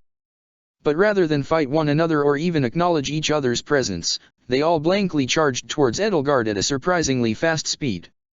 It was as if they were all of one mind and that one mind wanted to eat her. More sounds came from the darkness, suggesting that there was a lot more where they came from. If Remeyer had been one monster tearing through her soldiers, then this was an entire menagerie bearing down on them. The question of what in the goddess's name were these things had to wait. The only question that mattered was if they could outrun them. "What the fuck?" blurted out Hilda. It was the most simple and eloquent statement she had ever heard the girl say, and with it she said exactly what was on all of their minds. "See?" Ash said, annoyed, and still out of breath. "Let's go." He grabbed Hilda's wrist and forced her to face toward the way she and Edelgard had come from. "I said explore," Hilda yelled, "not summon a fucking monster petting zoo." "As if I knew what was in there," he spluttered back. "Shut up and run," Edelgard ordered. They looked at each other, and without a word spoken between them began running for their lives. Their heavy footsteps rang out through the corridor from behind her, and in front of her the lumbering gate of monsters shook the entire facility. Oh, she could fight them. She could easily take one and lop its head in a clean swing, perhaps move on to the next and rip out its entrails with a well-timed strike to the belly. But the Queen of Flames was mortal, and sooner or later she would tire. There was no telling how many of them were there, and she had already tempted fate far too much today. Besides, she had learned her lesson from fighting Thunder Catherine out of a vain desire to prove herself. Now was the time to do the smart thing and run.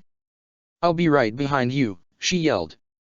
Edelgard grabbed an incendiary grenade from her utility belt, and threw it as hard as she could at the approaching horde. It shattered into a deafening explosion, sending a rush of air towards them. Fire rained down on them and created a small wall of flames between Edelgard and the monsters, the latter screeching in a cacophony of pain. But the fire would not last for very long, and already the beasts were regaining their footing and beginning to advance. Hopefully it would buy her the time she needed, and with that, she bolted down the hallway that she had come from. With any luck, she would catch up with her companions soon enough and get away from whatever the hell was chasing them. Did we lose them? Ash panted. The muffled roar in the distance answered his question. Fuck, my poor legs, Hilda moaned in agony, though Edelgard wasn't sure if she was faking it or not. Keep going. Edelgard yelled, unfazed by the fatigue that the two seemed to be suffering from. We can't stop until they stop chasing us. But where?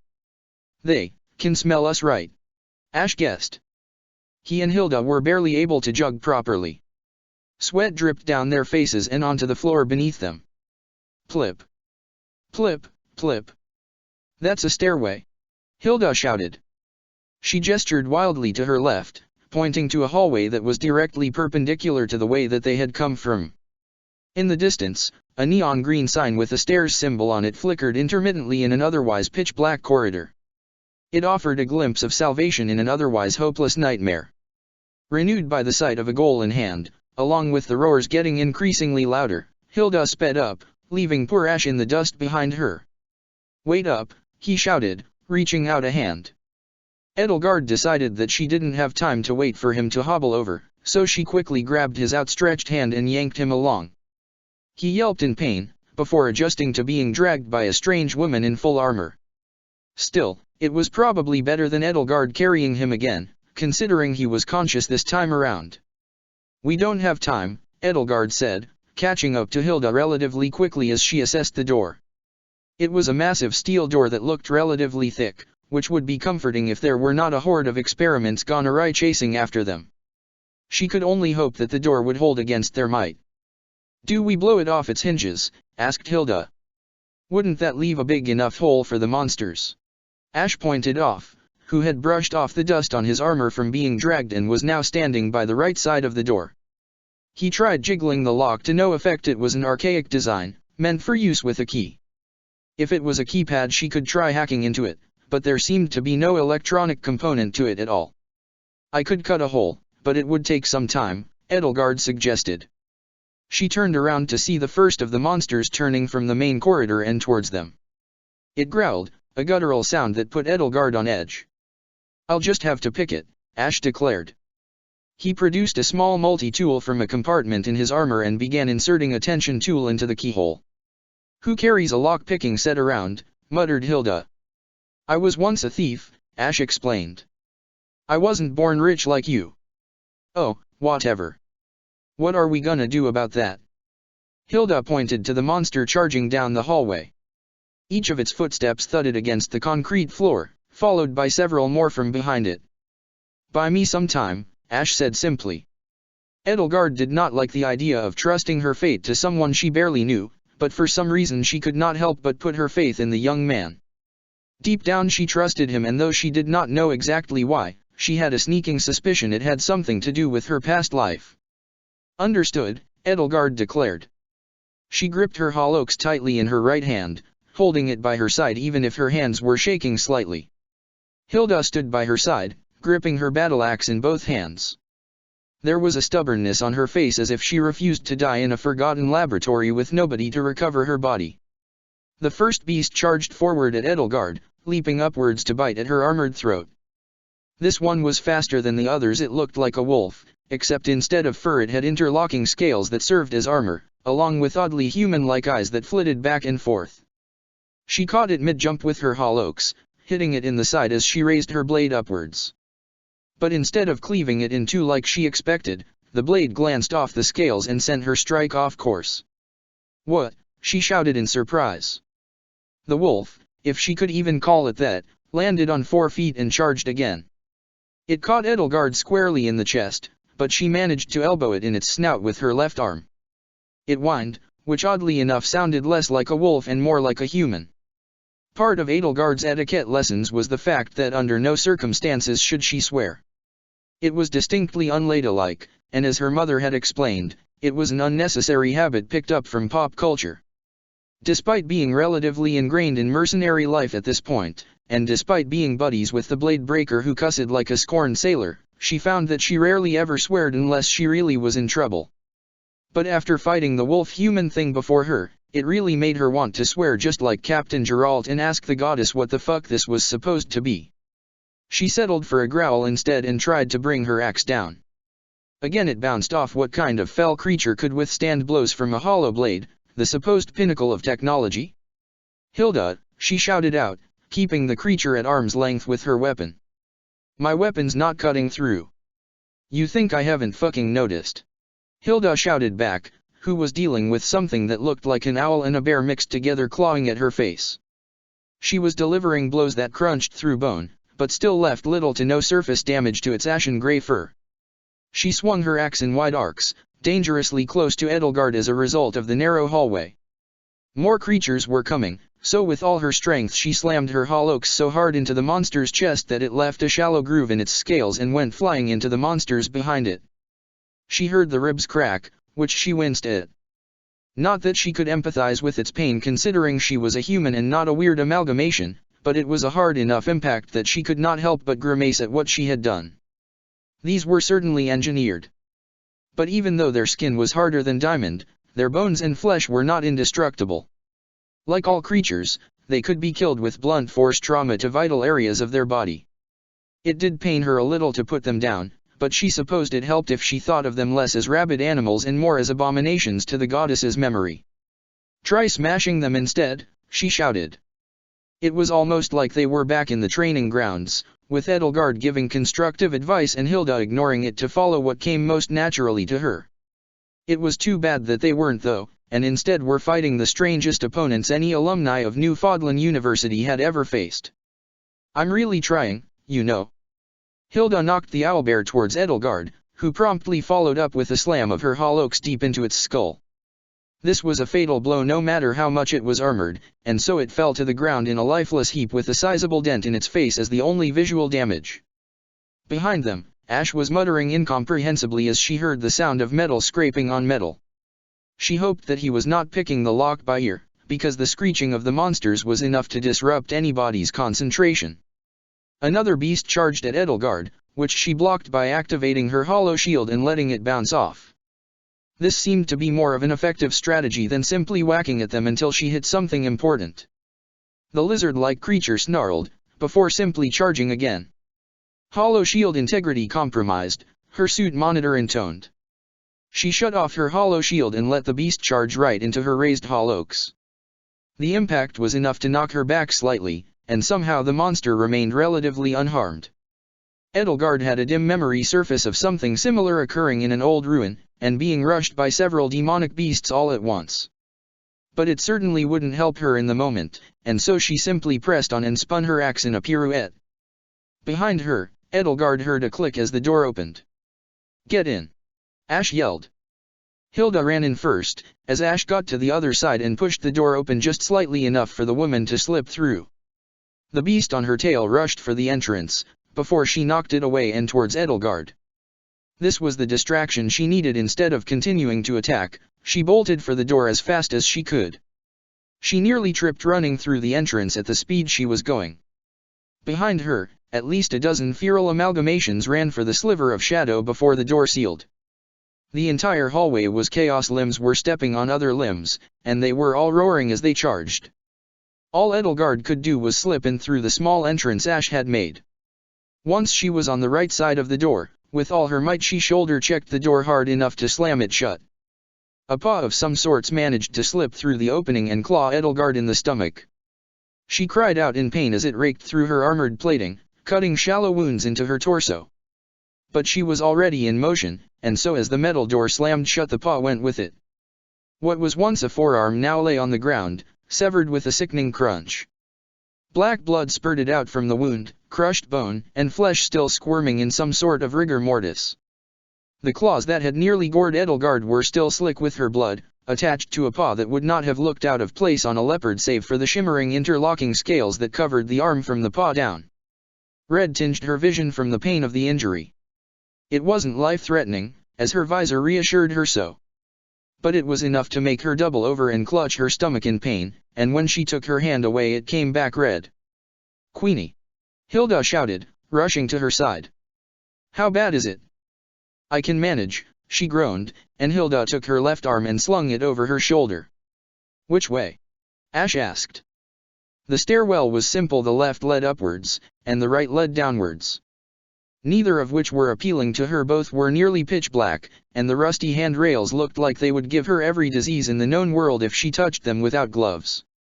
But upwards meant heading toward the surface, and Edelgard did not exactly want to see the hammer's handiwork firsthand. Down, she managed to get out. We're going down. Ash's eyes widened. Further down. If we want to get out of here, she groaned, going down is the best chance of finding a passageway to the abyss. The nightmare never ended, it seemed.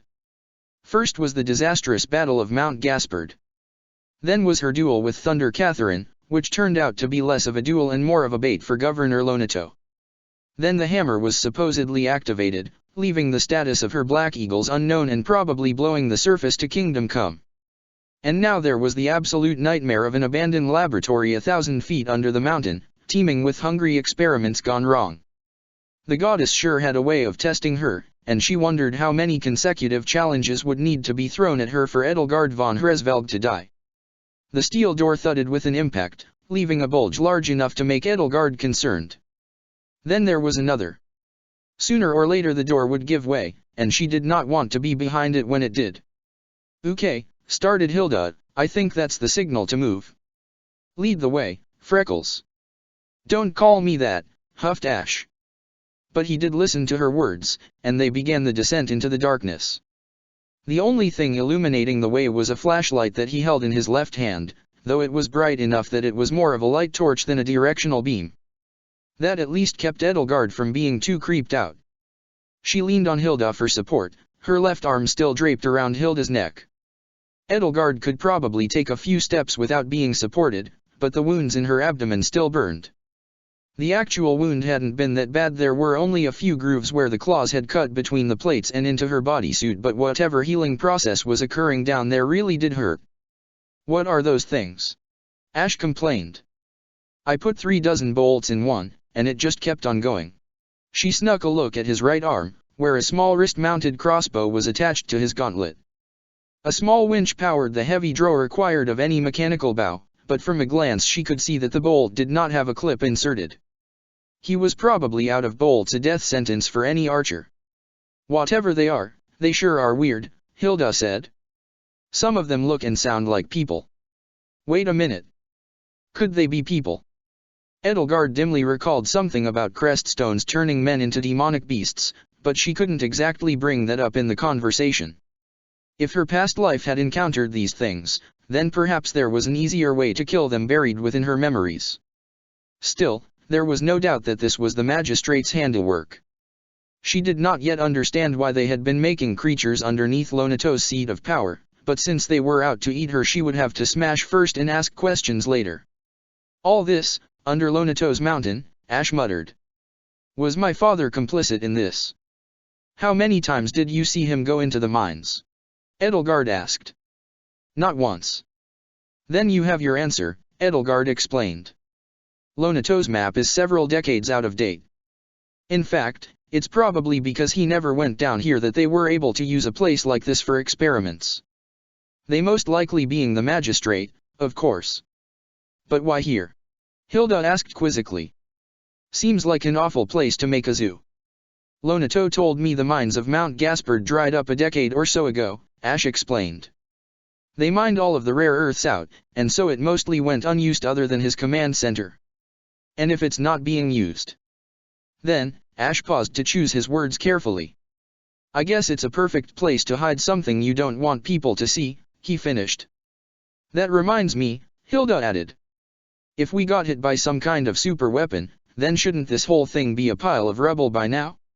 Shouldn't we be under tons of rock right now? Back when the mine was in use, people used to die in cave-ins and tunnel collapses all the time. Lonato's solution, Ash said, was to reinforce all of the tunnels with load-bearing scaffolding to resist an earthquake with magnitude 10. And I'm supposed to believe it had absolutely nothing to do with the fact that he planned to rebel against the magistrate. Edelgard prodded. I don't know, Ash replied, shaking his head. What was he thinking? It's as if he wanted to die or something. He paused mid-step, turning around to glare at Edelgard. For a moment there was an expression of intense hatred on his face, and it was directly pointed at her. Hubert Gaspard's normally nervous demeanor turned into a mask of anger, and with that he drew his sword and pointed it upwards at the descending Edelgard. You knocked me out, he accused. Whoa, easy there. Hilda cried. I'm here too, you know. She was still supporting Edelgard with her shoulder, but she guessed that would certainly change if Ash started swinging his sword around. I was distracted for a moment, but now I remember. You stopped me from saving Lonat, my father. How could you? Edelgard bit back a curse. She now had second thoughts about honoring Lonato's request to save his son. Damn her conscience, it only served to make things more complicated. She had knocked him out to save his life. But was it out of kindness or out of mercy?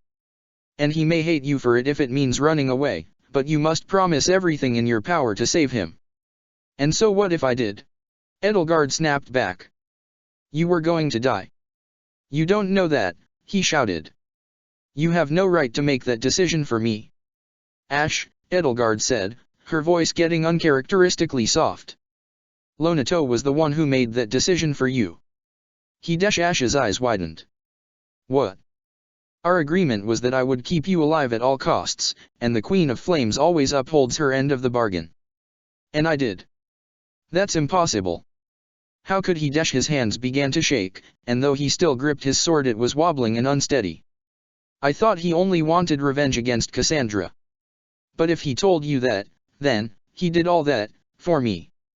Believe it or not, that's what happened, Edelgard sighed.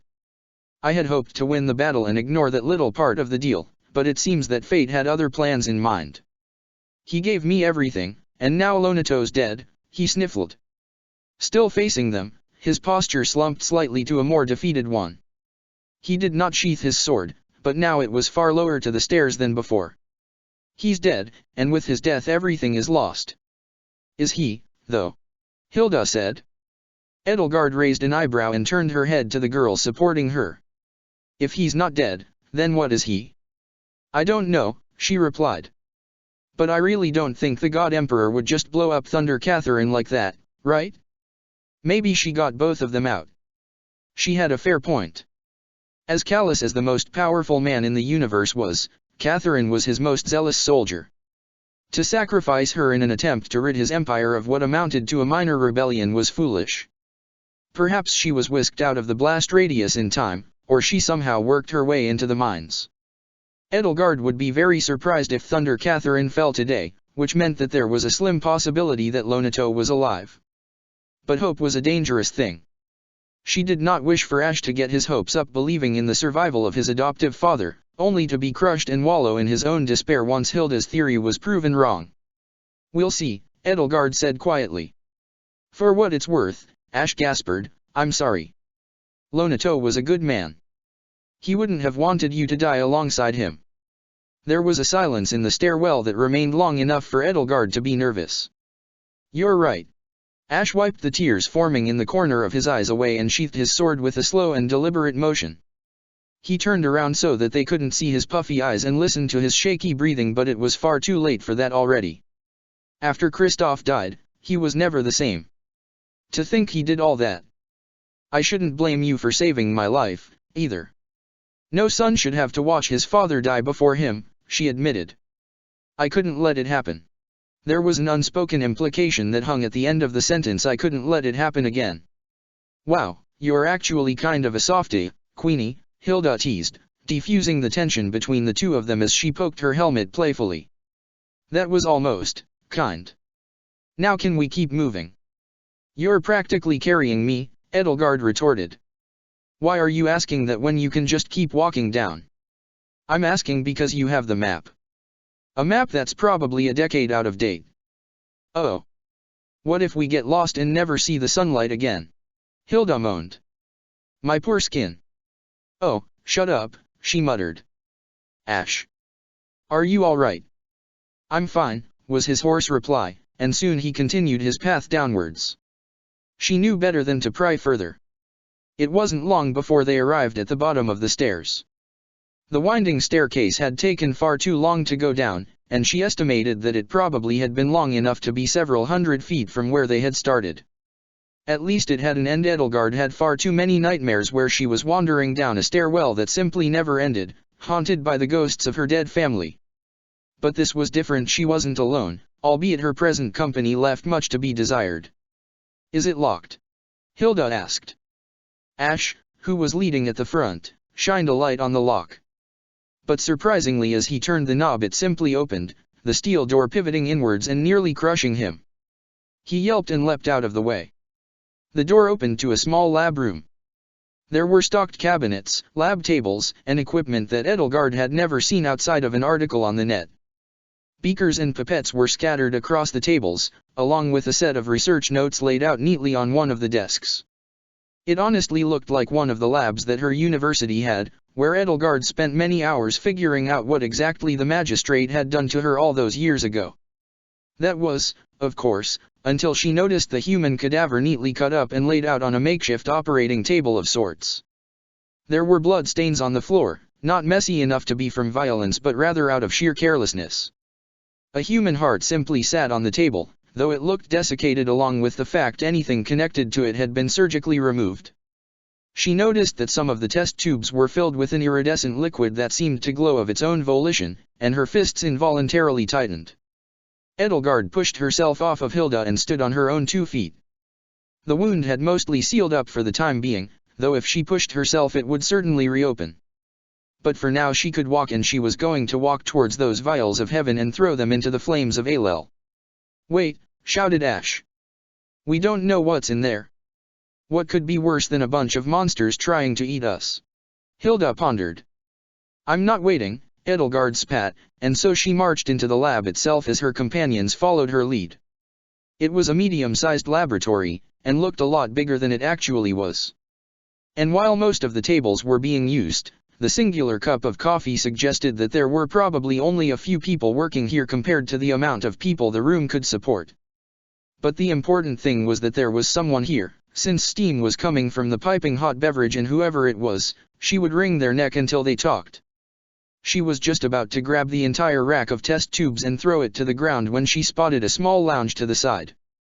There were voices coming from the room, and through the fogged glass she could see 2 figures talking in hushed tones. Edelgard sighed, resisting the urge to shatter the glass with a thrown object, and then walked toward the lounge. She gestured to Hilda and Ash to follow her, shushing them with a finger to her lips. Edelgard walked up to the door, holding out her holox in case something unexpected happened. "Let me greet our guests," said a muffled voice.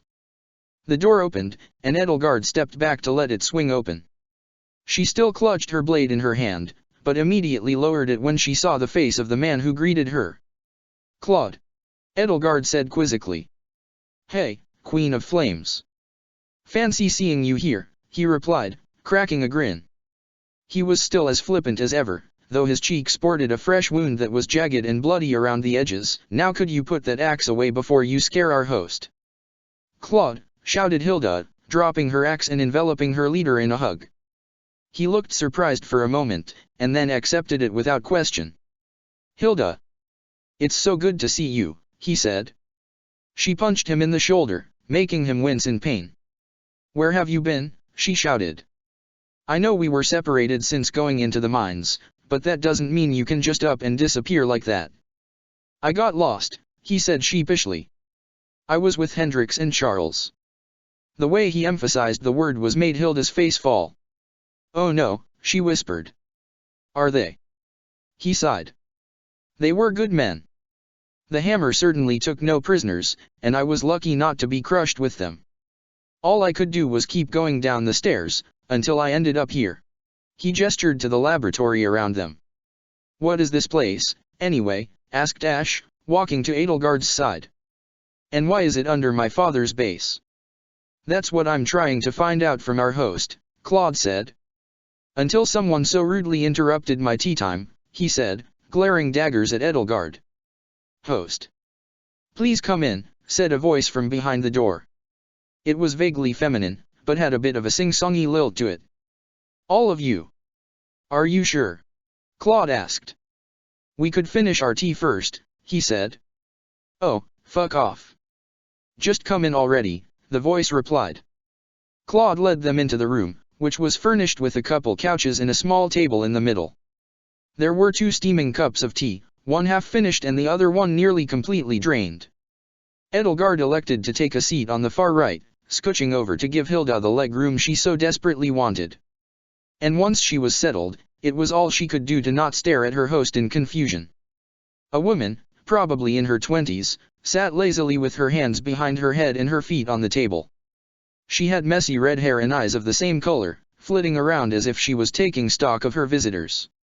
A pair of lab goggles were strapped to her forehead, which had the added function of keeping her hair away from her eyes. She wore a white lab coat, though it had been stained from what seemed to be years of use, contrasting with her darker skin tone. Underneath she wore a colorful green crop top which had far too much skin exposed to be good lab clothing. The woman was a walking pile of contradictions, and no matter how much Edelgard tried to ignore it, something about her seemed off. She yawned as Claude sipped his tea, letting the silence hang for a moment. "Queen of Flames, Hilda, Ash," he said, pointing to each one as he said their names. "Red, Pink, Freckles," she confirmed, as if that were exactly what Claude had said. "Well, I wish I could say it's nice to meet you." "Who are you?" Edelgard asked. "I'm happy," the woman said. "I'm happy too," Hilda replied out of sheer obliviousness. "What's your name?" "Oh, you're quite dim, aren't you?" she sighed. Hilda pouted at that. "Tea?" "No thank you," Ash said politely. But Hilda and Edelgard nodded in unison. They were nobles by birth, and they would never pass up an opportunity to drink tea. "You should probably wait until you explain to these guys what's going on," said Claude. "But my tea." Hilda huffed. "What is going on?" asked Edelgard. "Why are you stuck underneath Mount Gaspard? What even is this place? And how are you so calm when there's a bunch of monsters running around in the facility?" The woman known as Happy sucked in her breath, and then leaned forward from her relaxed position to meet her gaze. "Well, of course I'm calm. I made those monsters," she said as if it were the most normal thing in the world. "And this entire facility is my prison. Check the description for the links to the author."